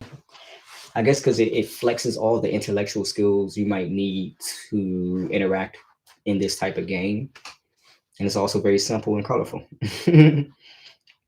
um, I'm interested in game creation, design, user interfaces. I used to make custom packages for Windows XP specifically. I used to make widgets. I didn't even know that's what they was called, but I used to make little widgets, and I used to do some coding and programming. I don't know new code, but I tend to be able to pick up on it with minimal, not minimal, but with some learning on the subject. I can usually pick up the pattern or the logic. There's a lot of logic applied to programming. Like I thought it was mostly math, and I got really intimidated by that because of my disability sometimes with numbers. That I avoided anything which would require me to be calculative and critical, and I never considered myself that will require a lot of numbers because of my visual issue. Um, but I definitely do rely on my ability to learn and integrate information. But one thing I definitely is sort of mine now. My attention span towards what I'm thinking is about 5 seconds long. And I want to know who these two people are watching. That's amazing to me. It's been saying two for about 3 hours now, and I find it amazing. I don't know what you doing, what you up to. You probably sleeping with the joint on, but it's cool with me because I do something like that too with folks I enjoy. Listen to podcasts or listening to audiobooks. I'm trying, like, I really would like to do the duties that I said I was going to complete. I am doing them, but it's taking more time than I thought it would. Maintaining my faith. He said, don't tell people you're going to do something. You don't know what time it's going to take, so just do it and let it be. Yep. So I know the resolve I'm experiencing right now, one of the individuals with whom I'm working with, they will too have resolve that is necessary. It doesn't go the direction I want all the time, but necessity over prioritizing my purview. I'm Vixa. Been what years? Yes. Okay. Vixa, right? Vixa. UX is so important. Have I talked to you on other platforms? But yeah, it is important. I didn't understand how important it was until a very specific interaction where I witnessed an individual. I was in school, and I was one of the few people in my area or at this school who had a home computer. I had been introduced to home long time ago. So I knew people who had never even seen a computer, and they had to, go through the breakdown. What's this? What's that? What's this? What's that? Now, I was a kid. I liked design, so I read the books because I liked the fact that they laid out the information in ways that were intended for you to understand. I have a pimple in right here. It's weird. Um, I mean, my body is flushing certain toxins though because I fast a lot. Um, and so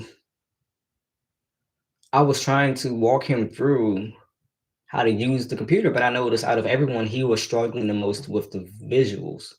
And so I looked at him. I said, "Give me a second," and I went and I changed the colors on his particular account.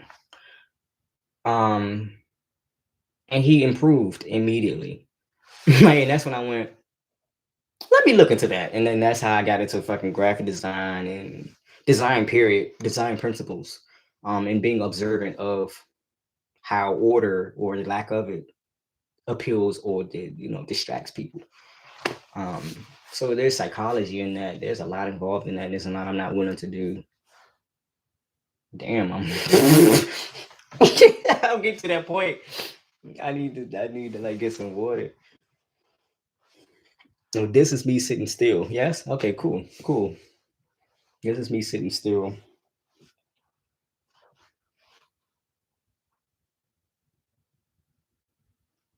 This is me meditating.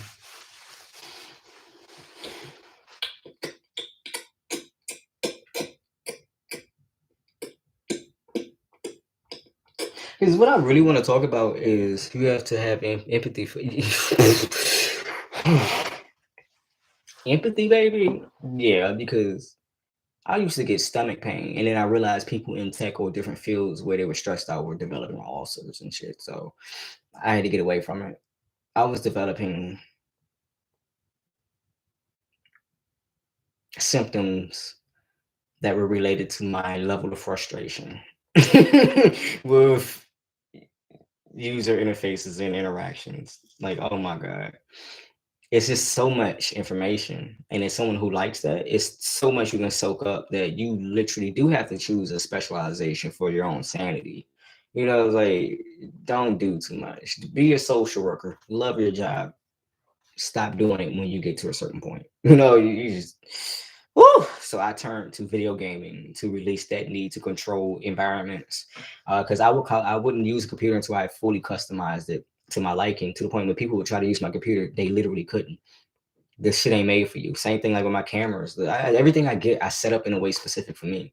So like when people give me shit and this still on default factory settings, I can't fucking touch it. I don't want to look at it. Get this ugly shit out my way. Get this middle of the road shit out of here. Move. Like I used to just literally type in random websites into Google or subjects into Google and just go to different websites, like 15 windows open, just comparing all these websites, and talking to myself about what's exciting about them. Now, this hurt my feelings when Flash got ended. Oh, I used to love working in Flash. I know a lot of people didn't, but I did. And it was very interesting to me to see some websites were in the minority as far as how well those websites actually translated using Flash. Um, Also, I like to learn. I like to take in that information and apply it practically, visually. But as I've gotten older, I've realized nonverbal communication is a bulk of communication, and individuals who don't realize it just because they say it's not doesn't mean it's true. It just means they're fucking blind as hell, and they're ignorant too.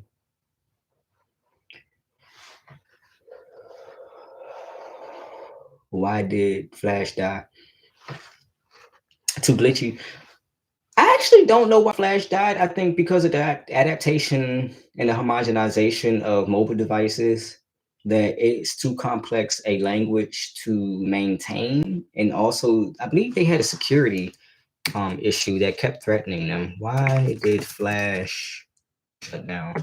Adobe has decided to stop Flash because they switched to HTML5 in their software, and it is very expensive to support the Flash software, which will mean maintaining support and training and the like scholar integrity, right? You don't just keep doing something. You have to have to be on call for these things. So they would basically be training people in the out of HTML coding.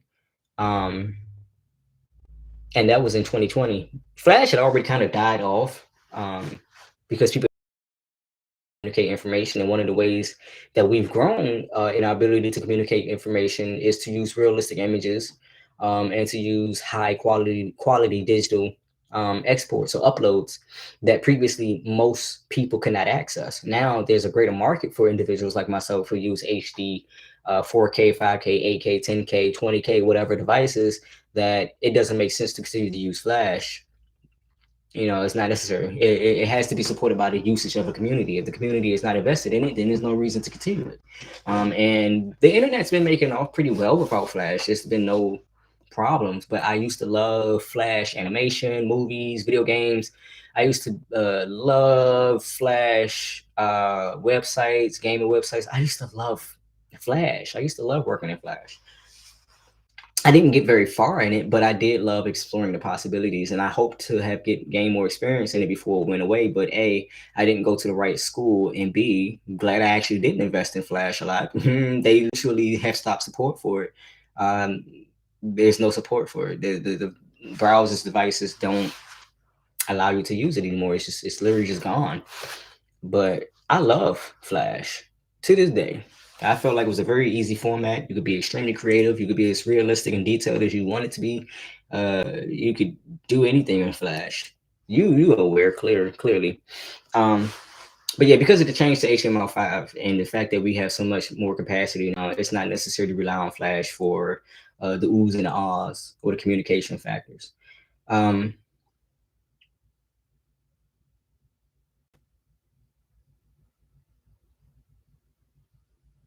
Why are we talking about Flash? So yeah, I just I loved technology at a point in my life. As I surround myself with a bunch of tech. Um I loved. No, I do still enjoy it, but I'm not new to it, so it gives me more headaches than it does peace in a lot of examples. Um, I stopped doing troubleshooting for people because you have to be willing to learn and sit down with this stuff. And you can't just keep calling me. And one thing I don't like is people depending on me. I don't like you being dependent. I feel like I'm doing you a disservice. If you can't figure it out how to learn after a while, or to at least call me to help study, I'm not interested. I'm that person. I'm not going to, especially if you ain't paying me enough. That's the real issue. $20 ain't gonna do it, baby. $20, I go shit my hand on the street. I would rather do a whole lot of other things than jumping other motherfuckers' computers. Like right now, my fucking dad called me, or he get a phone and he like, can you set this up? I look at him, I'm like, motherfucker, you best keep doing it because all you're gonna keep doing as you get older is get more phones, get more confused. The hell you think I'm doing? I'm confused too, motherfucker. Stop calling me. Read the goddamn booklet that somebody was so nice to make for you to learn how to use the phone. Watch the tutorial the phone offers you when you open it. Don't call me. Do you mess with VR?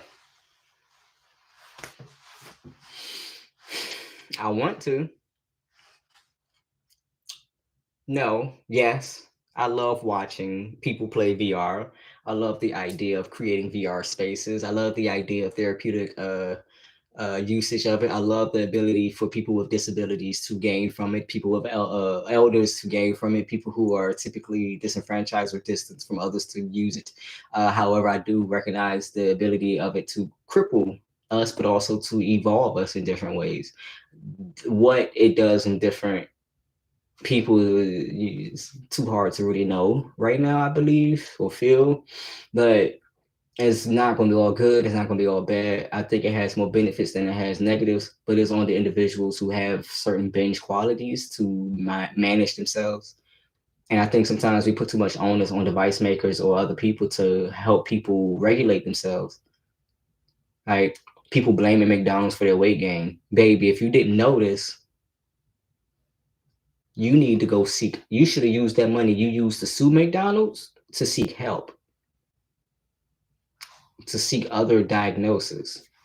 Because, baby, it's built in for me that when I start getting to a certain body fat percentage, even against my own goddamn wish and will, my body will burn it off. Like some people sweat out the flu, or I will literally just start overheating and burn the shit off. I'll be eating and understand that I'm not even taking the calories in. Like my body sometimes operates more on the spirit. If my spirit is like, I don't want this right now, the human in me saying I do, but really I don't, then I literally cannot gain from it. To me, reminds me of that scene in Constantine, I think it was, or was Constantine his name? Angels and Demons. But anyway, Keanu Reeves, I believe, was the main character in whatever this movie was, because he plays movies of similar themes and schemes, right? In this movie, one of the guys had the sin of gluttony, and he also had a sin for intoxication. He just could not stay sober. Every day he went to drink himself, fucking obliteration and plastered.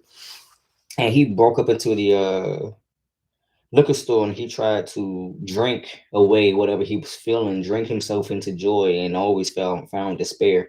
And despite him gaining or have the opportunity to be aware of that, this Mo still went down every fucking aisle, knocking over all this liquor, trying to drink it and convincing him like he felt like he couldn't drink because he couldn't get enough. That was greed. Greed was at the root of all the things they were demonstrating in these scenes, and he went in there, busted everything up, was trying to drink, trying to drink. It was like he could not satiate his thirst. And I remember watching that scene with such a connection to how they illustrated that, how they illustrated this story. Devil's Advocate, yeah, that's something like Skinny Legend. Man, people say that it's a gift. My ass hurts right now. Okay, my ass always hurt. I'm cold all the goddamn time. I'm hungry, despite eating. My metabolism even impacts my mental health because you got fat in your brain. Your brain is mostly fat. And I would feel so dry and exhausted and depleted up here that I didn't know how to balance, the electrolytes and taking in substance based on the liquid um content or the solid how solid it was. So I had to do a lot of learning. I even stopped seasoning my food for a while because I was realizing how the things were impacting my hormones and blah blah blah blah blah blah. Child, being skinny make you sensitive. Just like they go, oh, little guys got complexes. Being skinny make you sensitive. Like I said, I always bump into something. I got all these bruises and shit. I ain't got no damn cushion on my body. I can't even lean on myself. It hurt. I can't date other skinny people, baby. We rubbing bones, starting fires. It's out here causing ash and sparks. And boy, I wish I had that. If I even look at a burger, I'm blowing up. I'm sorry, but I know you mean that. You are actually eating the calories through the fucking air. Trust me. I fasted for like 7 days. I had to abstain from looking at food because I was gaining the feeling, like my body didn't know the difference. I believe you. It's that placebo effect. Is this saline or is this something else? Neurologically, we are so interesting. Things are interesting. So I promise you, I understand. Like I eat and then shit is gone. I'd be like, oh, I gained 3 pounds. Before the day over, I done lost 5. I'm not complaining. I'm just saying it lends itself to certain benefits and it takes away from others. I can always hide from a motherfucker by just staying still enough. And I don't often get trapped in spaces because, bitch, my little skinny ass right through it. You park too close to the car, baby, don't struggle trying to give me space. I got it. Seriously, it don't bother me. I was so lean, I couldn't float in the pool. I just go straight to the bottom like a damn rock. So I was worried about drowning. I can't be a help to nobody. I can't keep you warm. I've even eaten 1 meal a day for 10 years. Well, I tell you, that actually can mess you up. Because now your metabolism is fucking nervous and it's going to... It's my money. And I'm keeping it now. And so it doesn't want to lose. It doesn't want to expel.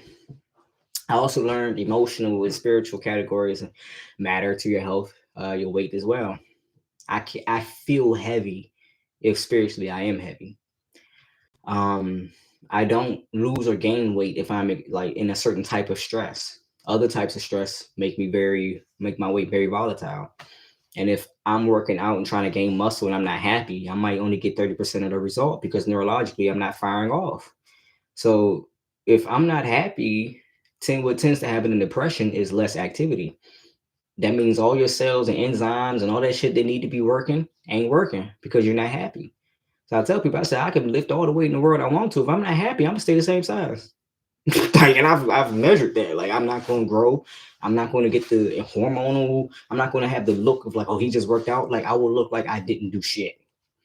But some days I can wake up feeling strong and visually to other people look bigger than I am. Hey, how tall do you think I am? I don't know, 5'9", bitch. I'm 5'7", 5'6". How much you think I weigh? 160. I'm 130. 128. So yeah, it'd be other shit. My body can't do a lot of food. But that part too, that's a fact. That's real. My body can't do, I feel you. When I tried to gain weight for my bodybuilding, I hated eating so much. I hated it. I mean, I think even Ronnie, who is that? Ronnie Coleman? Let me try to get him right. Yeah, I saw an interview with Ronnie Coleman. Was it Ronnie Coleman? No, that's not Ronnie. Was it Ronnie? I think it was Ronnie Coleman, but it could have been someone else.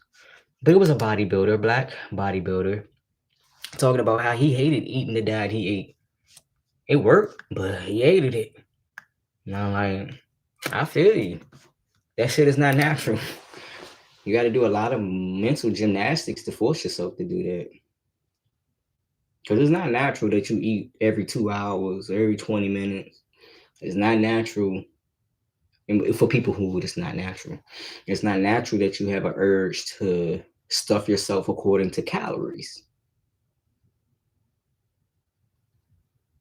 It's natural to go a bulk of your day not eating. However, I'm also food avoidant. I will sometimes avoid eating food because CPTSD. I'm so stuck arguing I can't put food in my mouth or stuff yourself at a certain time. Yeah, that shit ain't natural. Certain times of day you would not have been prone to eating, even while when you're not hungry. Yeah. hmm I tried to eat like Goku. I literally had to coat. I had to prepare myself to eat, and then I had to, in between that window of preparation, I had to hurry up and eat when I didn't actually plan and expect myself to, because my body would develop the urge to not actually eat. Like I would just like my gag reflex or something, like when my stomach wouldn't tolerate it, or I had to learn to like, okay, we're gonna eat now. We're just gonna eat a little bit, knowing I'm gonna eat a lot. Like I'm gonna eat 3 times the normal amount just so I can get this growth. Um, and I would sit there and convince myself that I was only seeing half the meal. I try to organize the calories in a way that I take in them. I get the most in, like eat as much rice as I can, and then eat the chicken because the chicken is more likely to make me feel full faster than the rice. Eating all that damn rice, shit, that's a problem. you know, when you're done the lab, I'll go back and look up the definition of CPTSD, not CT, CPTSD. I messed it up. CPTSD. Like I said, it's a few. It goes back in a little bit, but CPTSD is complex trauma. The main difference, right, is that PTSD is generally related to a single event or series of events within a short period of time, while complex PTSD is related to a series of events that repeatedly occurred over extended period of time. So, one of the obvious examples of that would be a negative or narcissistic family environment um, versus a car accident. Um, so let me see if I can gloss over this for a second. So some psychologists propose that there's a difference between the symptoms of post-traumatic stress disorder and complex post-traumatic stress disorder, which suggests that a different treatment approach may be necessary. And it's the thing is they say it's important to note that as compared to simple trauma, that does not mean that the type of event one experienced was more distressing or shocking. In fact, complex PTSD is closely related to the events and symptoms associated with post-traumatic stress disorder.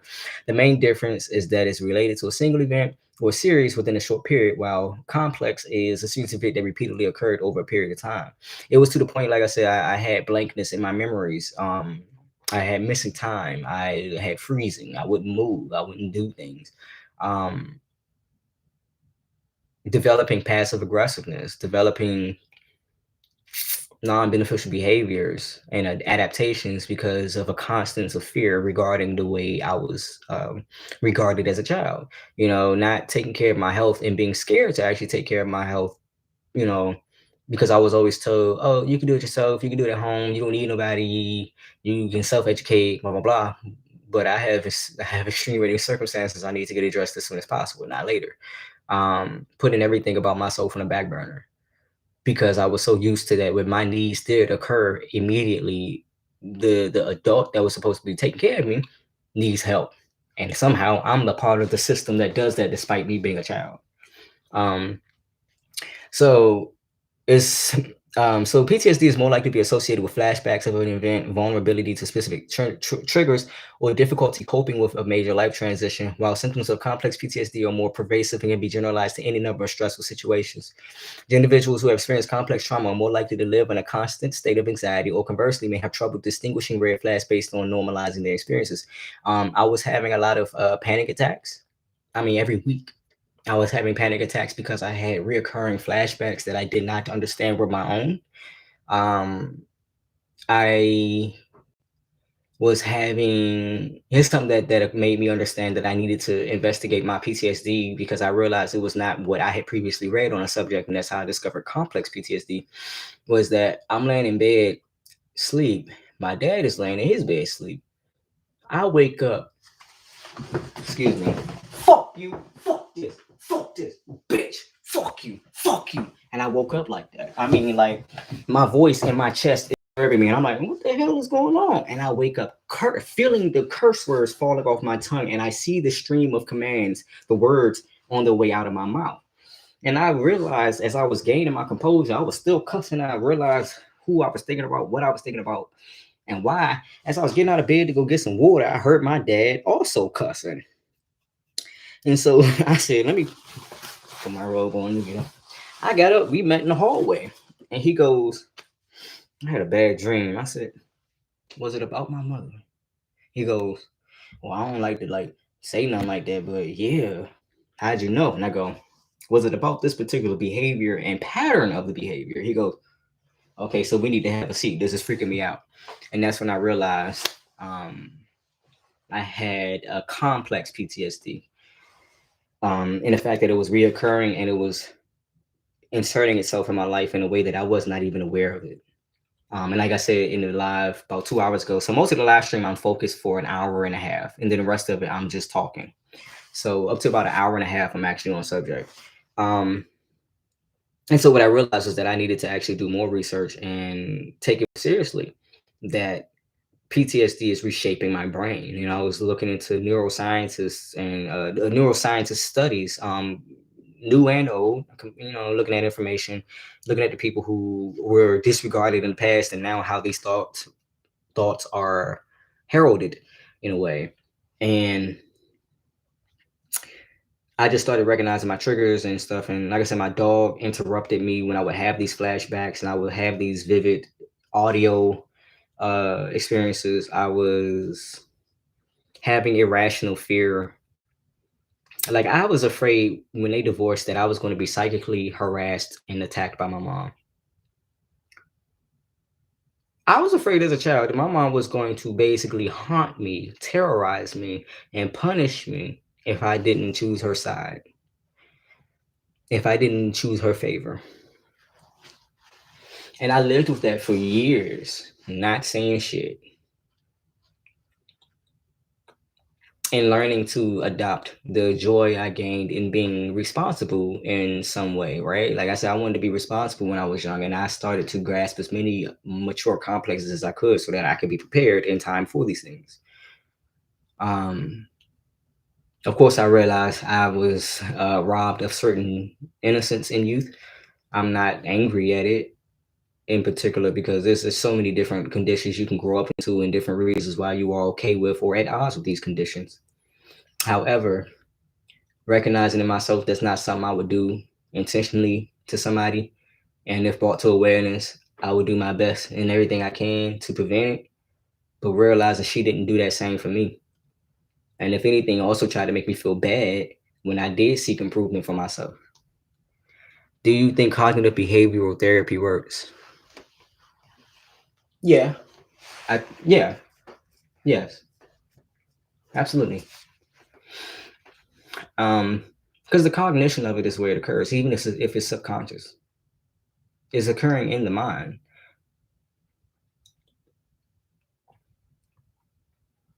It's occurring in the mind. So yes, I do believe cognitive behavioral therapy works because it also helps you correct the things you do that put you at odds with yourself. That like I do certain types of behavioral therapy with people in my life with whom I have this relationship. Um, and we do exercises with one another to check in with how much is being triggered or has been triggered and how much has been resolved versus how much hasn't been addressed since the last conversations. um there are individuals whom I've trained in correcting certain behaviors or being prone to the behavior, right? You change the percentage and the likelihood that they'll do these things or be prone to it. um I've helped people stop drugs and shit, da da da. Um, and people think like, "Oh, you're being arrogant." That comes from having my own temptations. I have an answer to all of them, and it took a lot of will to not be prone to things I'm prone to. I'm prone to destructive behaviors. a part of it because of that self-worth conversation that I have that ain't even my voice. So I have to learn how to replace that voice in my head. I know that a part of my rollerblading style is related to a lack of care. Like, you should experience pain. Fuck it. Go throw yourself off these stairs right quick. And you better learn how to roll when you get that when you land. But instead of just giving myself to that, I went into training for parkour. So now I have an actual productive outlet, right? Where some people just become destructive and don't know why. I put it into something in a controlled environment with people watching and taking care over my ignorance versus simply acting on the depth of my irrationality. Because it's irrational to rollerblade. It's not safe. It's like choosing to go out on ice. But I recognize it's for different reasons that I do that and that I'm capable of doing it and being resilient. There's some people, the falls I've had, they would have broke bones. They would have broken multiple bones. There's a reason why certain people are so scary about everything everybody does. Like, oh, you shouldn't do that. Because they're not made to withstand these types of things. They literally are acting out on the fragility that is really real. That's real for them. Like me, I think like when I see people walking on tight ropes, bungee jumping out of airplanes, flying on airplanes, that shit unsettles me. It is so unsettling to me, but I know that's related to some other issue I have. That's personal. Risk taking, yeah. So I read Stop Self-Sabotage by Judy Ho, Life Changing, Risk Taking Behaviors. Yeah, like there's a give and take, there's a reward, there's a loss for everything. Sabotaging. Oh, yeah, there you go. Too nice for your own good. Stop self-sabotage. Oh, you get the audio thing. 6 steps to unlock your true motivation, harness your willpower, and get out of your own way. Clinical psychologist and TV personality, Dr. Judy, helps you stop the cycle of self. Unfuck yourself. She sounds familiar. That sounds familiar. I'm trying, like, I'm looking for a picture or something, but Judy Ho. Her face is not familiar, but the lessons she's talking about, the things she's talking about are. So I've heard of the things she's brought up, apparently, because I was reading some of the quotes. So I've heard some of the things she's offered to individuals. I just never actually seen her. Let me see. Can I see some? Go pushing 3 instead of E. Let's see an excerpt. I want to see a little bit. Licensed neural psychologist. I like that. Here's something. People think I got into like BDSM kink because like, oh, kink itself, like, oh, sex, sensuality, child. That was the furthest thing from how I actually got into the practices that are often utilized in kink. Like e-stimulation. I learned about electric stimulation from neuroscientists who were using it to treat depression. And the theory behind, the electrical nature, electromagnetic nature of the human, and how utilizing electromagnetic devices, you could assist people in gaining traction in their emotional state or control, right? So when I started practicing stimulation, it was sort of an offshoot of like Chinese medicine, Ayurveda. It was an offshoot of a lot of different things, but people made it like, what's the word? They perverted it. And I realized what I did to welcome or allow the perverting of that. That's my fault. I'm a kinky person, and I also practice things that are practiced within kink for my health. The two, it's like there's an activity you do, and then there becomes a cult surrounded in it, but that surrounds it, then it becomes a culture, and now it's just a part of culture. That's how I view certain kink spaces, where this is just something you do. Right? If I have a long-term committed relationship, I believe the use of bondage, domination, submission, or masochism is beneficial to your growth as a human. For people For people for whom BDSM is merely just either kink or slavery, I can't be in a room with you because you look at things in a flat manner and thus you read people in a flat way and you get flat results and you want to get mad at me and be in dismay. Child, I'll upload the book for you. You're speaking a love language.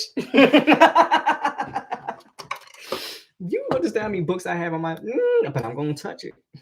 I'm gonna touch it. Oh. Because I was looking because of course every time you search a book, it goes PDF. Is it one up here right now? And the thing is, I'll tell people sometimes I'll download books because I already paid for it. It got damaged, destroyed, lost. So I'll just download it digitally. Or I'll download it digitally first, and then I'll buy it and end up leaving it somewhere for someone else to take, or gifting it or something like that. If I don't appreciate it, I won't pay for it. It's no like shade. But I like to see what I'm buying before I just buy it more. Judy Ho. I'm sorry. I'm sorry, Ho. I'm gonna keep saying it, but I'm gonna keep calling you Ho. Related to healthcare should be used to supplement rather than replace the advice of your doctor or another trained health professional. If you know, so apparently I have a copy of it right here. But if you would still like to enjoy the pleasure of sharing it with me, then that's fine. That is okay. But I do see it right here. CBT, cognitive behavioral therapy. Ooh, I love when they give you homework and books and shit, and they give you a space to write what you've been thinking. I love when the person who made the book go, here's a page for notes. Ooh, because I bought this book and I mean it. Yes, values cards. Just hug someone. Pleasant activities. It's good to make these types of things. Yeah, it's like picking from a hat. You got to facilitate for yourself the way that your health, your educators used to do for you when you was young, or that you hope they would do. So a quick visualization, if, when, or and then this is good. This is good stuff. Good soup.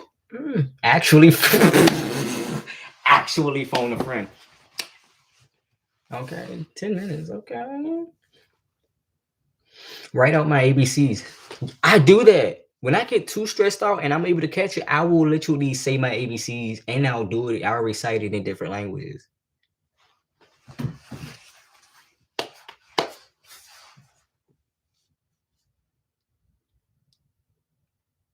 I know she's someone, yeah. She's someone, not even, ooh. Artistic, like being artistic is not just a means of like communicating. It's usually a means of coping or finding a new interpretation of something you're experiencing. Navy SEAL box breathing. Physicalize the emotion. Labeling your thoughts. Thought clouds. Yes, but now I don't know if I ever stop doing it though, because like sometimes I look at self-sabotage as very fucking useful.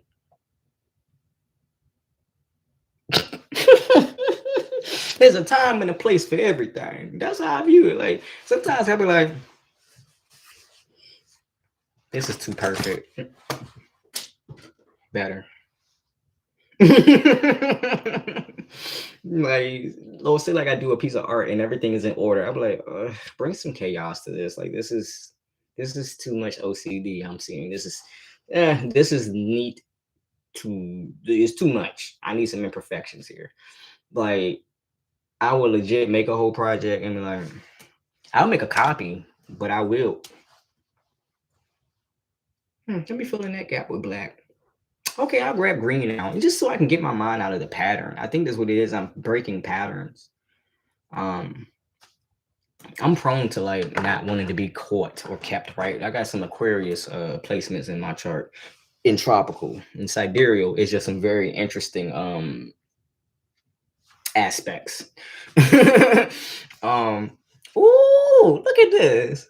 This is organized. Looks nice. This like developing values-based goals.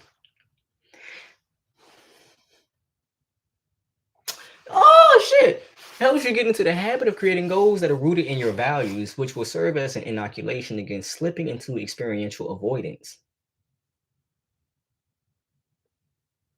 And strengthen your self-regulation skills, especially motivation and willpower.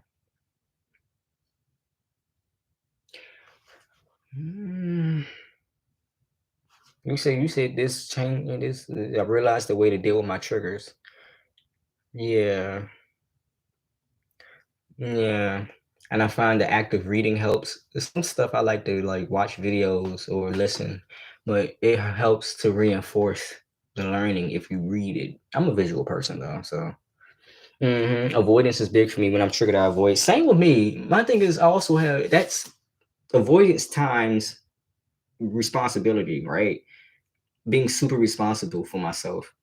I don't Sometimes I don't let myself get help because of my belief that I should not have to ask for it, or that because there are people who need more help than me, I should not apply for assistance. Um, and that's also connected to childhood. That's connected to self worth. That's connected to self esteem. That's also connected to self awareness, being able to see yourself accurately and caring for that person without putting your emotions in place of what needs to occur. Um, yeah, I'm the same way. And this could be triggered in anything, like being triggered by someone's relationship to their mom.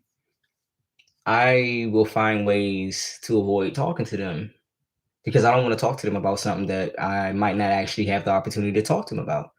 Um, the fart of war. um, Not being able to, like, sometimes I could talk about things without the emotional attachment to my experiences with them. And because of that, sometimes people think I'm lying about the pain I experience because how at certain times I'm not hurt by it. I'm just literally seeking help so that when I am experiencing any symptoms, I have resource. Um, Sometimes being too good at coping or being responsible, people put you out to dry even longer when you need to be brought in. Yeah, I do that as well. Or I drag out certain parts of the processes, right? Like, it's just true. I'm doing that thing kids do. I used to wonder why kids used to be doing all this shit, and I'm like, oh, it's called needing a break, needing some water, needing to stretch. Like, they really be trying to punish you in public school, bro. Just for existing. I really think it's a lot of weird, complex, unhealthy personalities that need to realize they need to give themselves a break. You burned out and you burning these children. Get the fuck out. You out here making these children responsible for your emotional drink. I need to drink. I think I'm fasting for another few hours for food specifically. I'm sorry, solids more specifically. Um, I need water fat, not solid fat. And I also drink too much coffee. But who gonna check them? It's cold as shit. I'm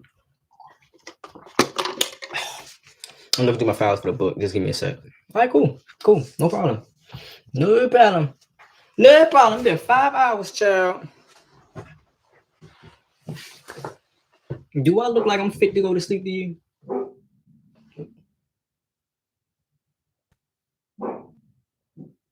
What is he barking at? Yes. Yeah. Yeah, boy. Hold on. I don't know what Barky's doing right now. The sun up. 6 o'clock. Like, nah, it's darkish over here. Yes, get in. You need to go out. Need to pee. You need pee pee. Get in. He didn't move, so he going back to sleep. Okay, he just waking up out his sleep barking. Oh, okay.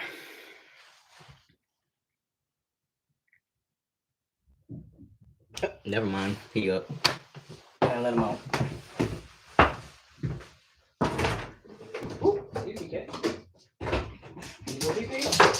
Hold on. Hey. Wait, hey.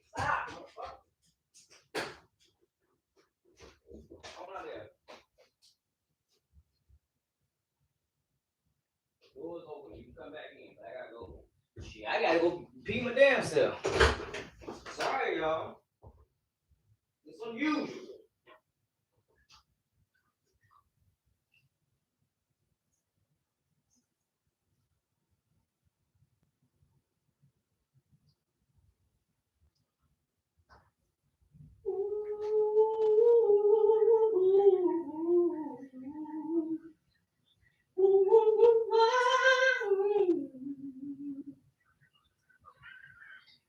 Huh? What you say, Bo?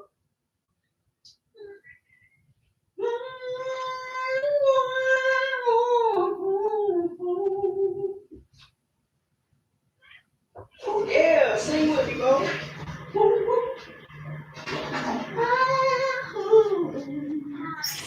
You don't like that note? You don't like my singing. I'm coming back, I promise. Right? I am. I promise. Come on. I just want to go and say, okay. Okay, so, breakfast. Come here.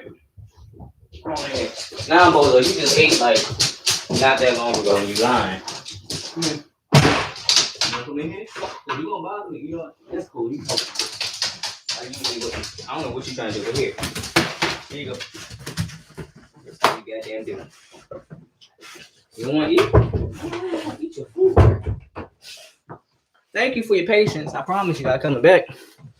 I had to let the dog out, do his thing, and here he is.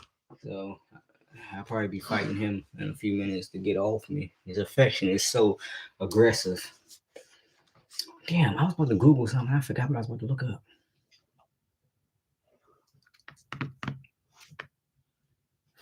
Oh well. Still looking at the difference between complex trauma and regular trauma. Some example of the causes of complex trauma may stem from experiencing childhood neglect, experiencing abuse early in life, frequent changes of caregivers such as while in foster care system or being adopted, being targeted by multiple perpetrators such as bullying or recurring sexual assault. An individual with complex PTSD may also experience a persistently negative self-view. They're likely to internalize that trauma was their fault and feel ashamed to discuss details. It is harder for them to identify their strengths based on a lack of positive core memories. Fixed negative worldview. Based on repeated trauma, they are likely to believe they have evidence that the world is a negative place, to have lost faith in previously held beliefs. Detachment from trauma. It's not uncommon for a person to disassociate preoccupation with people involved in the trauma. That makes sense. How does it affect relationships? All these things. I don't know what they're providing on their website, but I wanted to know more about certain things.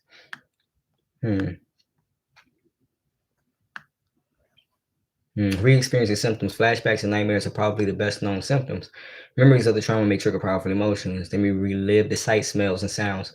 And so when people go, "Oh, just snap out of it," you're literally talking about the brain traveling a road without the person driving the vehicle. They've been hijacked. The car has been stolen. Someone else is traveling. You are telling someone to shut down a vehicle remotely that they do not have access to. When you tell them to snap out of their trauma or traumatic responses. On a statement of my half brother where I said, "Oh, he experienced the same things he did to me." Okay, still then fuck you. Because now that you are older, you have time and space to make up for some of the things that you have done and seek entitlement to forgiveness for. You have not done that. You know what I'm saying? So intent, it's one thing to harm people and to have negative impact, but it's another to just literally not give a fuck and then act like you didn't do it. That's the difference between a lot of people. The integrity to evolve and to change while still being honest about who they were. Avoidance symptoms. Those with PTSD spend a lot of energy avoiding triggers, people's, places, or situations that remind them of the trauma they experienced. They may self-medicate with drugs or alcohol. I'm someone, I don't enjoy smoking recreationally. I don't enjoy it. If there's a reason I'm turning to something, then this shit better work. Ain't no point in me committing myself to a behavior or program that does not provide benefit or the result which is promising. Emotional dysfunction, inability to regulate, relationship problems.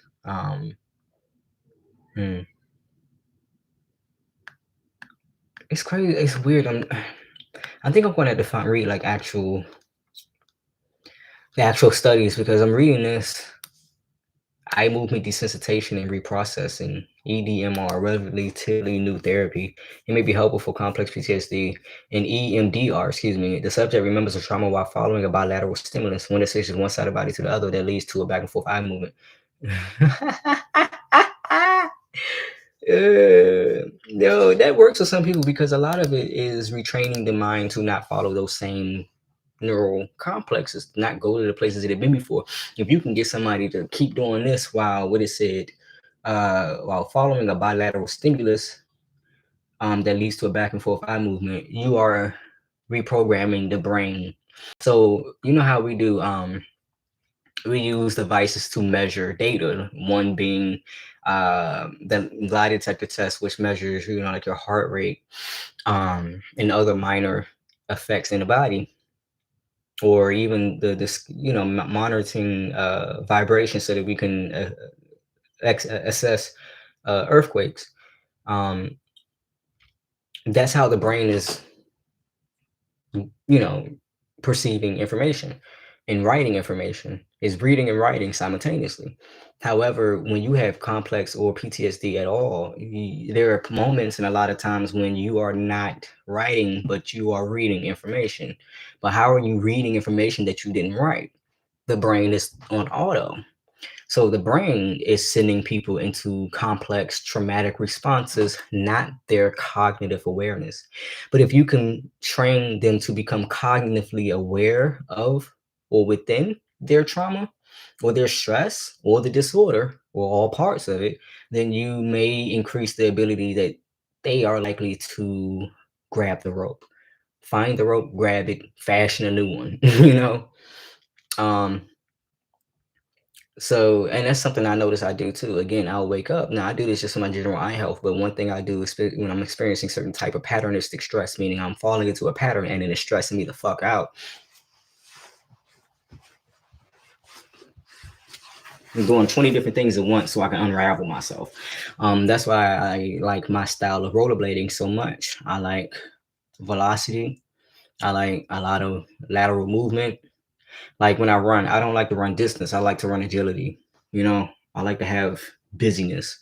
So when I skate, I like to constantly, I'm constantly scanning the road, and I notice this helps me scan my own heart without the ability to be reactionary. So though I'm picking up things in my heart, I can't hold on to any of it, and whatever falls, falls. Wherever it lands there. Whereas when I'm in calmer, more sedative states, I constantly am nitpicking all these different tenets of my trauma, my stress or the disorder. But if I rollerblade, I'm bypassing all of that. But I'm still registering it. I still see it. I'm experiencing it, but I'm not in the thick of it. Instead of being in the stands amongst the audience members who are literally just all they're doing is witnessing, I'm now in the game and I'm putting points on the board. That's important to me. And that's why they recommend movement so much. Like that's why every time you get into some type of funk, they go, "Well, have you exercised?" And I find that such a plain statement. Um, I think we should say like, "Have you moved creatively? Have you done something that is maybe a little risky than usual?" But I understand professionally, you don't want to use those type of suggestions because you don't know what that person is really prone to do. You don't know how much insight they have into themselves to not make uh, miscalculated decisions. So like in my skating, I skate now in January of 2022 much differently than I did in 2021. So, I have a different set of skates that I skate in compared to the skates that I initially purchased in June of 2021. So 2022, my skating life is going to be so much different from the skating life of 2021 that I know my lifestyle patterns and the people I grow around are eventually going to change as a result of that. That is a means of me taking control of things I can't actually control, like who's in the environment, but changing maybe the demographic of the individuals, changing the lifestyle patterns and behaviors, right? Because if I go to McDonald's, it's more likely I'm going to see obesity. And I apologize for putting these two in the same sentences because they don't correlate, but it's likely I'm either to run into obesity or glutton or excess or laziness. Find it everywhere, but likelihoods. It's more likely I'm going to meet somebody in Burger King who likes Burger King than I am someone who's in KFC who likes Burger King. Like relevance. Is this common? Skating, reflecting what's going on emotionally. I don't know. I don't know, because some people they get into different sports or activities, and the discipline is such a difference from everything else in their life. Like someone goes, "Oh, I hate rollerblading, but I love figure skating, because it allows me to feel graceful, beautiful, and free." And the thing is, you can skate similar to a figure skater as you would on rollerblades. There's some adaptations, but you can feel free on rollerblades as well. But perhaps it's also the environment that they like. Urban skating is completely different from roller rinks.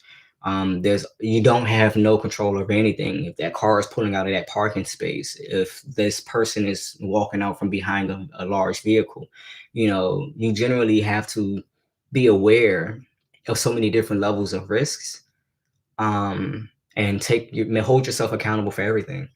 Even if you weren't the one at fault, it's better that you take account for what you did and how you could prevent it than you to give a fuck what everybody else did, right or wrong.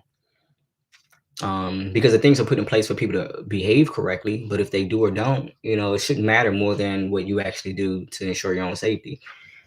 So is that common skating? I don't know. I would say probably, because the emotions or the mind state always reflected in the work. Like people who cook when they're angry. I cook when I'm mad. I over salt everything. If I cook when I'm depressed, it lacks flavor.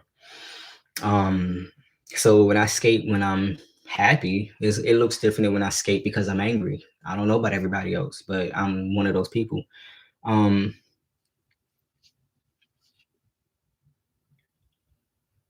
yeah, that's another thing. Sometimes, yeah, no, I would say no then, because if sometimes I'm angry, but I look like I'm listening to Will Ferrell happy, and I'm not. you know, like I'm looking for potholes. I want to take a risk. I want to put my ankle in jeopardy right now. I want to overcome this fear I have of my body. Like I want to I want to throw myself into this fall. You know, One of the things I gained early in life in gymnastic training is how to overcome fear, though it is rational. You should be afraid of falling off a balance beam and breaking your fucking neck. You should be. You should have respect for that. Physicality is real. You should have a fear so that you improve yourself and your technique, not so that you avoid things. Like I see people all the time. I don't want to put my child in the accident. I'm scared they're gonna get hurt. Now your child is old and uncoordinated because you didn't think about prevention and other benefits. I never hurt myself in gymnastics. I hurt myself more in basketball, running in a straight line, than I have in gymnastics. No, I was not tumbling. I did not progress to that level. Neither was I interested at the time when I was enrolled. But one of the things they also work on is teaching you how to fall. Same thing in parkour training is a lot of focus on falling and recovering, so that when you do fail, that's the first thing you default to, and that you hold an awareness of the risk you are putting yourself in when you do these things. The truth is, you are at greater risk of succumbing to your ignorance than you are succumbing to injury while learning how to do better. You know, for every safety class you take, you are better off than if you don't take the safety class and brush up and keep yourself mindful and in practice. So, yeah, do the emotions always show up? Yeah, no. hmm I like movement though. If it wasn't for rollerblading, it'd be something else. If it's not rollerblading or gymnastics or climbing trees, or it's yoga. If it's not yoga, it's dance. If it's not dance, it's posing in front of a mirror or a camera. I like movement and stillness. I like shapes, harmony. I like exploring those things using my body. Um, Finally found it.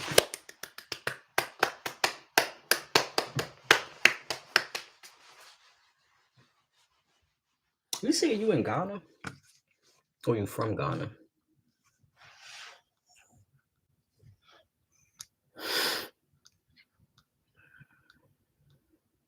You live in Ghana. Okay.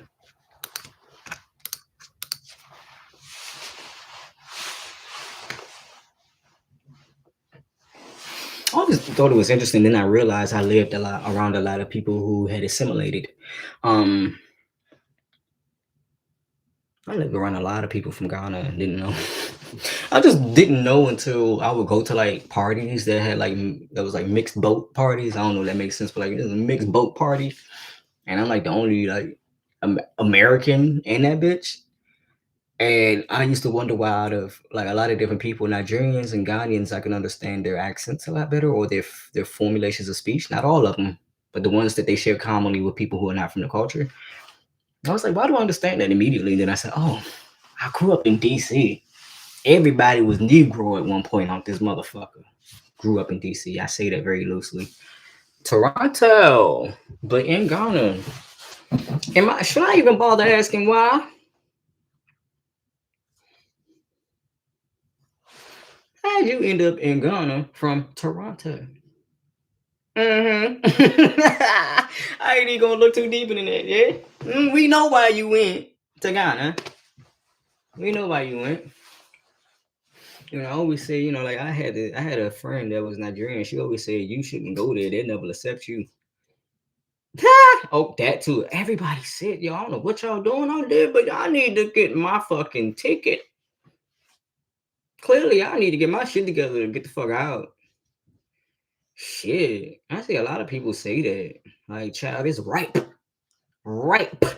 So many people are still avoiding it due to the stereotype, but it's ripe, baby. Get in now. I keep seeing people say that.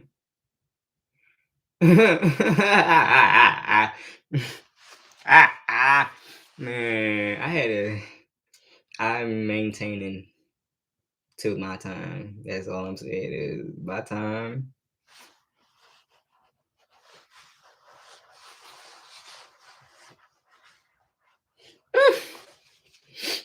Mm, mm, mm. I ain't gonna tell nobody because if you don't know, then you don't know. But if you know, you know. Because you done been there. I ain't fit to sit with nobody who don't believe. It's one thing to have a good perception of when to be critical, but some people just don't believe. Like, well, how did you know? You had the tools to guess success. Did you know success will come? Because it did it, it's proven it. Because you did have success, you proven it. It's like me saying, "Oh, I have successful premonitions," but I'm only able to say that after the fact. You didn't actually know to anticipate that, but you hope and you hold on tight. I ain't talking about you though. I'm running my mouth now. You know, something I miss is getting my hair done at a hair salon and being in women's spaces. And getting my hair done and sitting under the hair dryer and falling asleep and mm, I miss that. When I started focusing more on barbering my own hair at home and doing my own hair, that I ain't even got a reason to go. I was thinking about the other day twisting my hair, like rough twisting, free twisting, not free locking, but free twisting my hair. Is the link appearing? Oh no. I guess YouTube automatically blocked it. So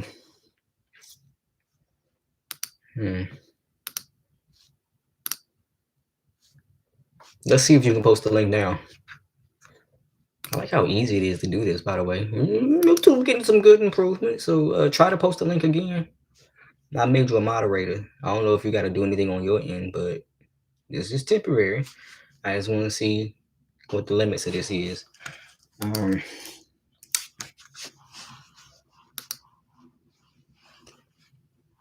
Look at that. Oops, I opened the window over here and still did that. I'm downloading files from strangers on the internet. Sin. So I got it now. So I'm removing the moderator designation, but thank you. I appreciate it. Let me open this up. Oh, Apple Books. What the hell? Ooh, I forgot I had books on here. I haven't used Apple. I forgot Apple Books was an app. I used to love Apple products on one point, and now I just use it because it's wise to. I'm seeing books I forgot I had on here, but I'm glad I can download this off cloud. I gotta put in my password. Well, I'm glad I can do it. So I have it now. Can I open it? Can I? Ooh, that's cute. That's cute. That's cute. I like. I can. Ooh, I like this. Can I broadcast this to my TV and read a book on my TV? Can I do that? How do I do that?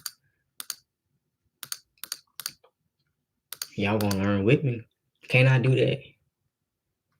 Can you view books maybe in a browser and broadcast it to a TV? I think if I had an Apple TV, I'm pretty sure I could do that. I don't have Apple TV though. Um, books broadcast to TV. Airplane. There we go. How to click it? No, it's not being specific because I said iBooks. Don't make me put it in quotation marks, Google. I can't find it, but I wanted to see if I can take this to my TV and lay in bed, just be looking at the big ass screen of my book, like, ooh, ooh. It's like the more freedom we get, the more I want. It's like, can we get to the point where we push the interface like, needs to be sitting there reading? Okay, I'm done. Yes, what were you saying? Like that stuff intrigues me. I think it's very interesting. Is like cyberpunk type stuff, but I also don't know how much I would actually be willing to do it. Let them put a chip in me so that I can virtually navigate. The thing is, my visualization skills are really strong, so I realize people use these things as an aid, and that's how people get the idea to make this stuff because they have the ability and they realize other people didn't. So they say, "Well, let me make something that allows you to have the same skill I have." Might need an HDMI cable.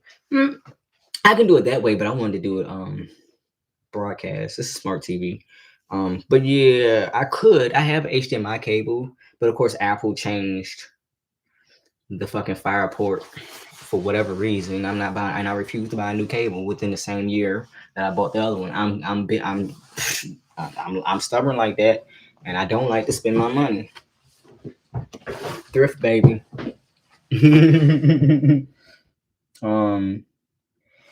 Okay. Yeah. No. I'm gonna have to just read that on the computer, or I wonder though. Can you access iBooks? Your cloud. Yeah, because I can access the cloud from my Android device on the browser, logging into Apple services. So I could technically, I believe, right? I believe, because I don't know if they're going to force me to use iBooks in order to read the file format, the book format. But I think if I could open it in the browser on my Android, I could broadcast that to my television. Huh.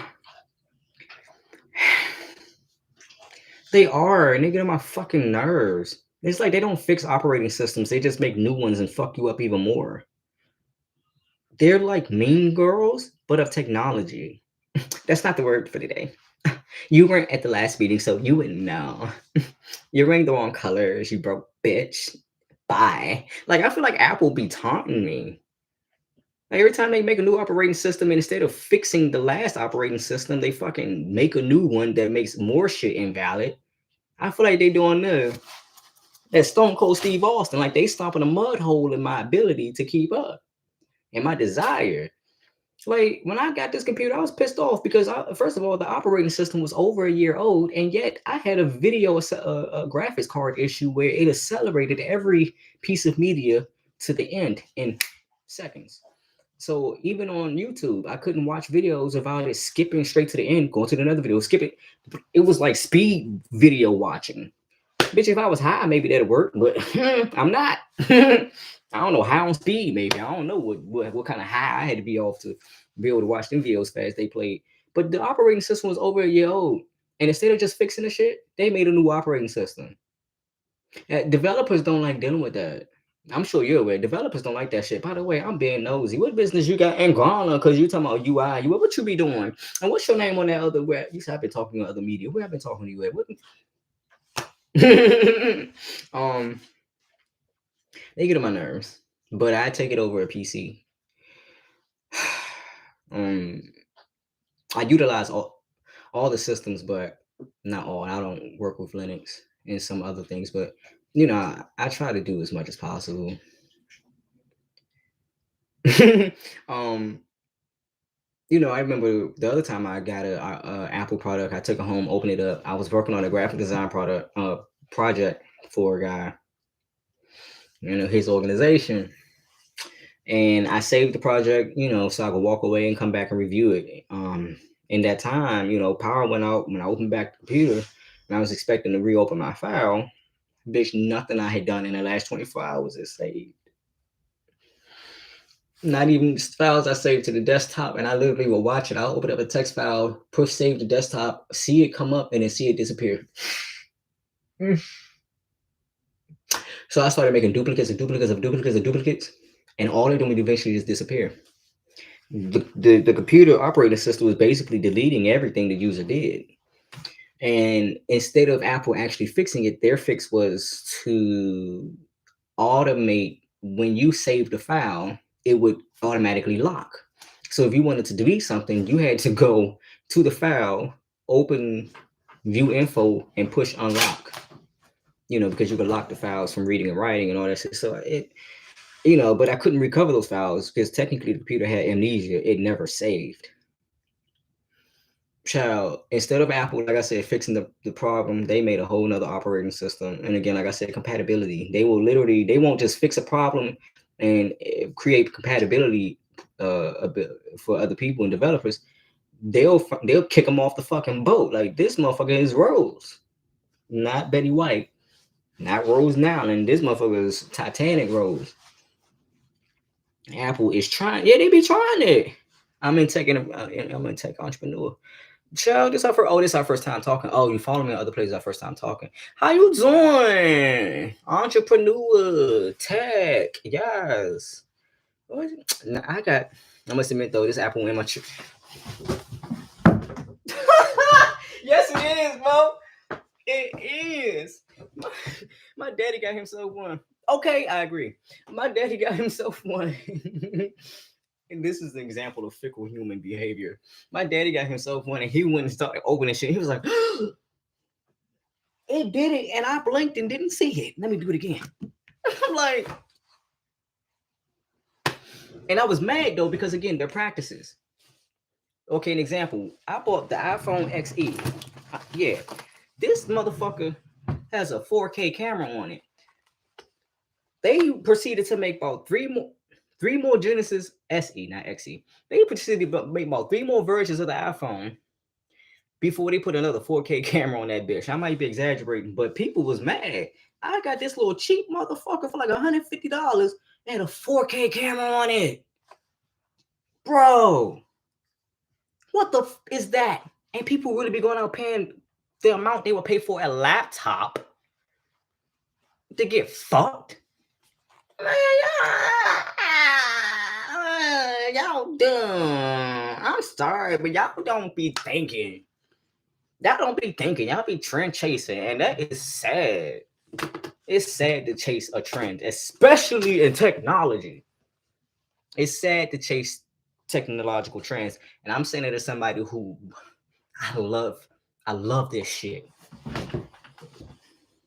Unfortunately, I love this shit, man. It has a lot of application. A lot. It's brought me a lot of joy. Okay, I've done so much because of technology. So, love it. But like I said, man, they full of shit. Or like how they came out with this Mac that I'm on, and then within like 6 months released the M1. If I had known they was about to do that, you think I would get?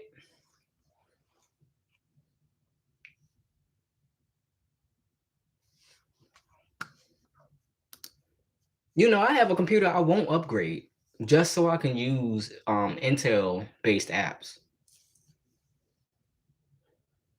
Like I shouldn't say this, but yeah, I got stuff I've tried to sell, tried to donate, and they won't even take it. I tried to sell a whole Mac computer for $100 just because of the apps I put on it. Bitches won't take it.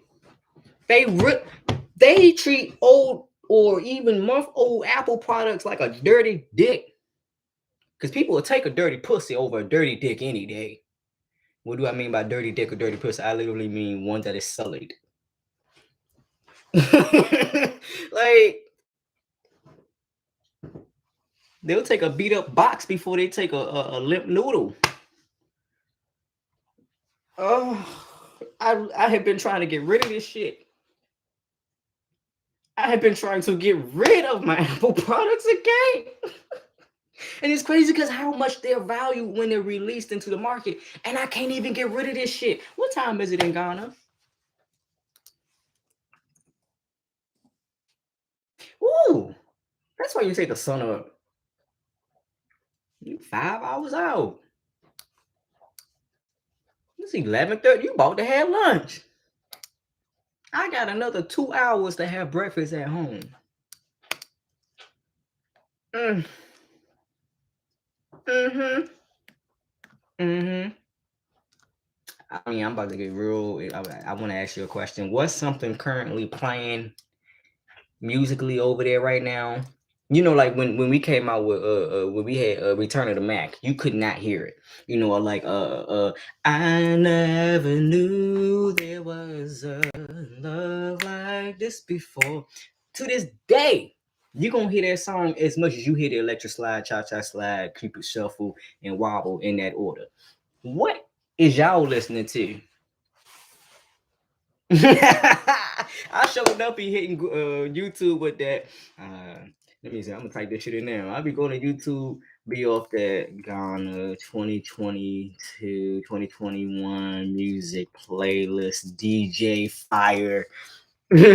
Well, yeah, I mean, I suspect the Afro beats, man, because you know my Spotify be bopping. Oh, I don't like to get into certain genres because they mean it. Like drill music, Pop Smoke, um, other artists. So they got Ghanaian drill music. I love that shit. It's so bad. I don't like gangster music per se. You know, nuck if you buck if you want to tussle. But I don't like to listen to some shoot 'em up, hit 'em, shoot 'em up, kill 'em, shoot 'em, kidnap 'em, fuck 'em, rape 'em, fuck dead bodies. Biggie Smalls, Eminem, DMX. I don't like listening to a lot of that. But baby, drill music touches a different part of me. Drill music gives me, you know how like in Matrix and like cyberpunk type films, everything is fucking European. So, you know, our experience with like Afro tech and seeing us in the future really came from it. My experience like Janet Jackson, and other names I can't recall right now in different forms of literature, art, and expression. So, you know, to me, you piece together these movies from the music videos. So to me, drill music is like when in all the films, modern films, the protagonist goes to techno or rave, and it's like this real grungy, like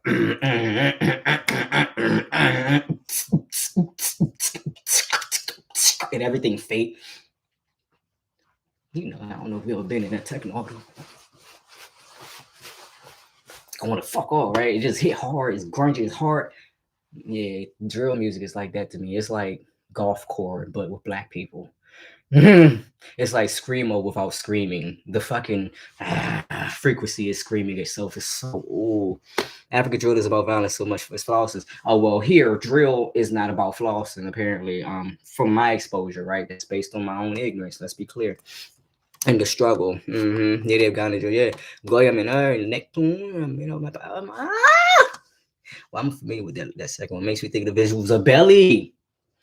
I love looking at pictures, shots from Belly. Yes, I agree. They did so good with the colors, the tones. Oh, the person. Of course, I type Belly into Google, give me a bunch of fucking. What did I expect?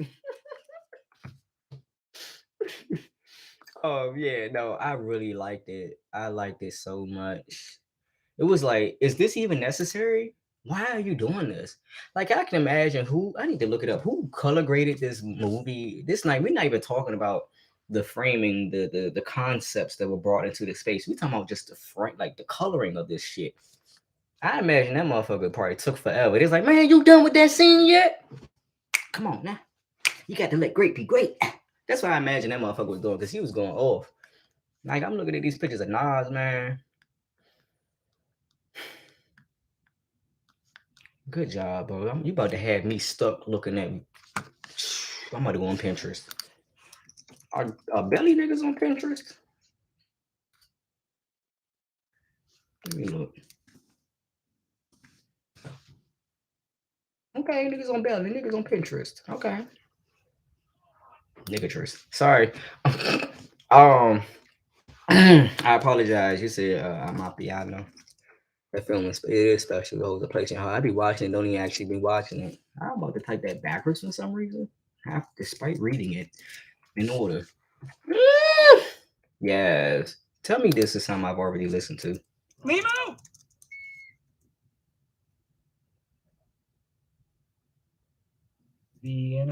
Come on. I used to have ad blockers, but not right now. Ooh, I'm going bald, baby.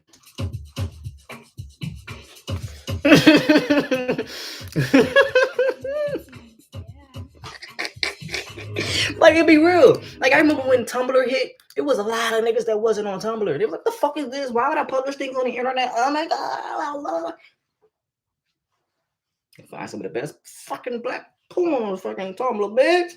It's like perfectly curated. Like, everybody on Tumblr is like, this is the creme de la creme of porn. I'm sorry to start this conversation, but I never went on Tumblr, witnessed porn, and was like, ugh, distasteful, disgusting. I've never done that. Like, I don't know who the hell this community of porn curators that existed on Tumblr. Oh, y'all had good taste. All these people were OnlyFans, and these motherfuckers paying for it. I could never. I don't like you enough to do that. Oh, I wouldn't even subscribe to my own wife OnlyFans if I had a wife. Girl, I hope you produce it. But like, girl, paying for porn. Oh, I can't imagine. You down bad. Is Tumblr still popping? Bitch, we don't even want to use Twitter no more. I'm sorry, I'm getting comfortable. That's why I started saying names like that now and stuff like that. I apologize. But is Tumblr? I don't know. I know I got tired of my shit getting cleaned up and losing access to some of my favorite blogs and shit. And I also got tired of my shit being plagiarized. I got tired of dealing with whiny motherfuckers that want to make issue out of shit that didn't involve them. Like, you make a joke about yourself and they get offended. Like, you can't say that about trans people. And I'm like, I'm definitely trans. Oh, you must self-hate yourself. I'm like, you must be bored as fuck to think I'm, you know what, I am transphobic. I the fuck am. Yep. I got anti-transness in me. You fucking right.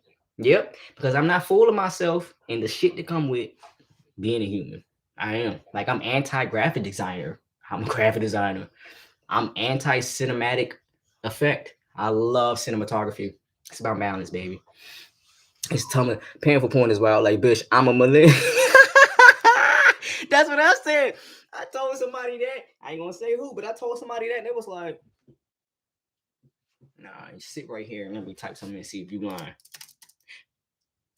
And I can watch all this shit for free. I ain't gotta sign up for no trials or nothing. I can just watch as much as I want to watch, replay it as many times as I want, and then leave. Ooh! Girl, motherfucker never paid for porn again. Yeah, you crazy. You wild. You wildin'. You gonna pay for porn. At this point, yes, I will just go pay for sex. I'm sorry. If I'm paying, if I'm paying for porn, this better be some good shit. Like I better be sitting at home with motherfucking Victorian fucking mother of pearl, motherfucking magnifying glasses and shit. Like, that HD quality is fine. Can you see the children swimming in that sperm? This is fine quality pornographic imagery. Bitch, this shit better be fucking great. I'm gonna pay you. I'm not even saying that you shouldn't be paid, but bitch, I'm not the one. All this free trial material. Hell, now I get to expose myself to a lot of different types and companies. Now I have variety and diversity.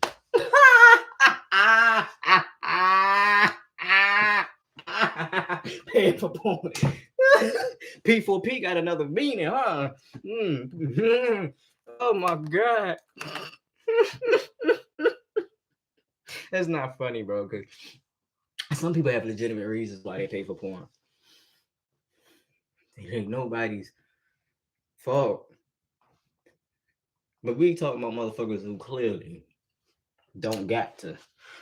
Oh, if I pay for porn, it's just because I'm appreciative. Legit. It's because I support you as a person. I support your practice. I'm not paying for the porn. I'm paying for you to fucking privacy. I'll pay a local small studio. I'll pay somebody I know. I'm not paying Slut House ENT for porn. All these CDs you can rip off, nigga. All these CDs you can make at home. Hell, I'd have converted some VHS to DVD for some motherfucker. You see, I'm still tickled by this fucking paying for porn. No. You have no imagination. You have none. And I know your sex bad as a result of that. Or you got one stroke. That's it. I'm sorry. You paying for it. Maybe they pay for porn because they're law-abiding citizens. Maybe that's it. I didn't pirate none of my porn, baby. Anyway,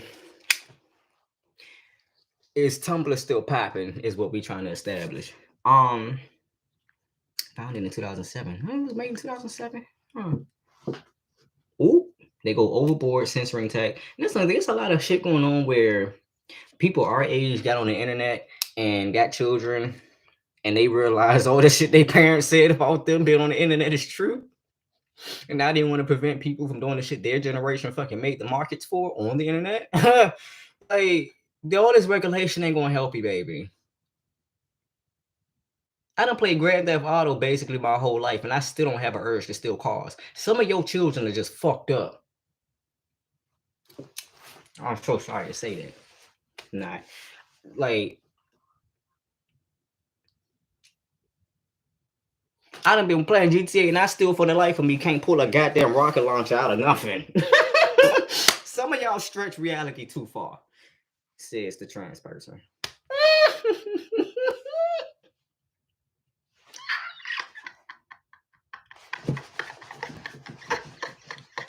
Now, I'm glad they started putting ratings on video games and informing you of some of the content that you would encounter. Because despite me playing GTA, if I don't want to witness violence, I don't want to witness it. And I hate it when I would be playing a game and I'd be unsuspecting of some of the moments or cinematic moments they would have in the game. And it completely shocked me. Or how they started becoming aware of seizures and understood that they needed to put seizure warnings. Now, they also started to regulate it to say that you just don't do that. You know, like WWE, I used to actually attend some of the wrestling matches, and I used to have to look away. As much as I wanted to look at some of my favorite wrestlers, I couldn't watch their entrances in person because of the psychedelic effect it had. I'm not somebody that will go into seizure perhaps like others would, which is visible, but I would have minor seizures. And those things, so some people have very lasting effects. Just saying. So I'm glad they started doing shit like that with regulation, but baby, y'all don't put trackers on your kids' phones and you still don't know how to keep up with the motherfuckers. I don't know what to tell you.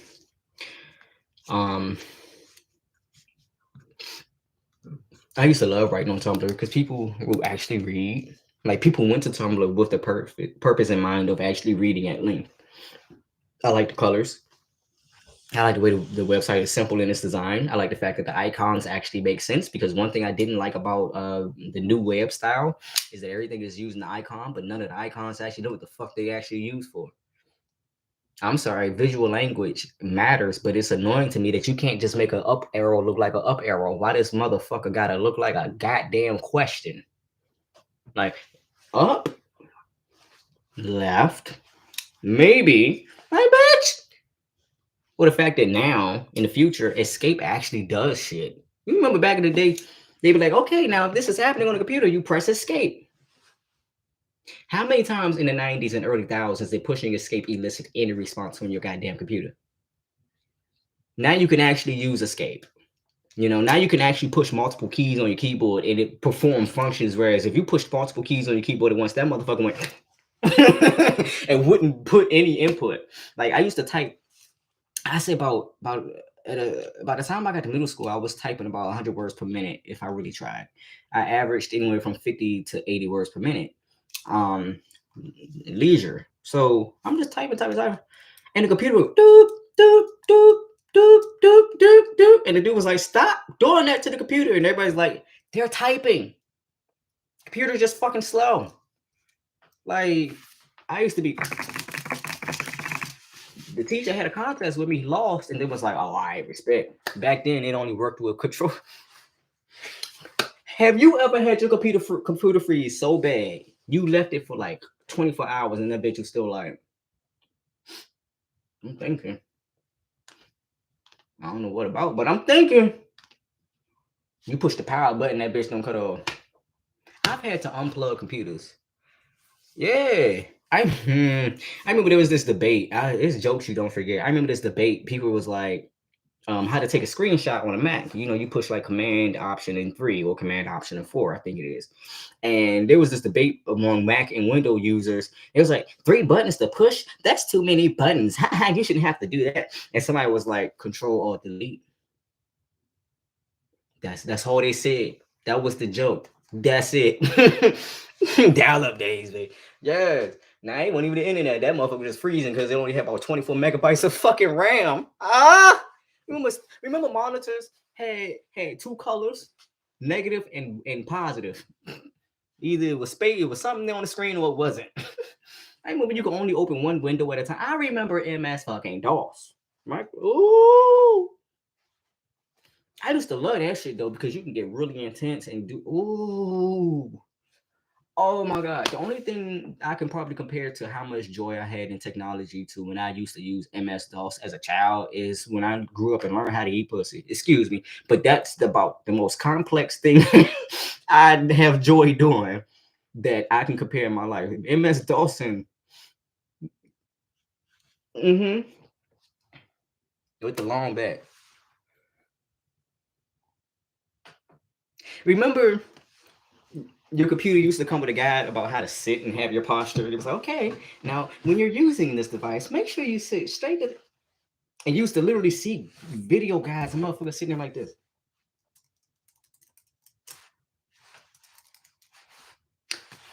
Who the fuck do you think I am? Floppy disk. That word alone is a joke. Just go floppy disk. Niggas a big, I bust out laugh. Let me show you some shit. Let me show you. And be cognizant of the fact that I walked out 5 feet and I brought out this archaic shit for you as an example. I'm not lying, Mo. Of Matisse. Snappy Edition. Select Run from Windows Program Manager. I used to love the term Windows Program. Type A:\/ setup and press OK to install. This is before things came with installers.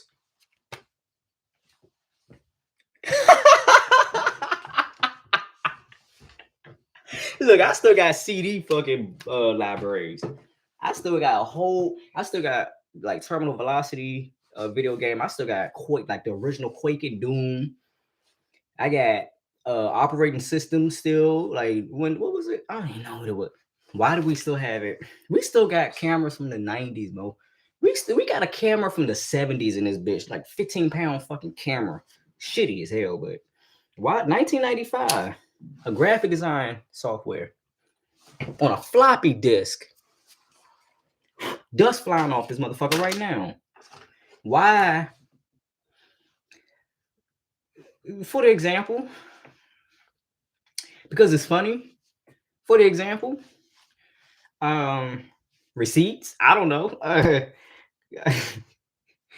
Collector's items, yes. I used to play Carmen San Diego, and I had to keep switching the fucking floppy disk every 2 minutes.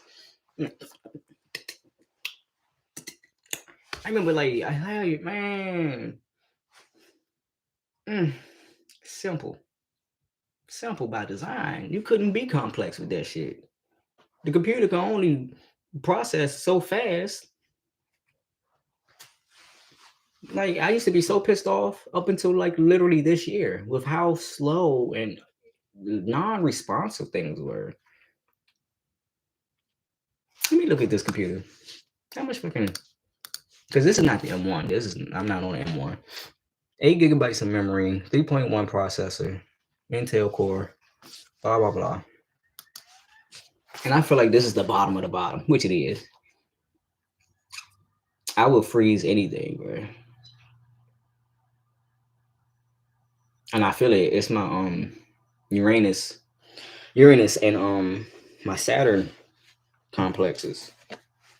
I shut shit down. Don't even be meaning to. Like, I can talk to devices. I can talk to people devices. I just don't. Because people don't realize the God of technology is real.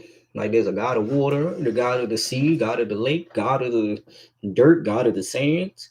The God of technology, the goddess of technology, she getting it together. Like, she is real. She is real. And she does have a cohort of motherfuckers who do shit for her. American gods.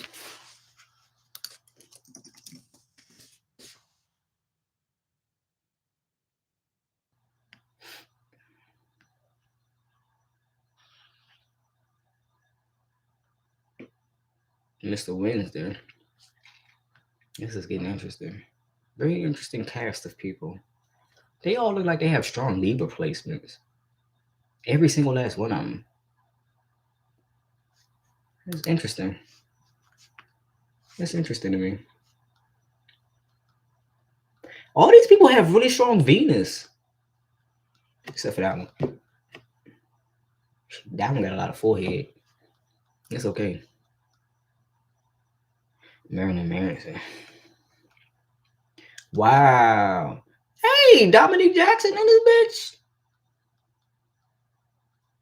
All these people got some strong Venus and Libra fucking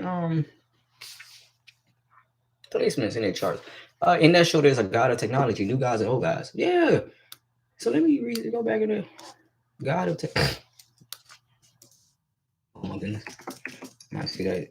When I get tired, my dyslexia is so much worse. Technical boy. Powers and abilities.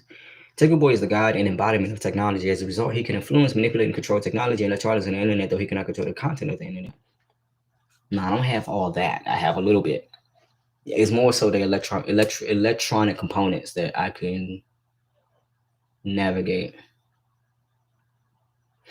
Okay, so the other thing is people want to see that as like a metaphysical thing, but there's matter that is too small for some people to see.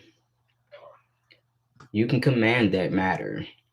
So like they say, attention changes the nature of what you're witnessing. So the observer and the atom are always in a relationship to one another. If you can't change the thing, you can change what is around it. But I don't do anything to harm people as far as my actual intents and purposes go. And I don't do anything to try and pry to people's information and things I should not know. So, okay, I see what you're saying. His identity goes much deeper than that. He is the embodiment of human innovation, and he is the bridge between the old gods and the new gods. So what I saw was like the technology god I saw is a female. So she's feminine. She chooses her manifestation.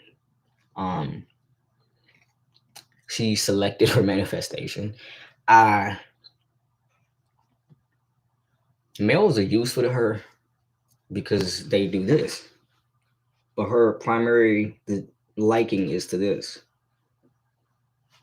You can hold more with a goddamn basket than you can with a goddamn stick. Just saying, depending on how you do it. But ease, right?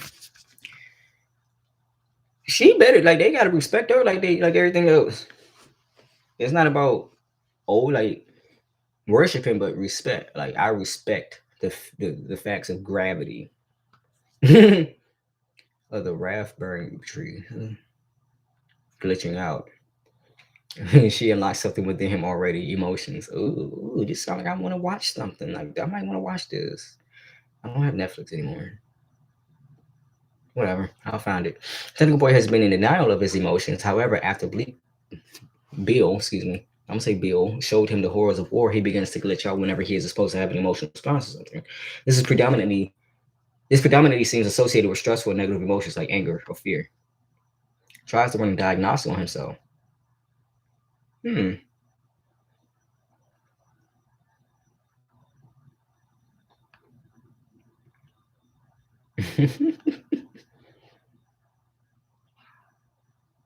Hmm.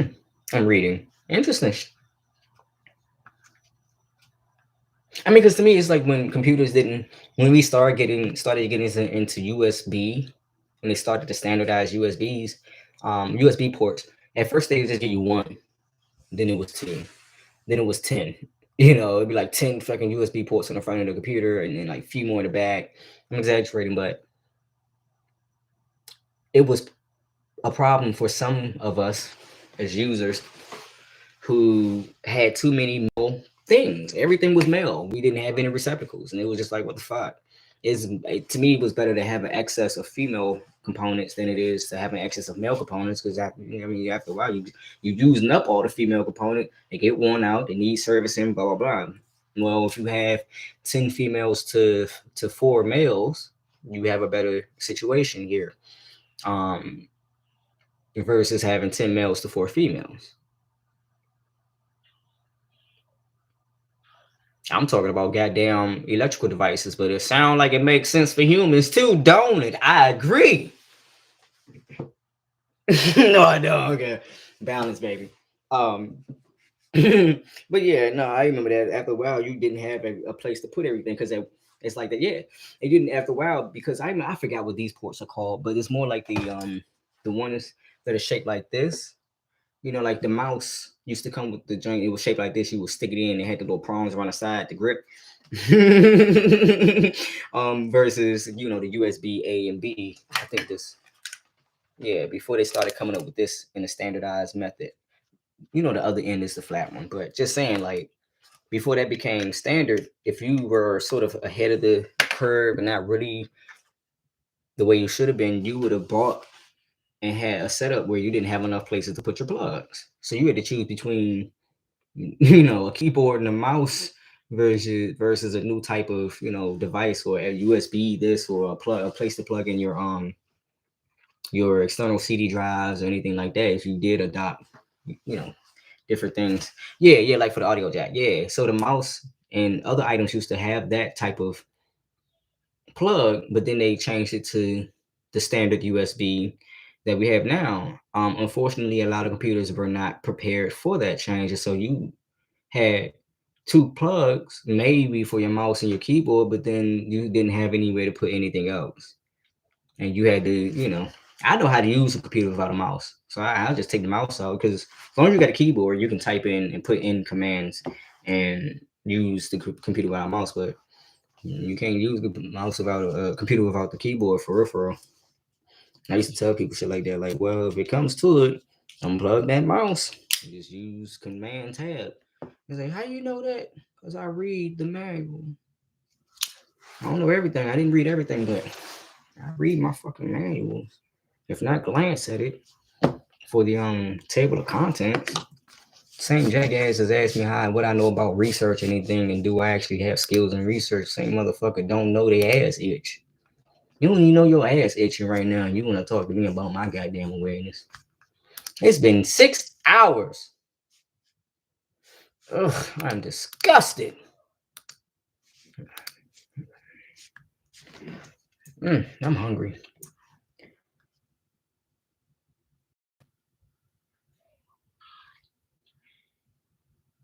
Oh, so Mac got rid of Intel computers and then went back to them. Freaking annoying. And then went to 32-bit and removed the. Just fucking annoying. I've learned things from trouble. I've learned more from troubleshooting than actual enjoyment.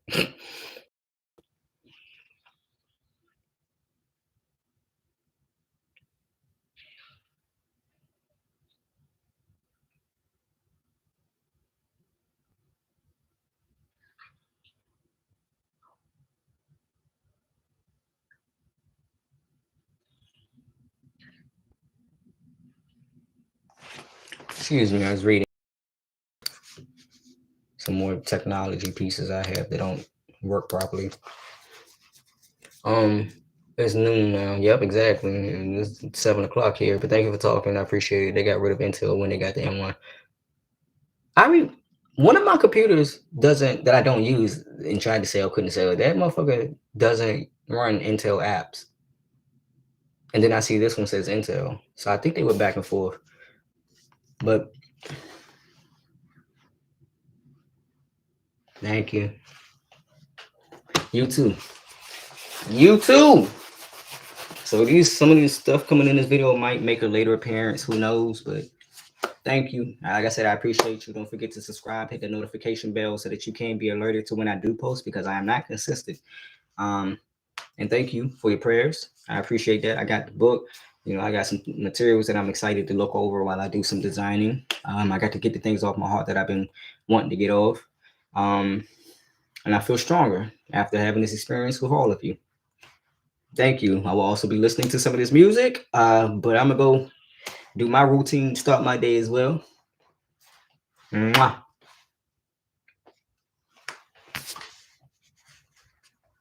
My wrist hurt. Did you fart?